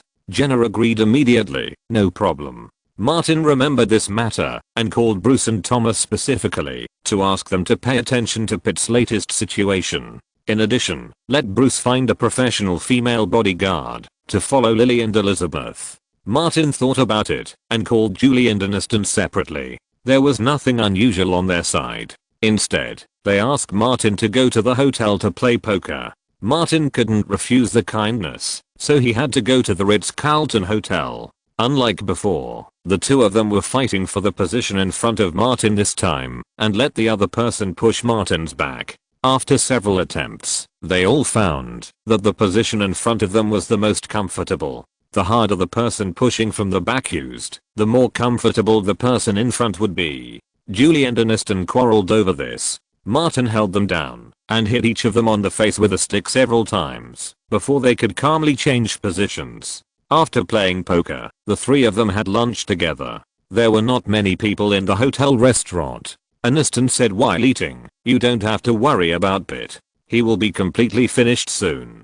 Charlie agreed, "He will never be able to turn over." Martin swallowed the steak in his mouth and asked, "What did you do?" "That I don't know." Aniston and Charlie smiled at each other. They were no longer quarreling like enemies before, but had a special tacit understanding as people of the same roots. Martin deliberately frowned. "Don't keep us in suspense. Tell us now, or we'll hit you in the face." Charlie chuckled. "We like to be hit in the face, so we won't tell you." Aniston was more obedient to Martin and said, "After Pitt and I got married, our assets have always been separate. When the real estate market was booming a few years ago, Pitt invested tens of millions of liquid funds in Fannie Mae. Last year, the economy was in recession and Fannie Mae was forced to delist.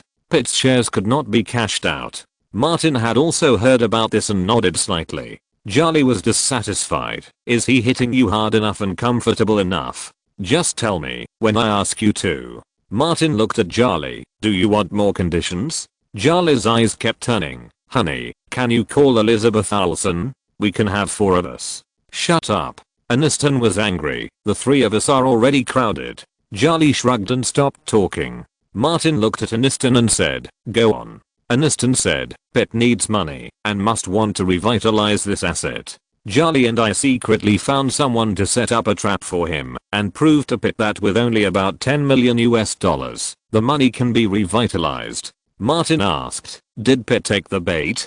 Charlie automatically answered, "We secretly sent someone to spread the news in the Holy Valley." Sure enough, a company in the Holy Valley was interested in Pitt and took the initiative to find him. Pitt was originally tempted by the conditions offered by the Holy Valley, but he suddenly left the Holy Valley recently. We don't know where he went in Los Angeles. Martin finally understood why Pitt was involved with the Holy Valley. It turned out that these 2 people had done something secretly. "You are very powerful." Martin had long known that if an ex-wife and ex-girlfriend who knew the inside story really turned against each other, it would be very scary. On second thought, Leonardo had not had any ex-girlfriend come out to expose his black material and scandals for so many years. At most, they said that he was short-lived. He was really not an ordinary person. Martin reminded, "You should be careful recently." Julie stretched out her hand and scratched Martin's palm. "Even if Pitt wants to do something, the first target is you.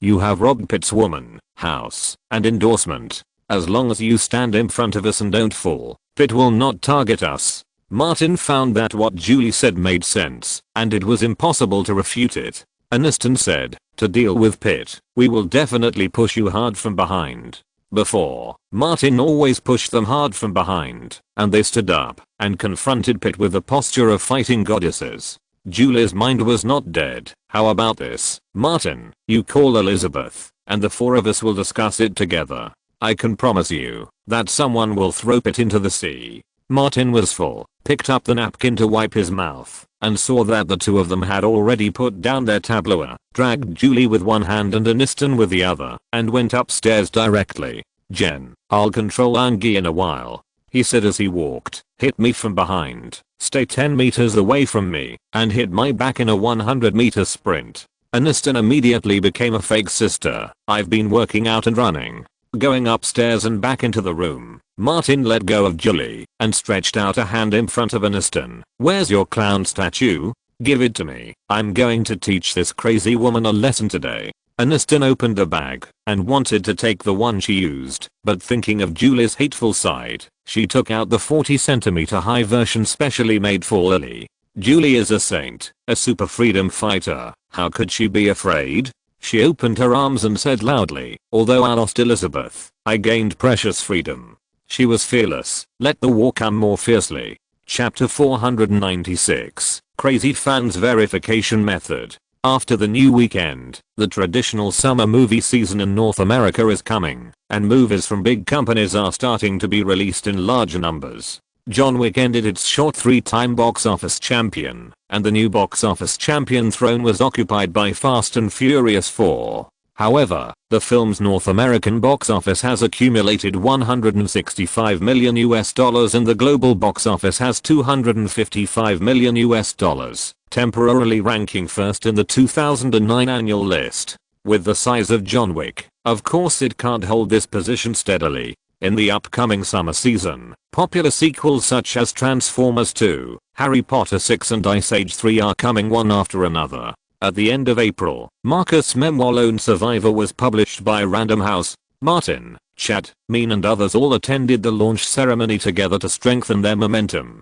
They consciously gave up their seats, refused to accept media interviews, and held Marcus in the center. Marcus described the Red Arrow operation in tears, and stated that all the sales revenue of the memoir book would be donated to the American Veterans Association. As for the income from adaptation, that is a matter for the future and naturally not included in this list. After a simple platform to cheer, Martin went to the lounge at the back. Chad said, I saw the script of Nolan's new film at Mean's place, but I didn't understand what he wrote. Mean replied, actually, I didn't understand it either. The plot presented in the script is much more abstract than the movie scenes. If Martin had not seen the movie before, he would have been confused when he first read the script. He said, it's just a story about dreams. Mean scratched his head, dreams within dreams, I'm confused. Martin reminded him, you are the supporting actor, and your role is very important. If you don't understand something, hurry up and figure it out.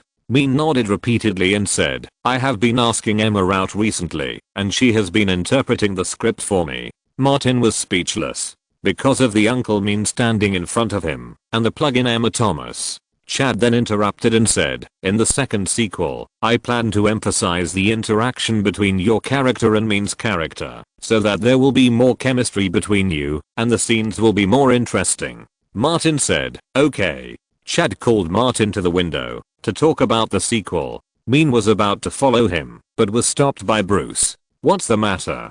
He asked. Bruce lowered his voice and said, are you going to Cannes, France in the middle of next month? Mean reacted, Cannes Film Festival? By the way, The Boss is a Curious Case of Benjamin Button will hold its world premiere at the Cannes Film Festival. I must attend it. This film will participate in the competition unit. Although he is not a qualified star manager, there are some things that Bruce will do quietly. The chairman of this jury is a veteran French actress Isabelle Huppert. Hearing the name, Mean immediately matched the person in his impression, his eyes shining. I know her. She is extremely talented, has a kind of classical beauty, is known as the most beautiful French rose, and is the highest ranking actress in the French entertainment industry. He thought about Isabelle Huppert's age. She is the goddess of literature and art that I admire most. Bruce said, let's go to Cannes together then. Mean nodded repeatedly, I want to meet my goddess of literature and art. The two chatted quietly for a while, and the door of the lounge was opened from the outside, and Marcus, like a blown up balloon, swayed in.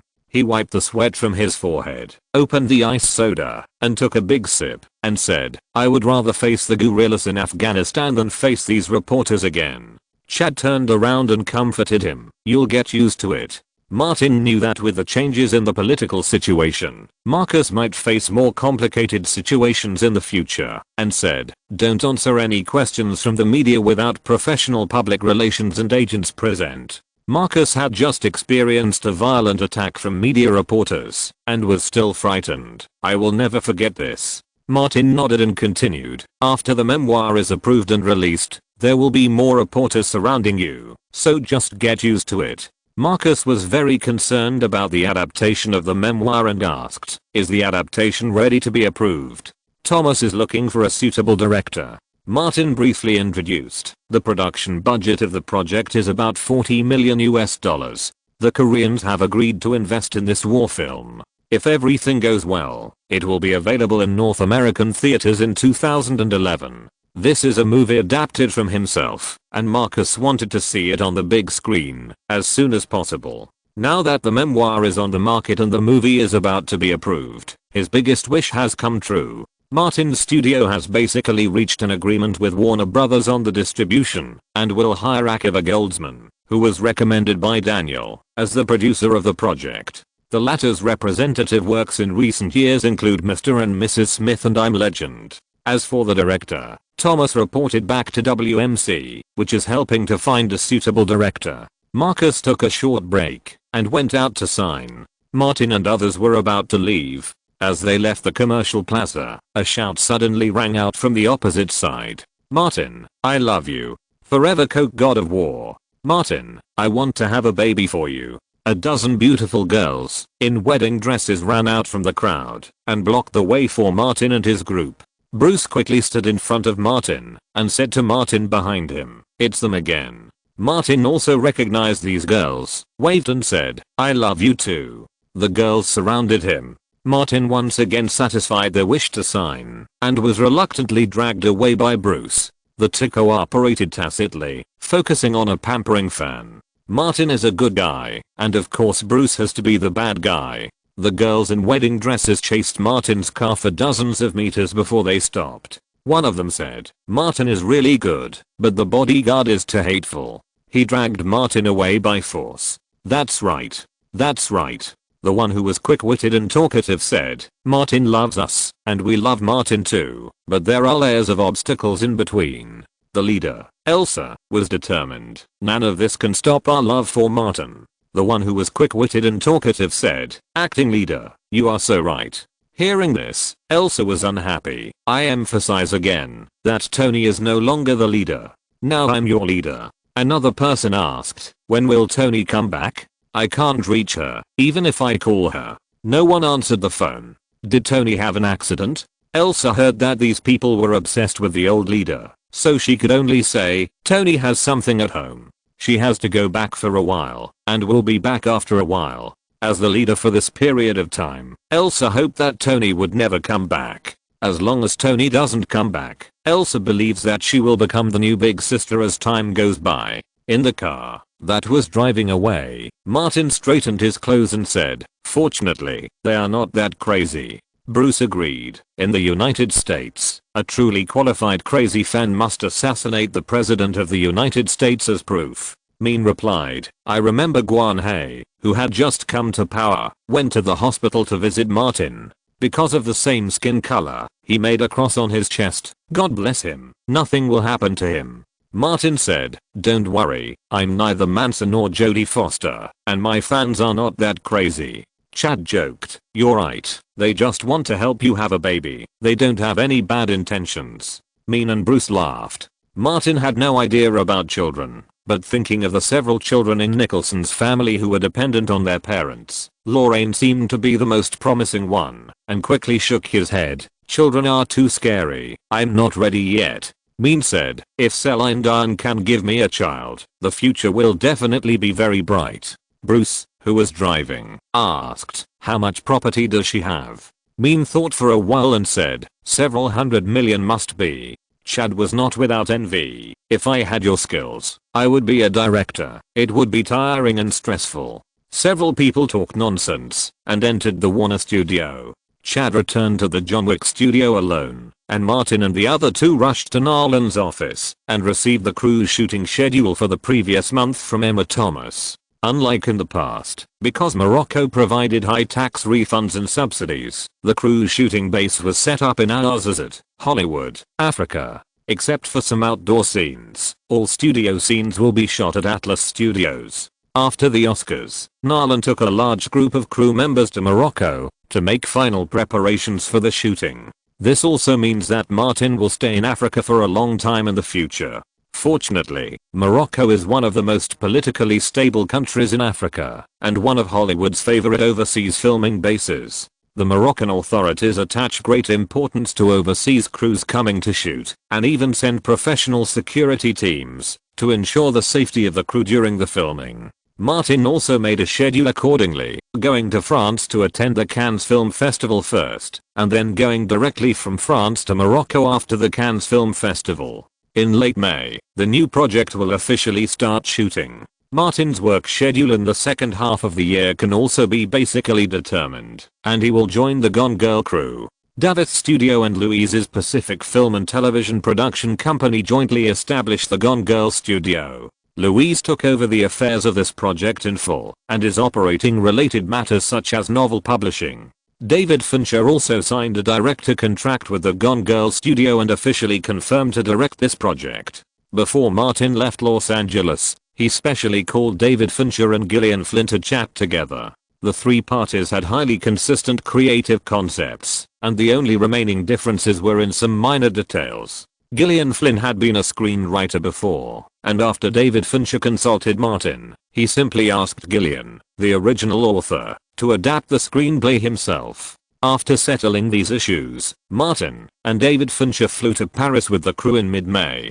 Chapter 497, The Key Points of Cannes. Since there is no airport in Cannes, all the crews attending the film festival need to get off the plane in Nice and then take a car to Cannes. Martin came out of the airport and got into the same car with Mean and Bruce. Before the car left the parking lot, he received a call from Nicholson in Los Angeles. "Have you arrived in France? There is something I want you to take care of." Nicholson calculated the flight time and called. "The crew of The Burning Plane will be screened at the Cannes Film Festival. Jennifer Lawrence went to Cannes. I told her that, if there is any trouble, I will contact you." Martin was loyal and replied, "It's a small problem. I will leave your girlfriend to me." This was a bit ambiguous. Nicholson specifically said, "I asked you to help take care of her, you bastard. Don't take care of her to the bed." Martin was angry. "Old bastard, am I that kind of person?" He asked back, "Go to Los Angeles and Atlanta and ask around. Everyone knows that I, Martin Davis, put loyalty first." Nicholson laughed. "I just want to say hello to you. Normally, nothing will happen." Martin hung up the phone. Mean frowned and thought, the movie Burning Plane sounds familiar. Martin had never heard of it. It seems like an art film. Bruce knew something. Our neighbor, Charlize Theron, is the heroine of this movie. Martin nodded. A victim of the Oscar curse, she won the Best Actress, took on a commercial production, and wanted to be a single-handed box office actress like Julia Roberts, but the box office failed miserably, and she returned to art films. Mean asked, "Boss, the Oscar curse only works for Oscar winners, right? More or less?" Martin didn't think about it carefully, and said casually, "Most male stars who won the Oscar for Best Actor will obviously take their careers to a higher level afterwards. There may be some unlucky ones, but the proportion is much smaller than that of the winners." The crew came to Cannes and checked into the 5-star Five Oceans Hotel. This hotel is only more than 100 meters away from the Pallades festivals in the Croisette Beach, and is always packed during the film festival. Because Warner Brothers and Paramount Pictures have no intention of competing for the Best Actress, Cate Blanchett will not come from the UK until the day of the film's premiere, instead of coming here in advance like Martin and David Fincher. The three major European film festivals also have game rules similar to the Oscars. The power of each jury president is terrifyingly large in the selection of awards. For example, when Isabella Gianni, the leader of the demon-making school of actresses, served as the jury president, in order to make the directors and films she admired win awards, she not only turned against all the members of the jury at that time, but also acted like a demon like the character she played, quarreling with the Cannes Film Festival organizing committee, and finally got a double yoke of the Golden Palm. Similar situations are not uncommon at the three major European film festivals, and Quentin also strongly promoted his ex-girlfriend Coppola at the Venice Film Festival. It can only be said that where there are people, there are rivers and lakes and disputes. After Martin, David Fincher and producer Catherine Kennedy checked into the hotel, they only took a short rest, and then joined the crew's French production manager Henry, and entered the reserved conference room together. Melanie, the Cannes PR manager hired by the crew, was already waiting here. She shook hands with Martin and the other three one by one, asked her assistant to turn on the projection screen, and walked to the front of the conference table and said, "Everyone, there have been some changes." Martin looked at the projection screen, which showed the list of this year's jury members. Melanie said, "Due to internal problems of the film festival organizing committee, the announcement of this year's jury was delayed by 1 week compared to previous years. The chairman of the jury is still Isabel Huppert, and other candidates include Shuki, Lee Chang-dong, James Gray, Asia Argento, John Travolta." Catherine Kennedy said, "They are from Hollywood. James Gray has worked with DreamWorks. I can handle it. Martin raised his hand and said, Lee Chang-dong is Korean. I have a way.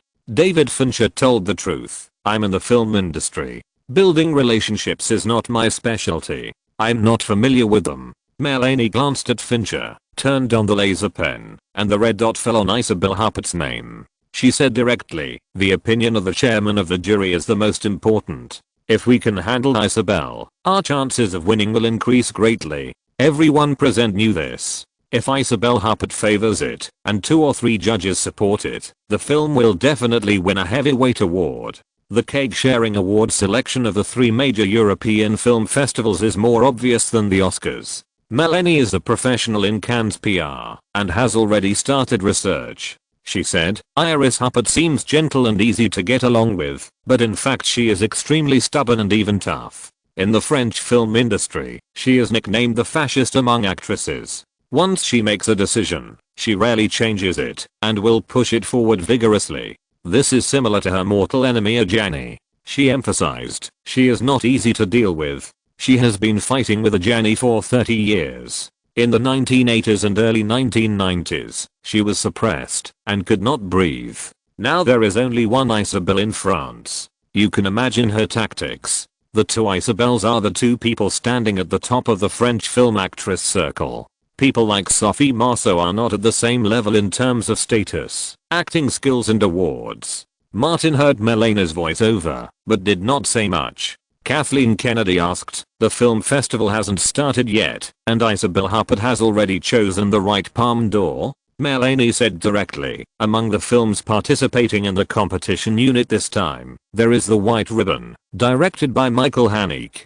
David Fincher also understood at this time, the director of Isabel Huppert's masterpiece The Piano Teacher. Melanie said, Isabel Huppert claims to be a student of Michael Haneke. She and Haneke are both teachers and friends. As long as The White Ribbon is of good quality, the Palme d'Or will be a sure thing. This is not the first time that a similar situation has occurred.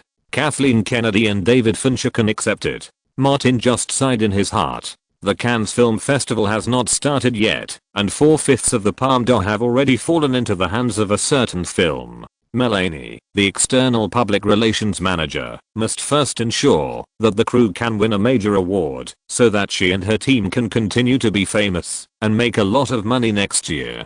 Of course, all of this is based on reality. She added, in my opinion, the first award we should strive for is Best Actor, and the Palme d'Or is second. Kathleen Kennedy looked at David Fincher. Even at her level, she still had to take Fincher's ideas into consideration. David Fincher said, priority should be given to ensuring that the crew can win a big award. Melanie said, Martin is very well known in France. My people can contact Isabel Huppert and will recommend Martin to her. Kathleen Kennedy said directly, for the premiere of the film, you should invite Isabel Huppert and a few more judges to attend. According to the rules of the film festival, once the film festival begins, except for the premiere, the judges are not allowed to contact any crew members of the film participating in the competition unit in private. Melanie promised, I will invite Isabel Huppert and at least 3 judges to attend.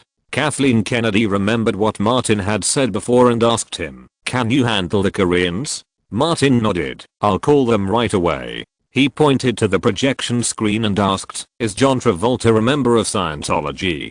David Fincher's ability lies in filming and producing movies. Since the meeting began, he has always felt that he has no room to play at the film festival. Finally, he heard a question that he could answer and immediately said, John Travolta and Tom Cruise are the 2 most famous members of Scientology in Hollywood. Martin said, I will try to win the support of John Travolta. Kathleen Kennedy felt relieved. If every actor was as proactive as Martin and could think of ways, how much worry would the production team and investors save? Martin left the meeting room and returned to his room. He first called Jessica and asked her to be responsible for communicating with the Korean side. He soon received positive feedback. Then, he found Tom Cruise's private phone number and called him. Martin didn't expect that he would need to use Tom Cruise's favor so soon. However, this kind of favor will not be very useful after a long time. Now is the right time. The call was quickly connected. Hi, Martin. Martin smiled and said, Tom, I need your help with something. The Cannes Film Festival is about to open, and the main members of the crew who are determined to compete for heavyweight awards have rushed to Cannes early. Inglourious Basterds is one of the films participating in the competition unit. Harvey, an award operation expert, also paid attention to the relationship between Isabelle Huppert, Michael Haneke and the White Ribbon early on. Knowing that it is too difficult to compete for the Palme d'Or, he turned his attention to the jury prize and Best Actor. On a quiet night, Harvey and Quentin knocked on a door together. John Travolta opened the door, let the two in, quickly closed the door, and said, "You shouldn't have come." Harvey smiled and said, "The film festival hasn't started yet." The two sides had worked together on Pulp Fiction and were acquaintances. After a casual attempt to get close to each other, Quentin said directly, "We are old friends. You must support me this time." John replied, "I personally support you." He spread his hands and said, "You understand the award mechanism of the film festival. I'm just an ordinary judge. My personal support for you cannot guarantee that you will win. Isabelle Huppert is the key." Harvey was very confident. "I will handle Huppert." He felt that the Oscar would be attractive to Huppert. John nodded, "I have no problem." Harvey and Quentin did not stay for long, and quickly said goodbye and left. John sent them back, and his cell phone rang. It was the leader calling. He answered and heard a few words. After hanging up, he was silent for a moment. This time, he wanted to apologize to Harvey and Quentin. Of course, John would not say it out loud. If they asked, he would be vague. Chapter 498. Getting ready to do something. The next morning, in accordance with the need of public relations manager Melanie to increase exposure, Martin left the hotel after breakfast and took a walk on the seaside promenade leading to the Pallades festivals. The Cannes Film Festival was about to open, and the area around the Pallades festivals was newly decorated. The seaside promenade was crowded with fans, tourists, and media reporters. Martin was accompanied by many reporters to take pictures, and occasionally fans came to ask for autographs or photos, and he satisfied them one by one. Fortunately, this is Europe, not Los Angeles, and Martin's influence is not that great. In addition, there are quite a lot of movie stars and directors on the seaside promenade. Martin glanced casually, and saw Ang Lee, Johnny To and Quentin. The crowd and media reporters suddenly boiled, and many people ran to one place. Min jumped to a high place to take a look, and after coming down, he said, Sophie Marceau and Monica Bellucci came out together. Martin had carefully looked at all the matters of this year's film festival yesterday. In the special screening unit, there was Don't Look Back co-starring Sophie Marceau and Monica Bellucci. Min said, Sophie Marceau is also my goddess of art. Bruce couldn't help but say, you have so many goddesses of art. European actresses who are over 40 and beautiful. Min said confidently, they are all my goddesses of art. Martin said, at the opening ceremony of the film festival tomorrow afternoon, you should stay on the red carpet for a while. Exposing your nipples on the red carpet in Cannes is Sophie Marceau's reserved program. Min quickly took out his mobile phone, turned on the camera, and took a picture of the sea. It's not clear enough. Bruce said, get a professional SLR camera then. Good idea. Min laughed. I will walk the opening red carpet with my camera. The three of them came to the beach, and a reporter called Martin. Martin turned back, smiled at the camera, and asked the reporter to take a picture. The reporter's camera quickly turned to the other side, as if the beauty was more attractive. Martin also looked over. Jennifer, this way. Jennifer Lawrence also saw Martin, and hurried over to say hello, and said, I wanted to visit you at the hotel yesterday, but your crew was in a meeting, so I didn't disturb you. She has been eyeing Nicholson since she was less than 16, and her mind is quite active. There is anything I can help with in Cannes, just tell me. Martin didn't need her help at all, and replied casually, just do your job in the crew. The heroine of the same crew as Jennifer Lawrence came over and said, I didn't expect to meet you here. Martin looked at Charlize Theron, who was as tall as a clothes rack, and had long legs, and smiled and replied, Sally, where you are, is the core of the earth, and it always generates infinite attraction. Charlize said politely, I'm not as good as you. Last year you were the #1 sexiest male star in Hollywood. Jennifer Lawrence felt ignored and quickly interrupted, do you know each other? Martin said, Sally and I are good neighbors. A reporter from the opposite side shouted, "Martin, Charlize, can I take a photo of you?" Martin did not answer. Charlize came over and looked at Martin. "Can I?" Martin smiled at her. "My pleasure." Some reporters had already seized the opportunity to take pictures. From his angle, Martin and Charlize looked into each other's eyes and exchanged glances. Martin and Charlize turned around, with their backs to the sea, and took a group photo together. Jennifer Lawrence was completely ignored.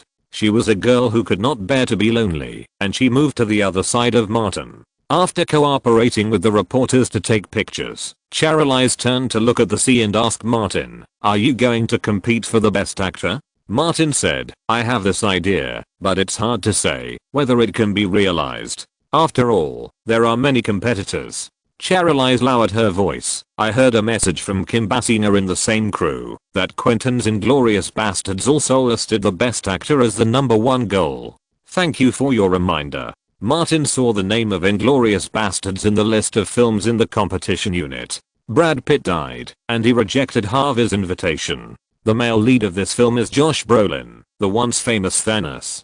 Charlize has no contact with Harvey and doesn't mind currying favor with Martin, her neighbor, and said, "The actor they applied for is Christoph Waltz from Germany." Martin immediately thought of the German officer in Inglourious Basterds that he had seen in his previous life. Waltz's performance was superb, but the role that left the deepest impression on him was the dentist and bounty hunter in Django. Martin nodded and said, "Come back to Los Angeles one day and get together with me." Charlize smiled and said, "No problem." Not far away, Mean and Bruce were whispering. Mean asked, "When can I meet my literary goddess?"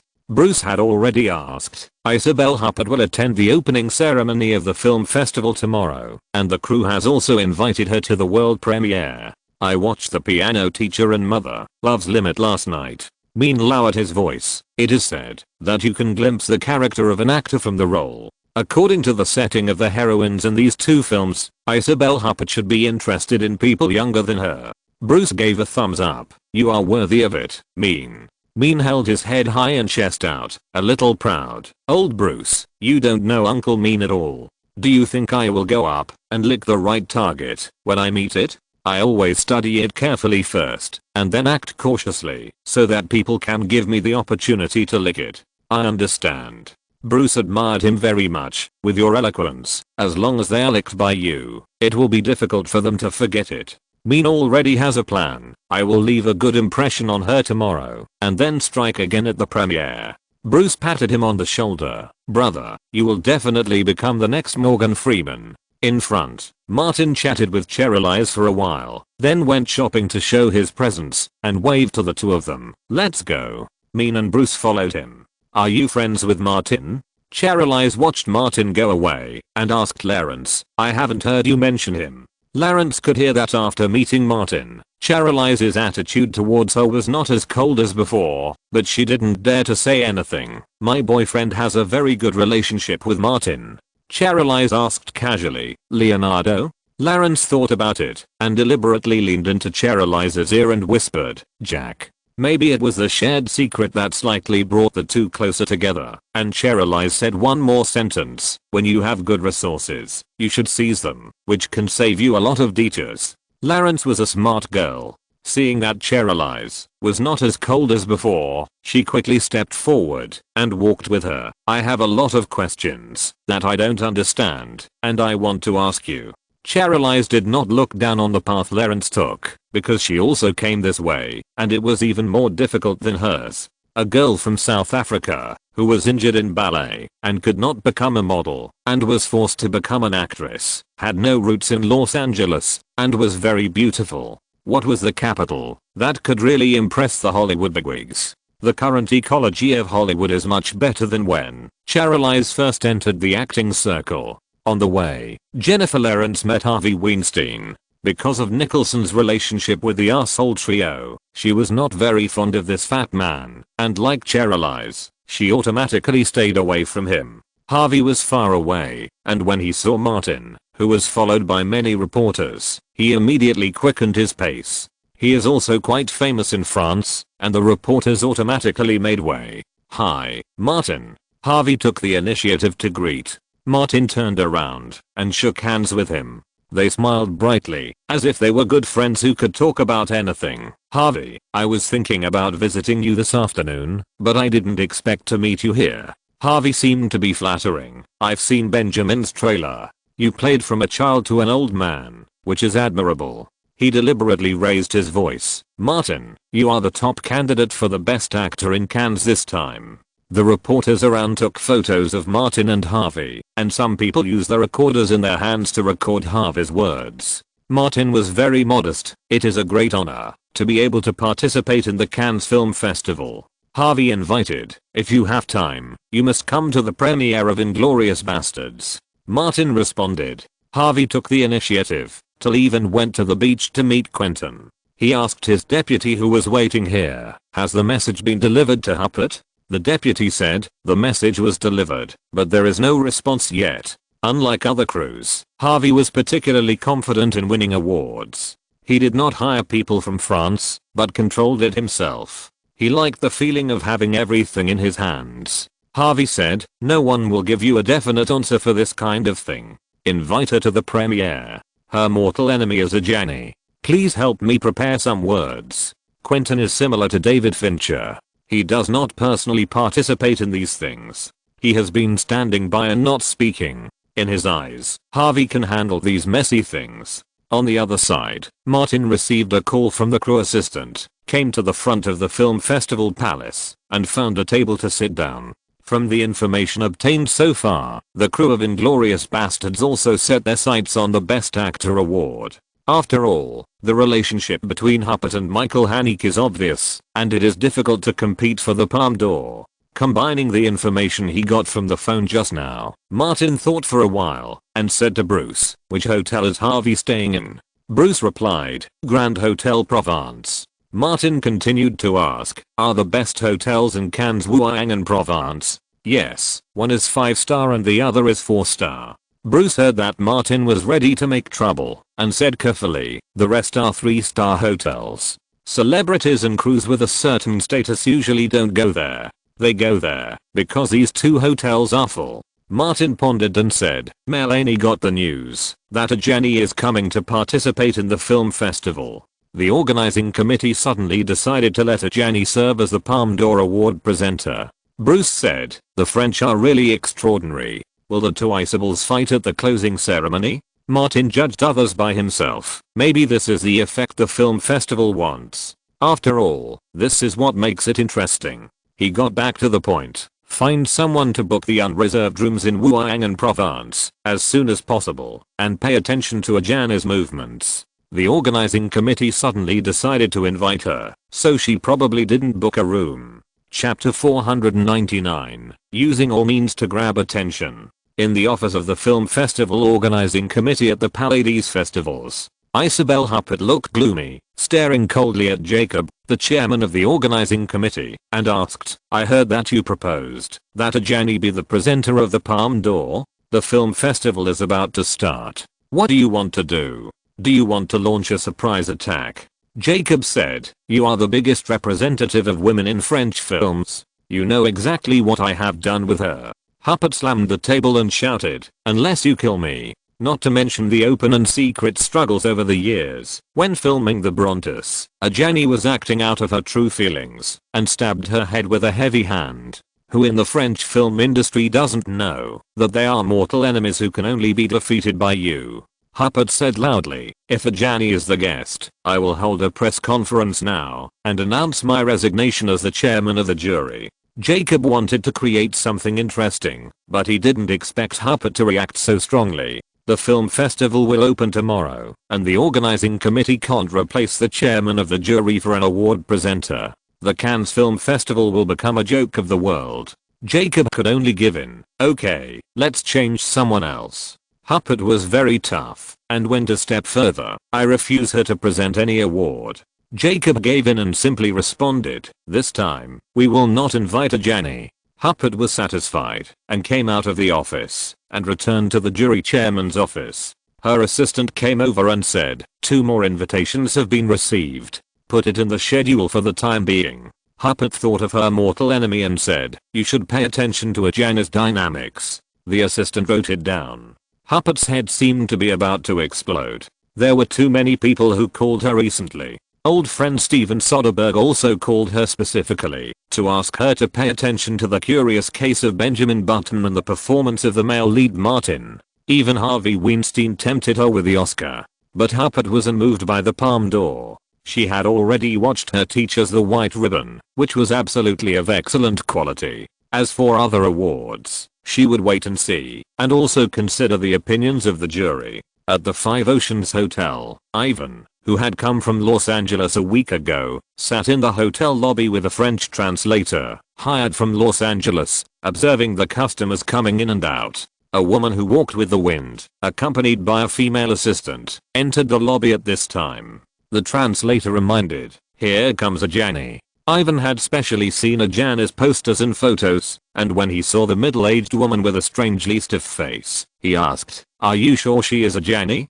The translator understood the situation in France. Excessive plastic surgery. The appearance has collapsed. It is better to age naturally. Ivan first took out his mobile phone to make a call, then took out a miniature camera, and took several photos in succession with the help of the translator to cover. At the hotel front desk, the assistant came back, after asking and said, "All the rooms are booked." Ajani had a very bad temper and cursed, "Damn it, is the whole world going to go against me?" A friend in the organizing committee suggested that she be the guest of honor for the Palme d'Or, so she rushed over from Paris. As a result, she received a notice, as soon as she got off the plane, that this matter could not be passed, because of Huppat's strong opposition. Her mortal enemy Huppat didn't want her to come, but she not only wanted to come, but she didn't plan to leave after coming. Ajani said, "Ask other hotels." The assistant knew his employer's temper, so he didn't dare to say much, and hurriedly called the Grand Provence Hotel.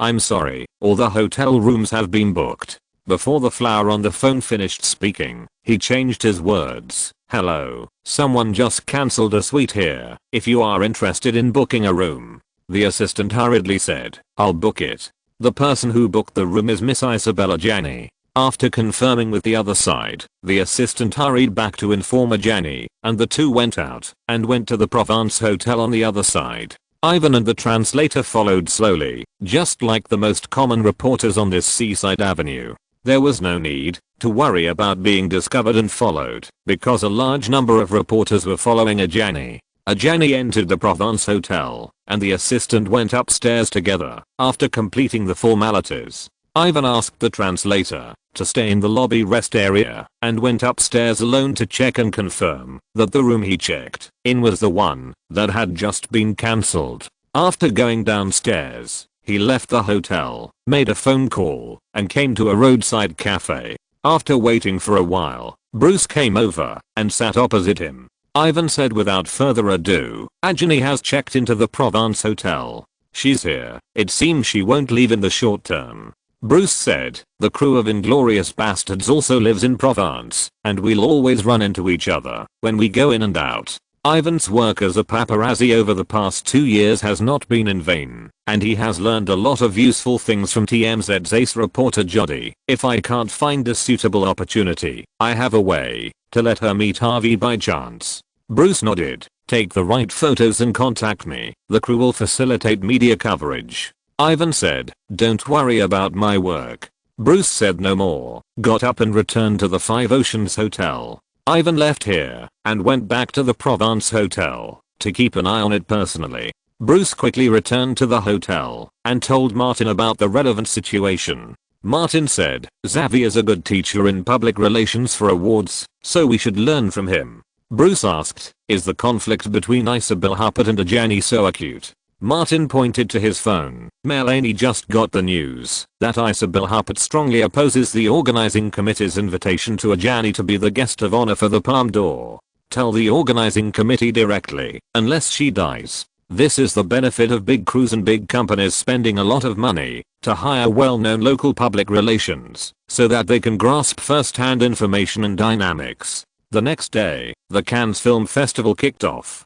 A long red carpet was laid in front of the Lumiere Hall of the Festival Palace, and hundreds of reporters from all over the world filled the media area. There were also hundreds of guests participating in the red carpet. Many of them stayed on the red carpet for a long time without leaving, and the security personnel on both sides of the red carpet had to rush forward from time to drive them away. The reporters in the media area were not interested in the unfamiliar faces from all over the world, and the cameras were all focused on those famous movie stars and directors. There were too many people walking on the red carpet, and most of them were not worth wasting time. The Cannes red carpet is open to the public for ticket sale. The price for this year's red carpet is €20,000. That is, for €20,000, you can walk on the red carpet of the Cannes opening ceremony. Most of the media are not interested in those who come at their own expense, so they will contact photographers in advance to take pictures for them. After the photos are taken, they are sent back to their countries. It looks really beautiful, but occasionally in the media area exposed in the background, you can see the cameraman's lens, which is not here at all. Menard himself also has commercial sponsorship, and he took a commercial sponsorship ticket to walk the red carpet. He was wearing a black suit, with a camera hanging around his neck, waiting at the corner of the big steps of the festival palace, waiting for his literary goddesses to appear. Martin and David Fincher came in the same car, got off the car, and went to the waiting area to meet Catherine Kennedy and Cate Blanchett. This is also a feature of the opening red carpet of the film festival. The main creative staff of the same crew often walk on the red carpet at the same time. In front of them, it happened to be the crew of the burning plane. While Kim Basinger and Kathleen Kennedy were talking, Jennifer Lawrence quietly found Martin. There are so many people today, those who paid for tickets, those who came through sponsor channels, and a lot of handsome men and beautiful women. She lowered her voice and asked Martin sincerely, with so many people, how can I get a little media attention? This is the trouble of all newcomers. For Nicholson's sake, Martin thought for a while and said, when you walk next to Cheryl, there will definitely be cameras following you, but if you want to attract attention, you need something special and impressive. Lawrence thought, special? Martin replied casually, I'm a man. What is suitable for men is not suitable for women. At this moment, there were exclamations of shocking dynamics on the red carpet, and the sound waves were higher and higher. When Lawrence turned around, he saw Sophie Marceau walking in front of the media area. The suspenders on one side of Sophie Marceau's dress slipped off her shoulders, revealing something that was often generously displayed in movies. So many people exclaimed, and Sophie Marceau was also surprised and covered her mouth first. After covering her mouth, she slowly pulled up the suspenders of her skirt. At this moment, whether it was private or media, all the cameras turned to Sophie Marceau. Without thinking too much, Lawrence also knew that Sophie Marceau would occupy a prominent position in the entertainment media around the world. She sighed secretly. In order to attract attention, this auntie is really trying hard. On the steps, Mean raised the camera and took a lot of pictures, and each shot captured Sophie Marceau's vital points. Besides Sophie Marceau, Monica Biloxi was speechless. At best, she was just daring to take off her clothes and play during the shooting. This person on the red carpet. Has the industry reached this point? Lawrence looked at Martin again. Martin shook his head slightly at her. Lawrence understood that Sophie had just used it, and it would definitely not work if she used it again. You can't just lift up your skirt, take off your pants and throw them to the fans, right? You have to consider Nicholson's feelings to some extent. The crew of the burning plane walked on the red carpet, and our goddess Cheryl Theron was undoubtedly the most popular one. Martin looked at Lawrence in a white dress and suddenly laughed. David Fincher came over and asked, what are you laughing at? You look like a pervert. Martin pointed to the front and said, witness the transformation of an actress. When they arrived at the media area, the red carpet was somewhat uneven, because there were too many people walking. Just when most of the media reporters' cameras turned to Cheryl, an accident happened. Jennifer Lawrence seemed to be tripped by the red carpet under her feet and fell to the ground. Cheryl's first reaction was to help her. Lawrence briefly grabbed the C position.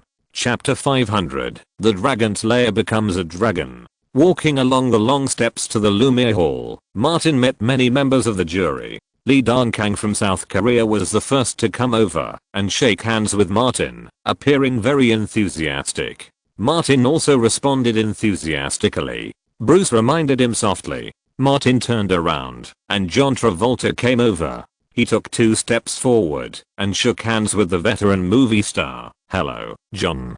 Travolta seemed to be just saying hello as a routine and said with a smile, "Master Hubbard asked me to say hello to you on his behalf." "Thank you." Martin understood that Hubbard must be the leader of Scientology.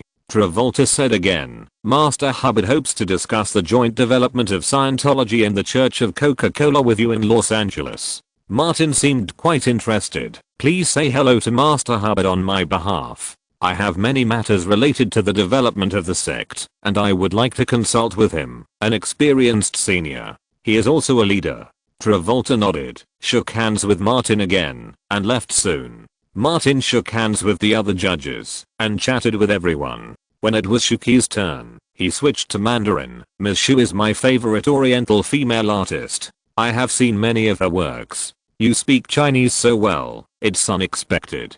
Shuki shook hands with Martin and asked again, "Have you really seen many of my works?" Martin nodded. Of course it was true. He had watched movies like Red Light District and Jade Girl Hard Sutra many times in his previous life. Especially the latter, a masterpiece in the field of art films. Of course he would not say that. "I also watched If You Are the One last year." Hearing the Chinese name of the movie, Shuki was sure that what Martin said was very likely true. Women are more emotional, and she liked Martin more. In addition, she also thought of one thing. An old friend from the International Bartenders Association, which is headquartered in Hong Kong, called her and asked her to pay more attention to the curious case of Benjamin Button and the male lead Martin. Shuki tried to ask, "Can we take a photo together?" "No problem." Martin stood beside her and waved to the photographer brought by the crew to take pictures of the two. It is not easy for Shuki to become a Cannes jury.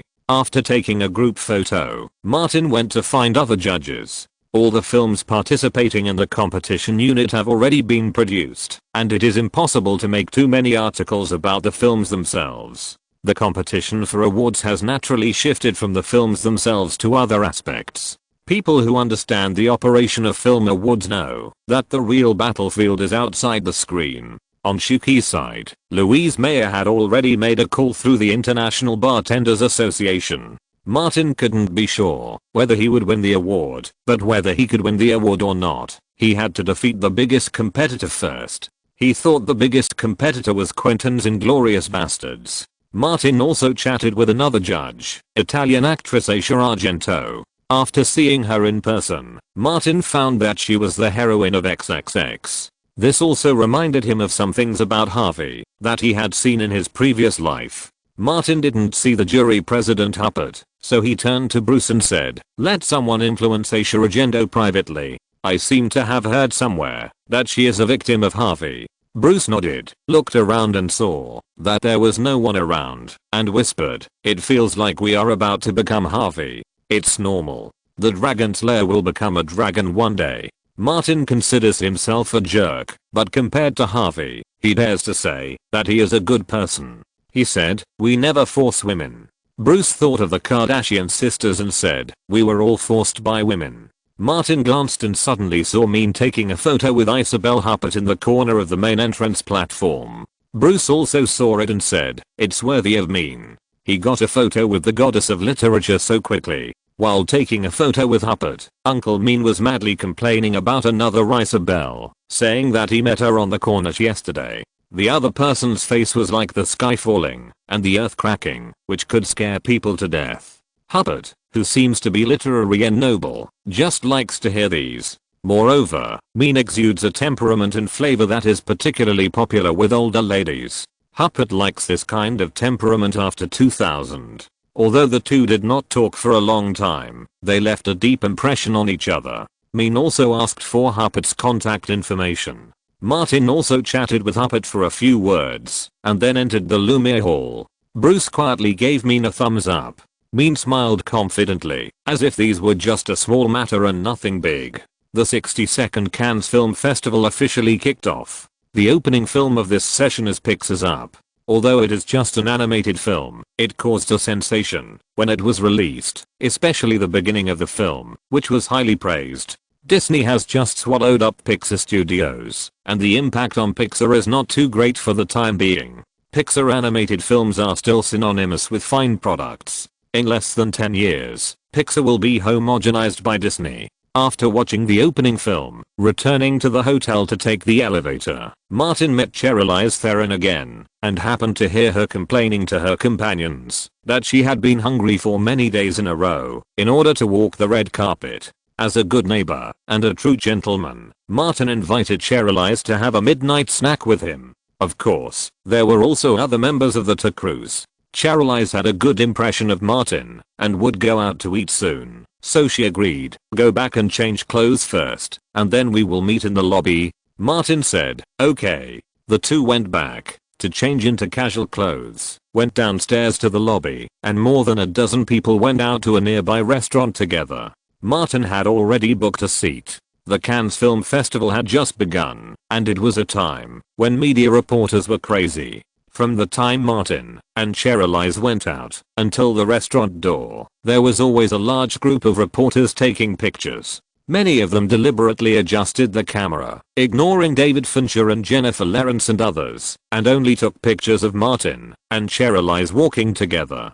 From the camera alone, the two looked like they were dating alone late at night and going out for a midnight snack alone. Excellent entertainment reporters naturally understand market demand and what the melon-eating crowd likes, and use this to create news. Under the influence of his partner Jody, Ivan also became a master in this area. He and his assistant followed Aisha Argento into an Italian restaurant and chose a table next to Aisha. Aisha was absent-mindedly eating her midnight snack, thinking about the news passed on by a middleman. Harvey wanted her to help push Inglourious Bastards to win a big award. Aisha was a little confused. I wonder who will be the unlucky guy at this Cannes Film Festival. A voice in American English came from the side. Elsa had been to Hollywood and could understand it. With Harvey Weinstein coming, Cannes will definitely not be peaceful. Last year or the year before last, he locked someone in a hotel room for a whole day in order to buy a film from an overseas film company. Another person said, that's nothing. A few years ago, I saw him lock a famous actress in a hotel room with my own eyes. Harvey used the same trick he did in Hollywood at Cannes. There are many beautiful women coming this year, and there will definitely be unlucky guys. Others pay attention to the exchange of interests and mutual consent. It's rare to use force like Harvey. He's a big boss and a rich man who can do anything to him. Listening to the faint words coming over, Elsa remembered something she had deliberately forgotten. During her visit to the Cannes Film Festival in 1997, she met Harvey Weinstein. The other party used the bait of helping her to develop in Hollywood to lure her into a hotel room. Elsa always believed that it was a lured meeting. Harvey never did what he promised her, and she didn't leave any evidence. In addition, she really wanted to develop in Hollywood, so she didn't dare to offend Harvey, so she could only selectively forget. Elsa knew that she couldn't afford to offend Harvey, and she didn't dare to say much about this matter. After all, it wasn't very glorious at the time. She put down her knife and fork and slowly wiped her mouth, just like she was in the hotel room that year. It's definitely not okay to do something openly, but you can do it secretly. Elsa is now a judge on the jury, and Harvey's film is preparing to compete for an important award. When leaving the restaurant, Elsa made up her mind and bought Huppert's favorite dessert and sent it back to the hotel to Huppert's room. Huppert has a tough style and wants to promote the white ribbon to win the award, but she knows that she needs to be strategic and win the support of other judges. Elsa took the initiative to approach Huppert, and Huppert accepted her kindness. Los Angeles, Beverly Hills. Stuart Townsend, who had nothing to do, got up in the morning, went to the door to get the newspaper, and came back to read the newspaper while eating breakfast. Turning to the entertainment page, he couldn't eat his breakfast. Stuart saw many pictures, all of which were photos of Martin Davis and his girlfriend Charlize. They left the hotel together, walked on the street together, entered the restaurant together, and left the restaurant together.